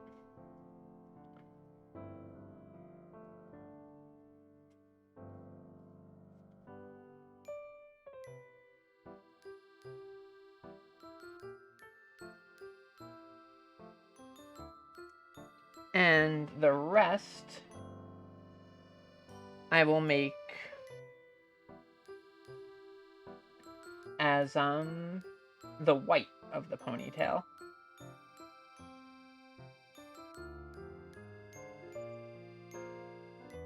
Gonna add a little bit more of that saturated blue into the highlight areas. Because she's got a sort of like, a lot of magpies and birds have this, where they have an almost like metallic sheen to their feathers.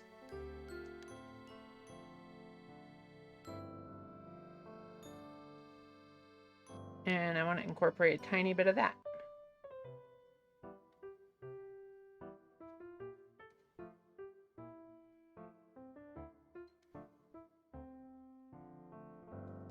Whoops, went a little bit too hard on the erasing there.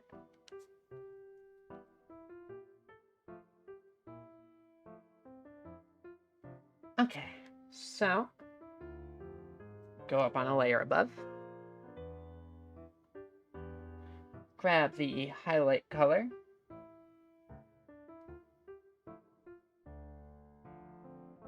And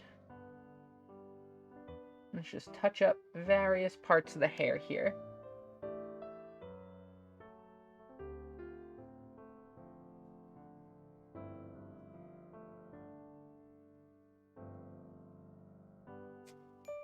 And that would be the last spot for that one.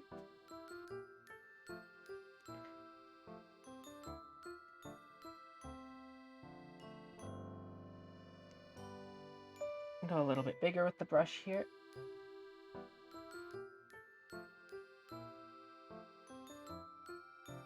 And I might need to lower the opacity on this one.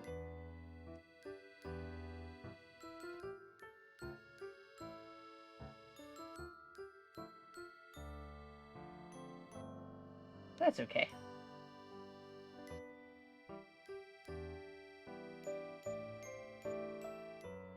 Get that there, some there, maybe a tiny bit on the feathers, tiny bit there, and tiny bit there.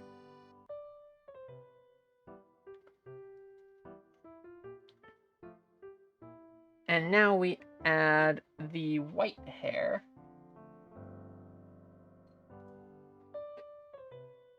Which I will still keep with a very, very, very slight blue tinge to it.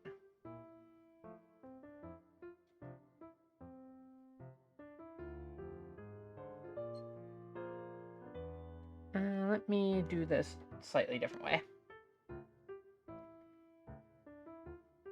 I'm gonna cut this piece of the hair off from the rest here. And now I should be able to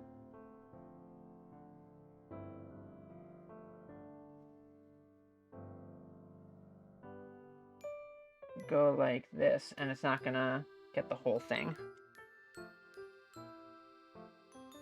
It doesn't need this.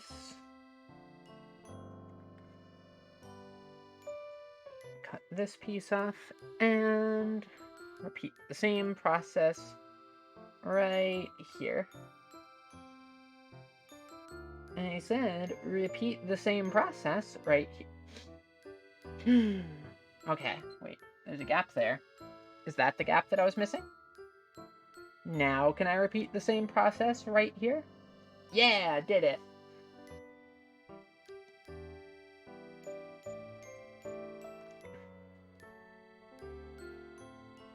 And just gonna do the same thing with this.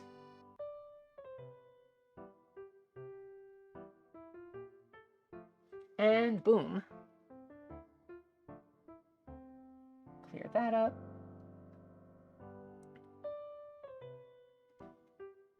And now I can just come in with the regular brush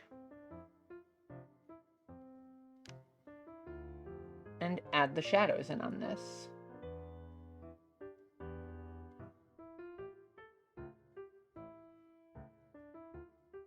Big time saver.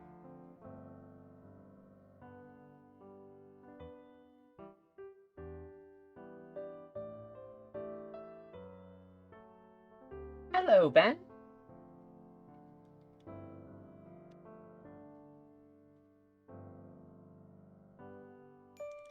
How goes it, friend?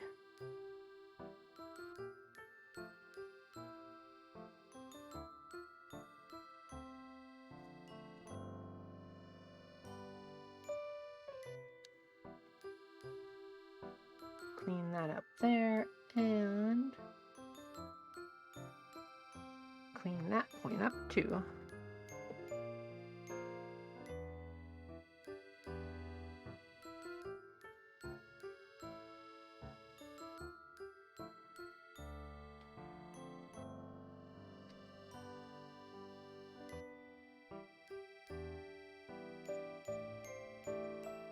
I'm not too worried about getting, like, out of the lines here to, like, this.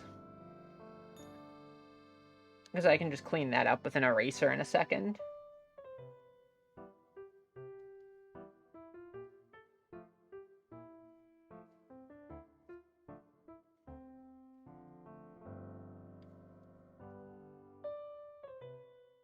And you lose a bit of line quality if you worry too much about trying to be super duper exact with it,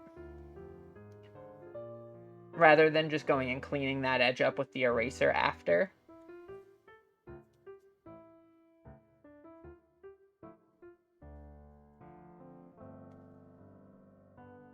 Because, like, now I can just come in and clean this up, now that I have the rest of the shadows in there.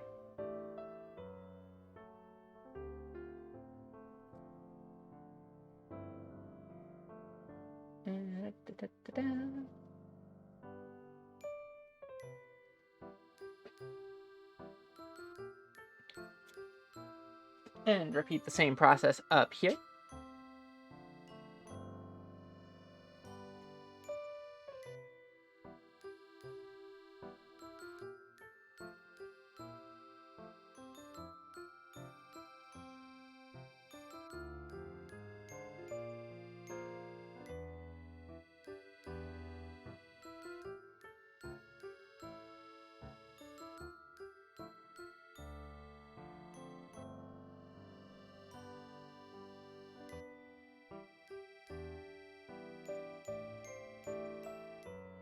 Erase that out.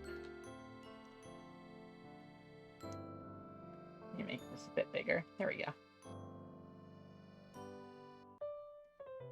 Probably a bit too big there, but that's okay. Nothing an eraser can't fix.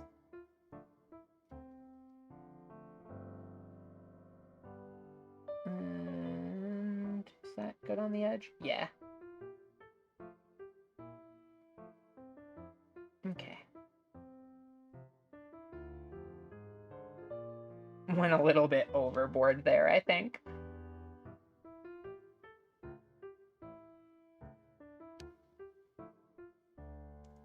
But that's okay. As Bob Ross once said, when you make happy little mistakes in art, you just erase them from existence forever.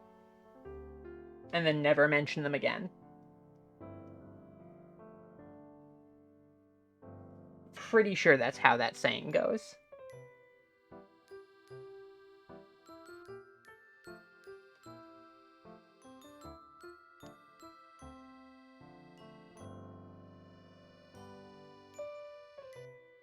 And that edge up again.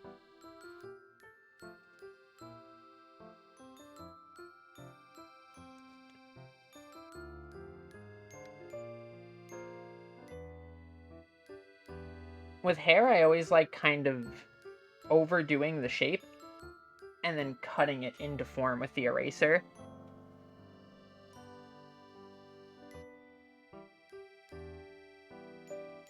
Which I don't necessarily do with most other parts of shading. At least quite as often.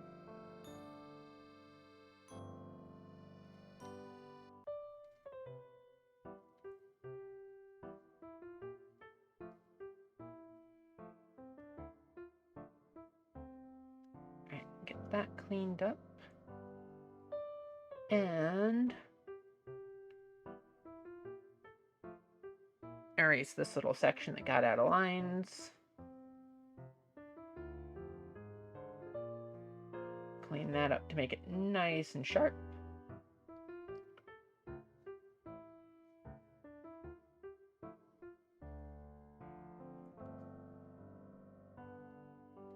And the reason I didn't go pure white with this hair is because now I can drop in some actual highlights here.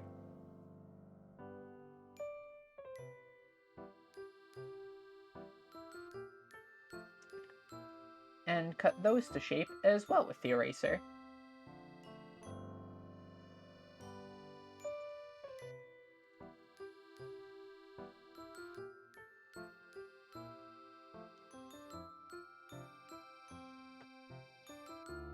Alright, so the only thing we have left are the eyes and the teeth,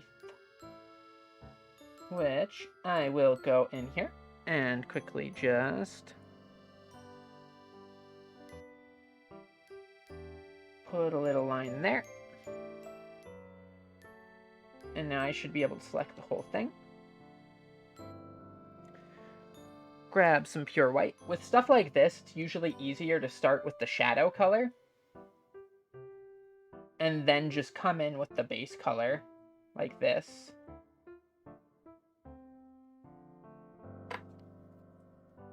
I do the same with the actual sclera of the eyes too. I'll start with the base darker color.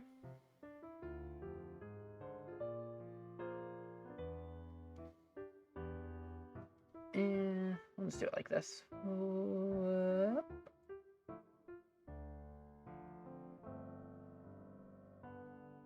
Clean that edge up.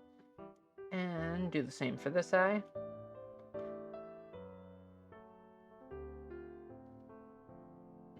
So yeah, I start with the darker color.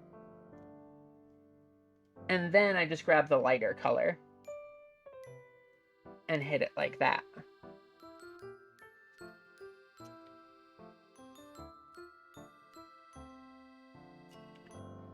So blue eye is on the right.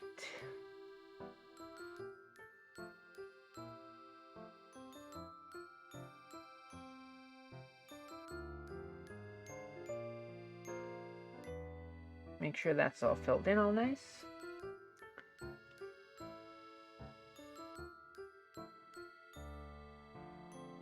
Eyes are another one of my favorite things to do.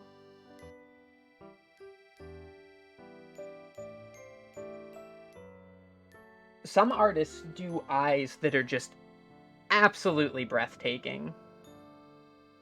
Like, completely incredible.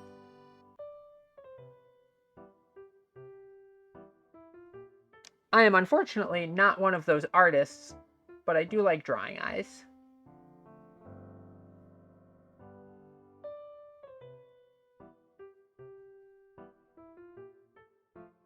Get that color back.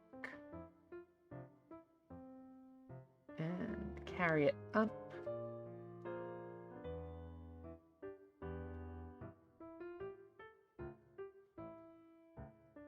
And maybe add a little bit of contrasting color in here.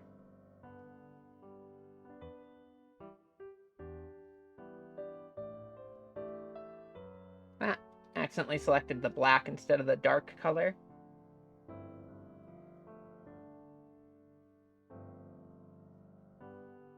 Are those dark? Yeah, those are very dark, okay.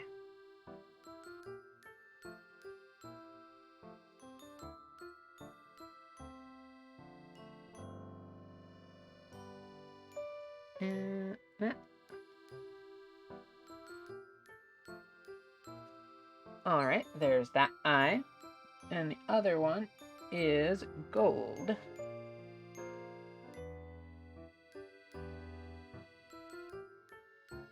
Which I'll just repeat the exact same process on this side.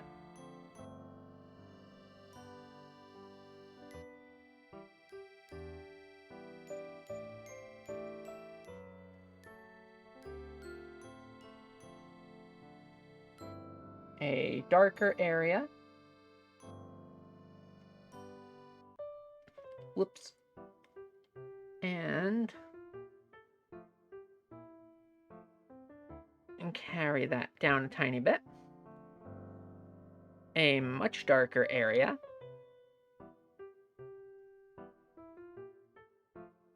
And then I like to do a light area.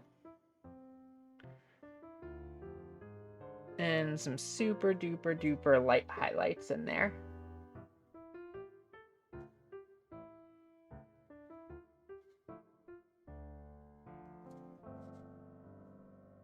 Have this catch a tiny bit of the light. And maybe some contrasting highlights in here too. Come all the way above.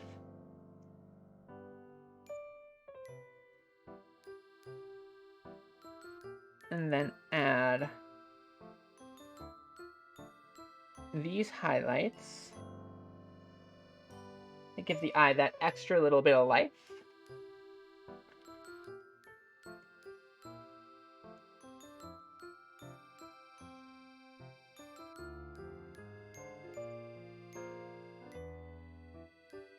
And I think we might be just about done. Is there anything I am forgetting? This. That's what I'm forgetting.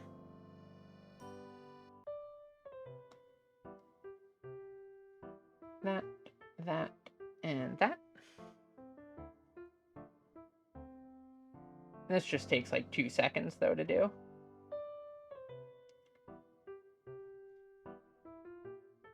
And make it shiny.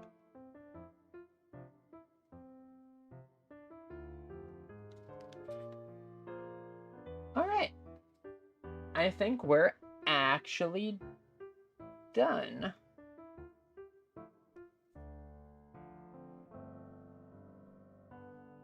Put some shine on the glasses here, too.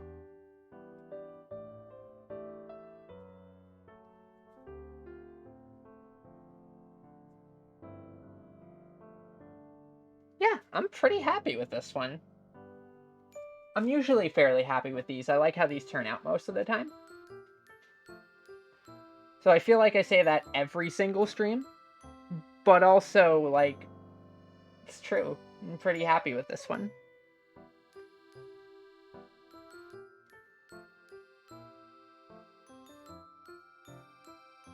Alright, so let me sign this up.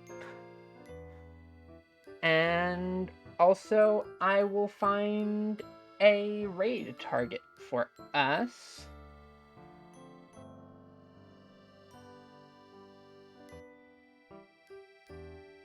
Let me quickly check to make sure I have the Twitter handle correct.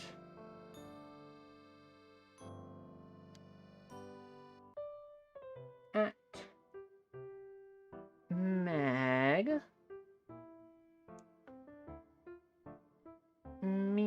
That E is bad. Meme. Pie.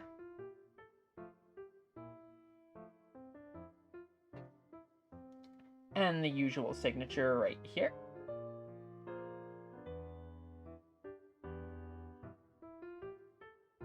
Boop. Boop. Bop, bop. Bop, bop. Bop. Bop. And a smile.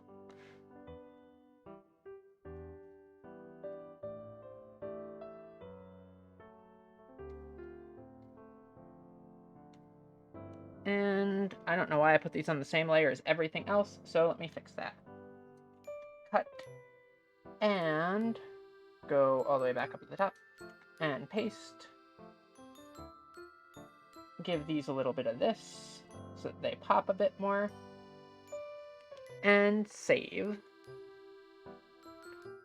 Alright, so there we go. That is this week's VVednesday shoutout, which I'm pretty happy with.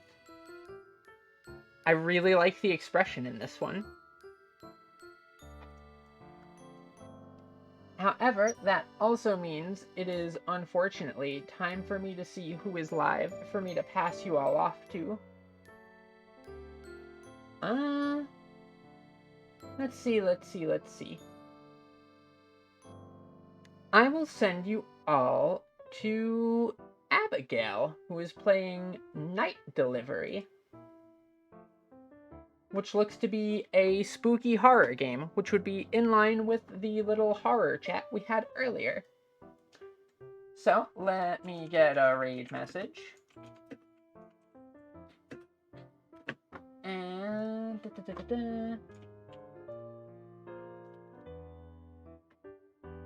this, and... my eyes are closed because things are spooky. Alright, there we go. There's a raid message. Copy it on up, and I will prep that to send over to her. And also, tomorrow I will be playing Indivisible some more. So, I will catch you all in the future. Thank you all so much for joining me. Love you all bunches, and hoolaloo.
Real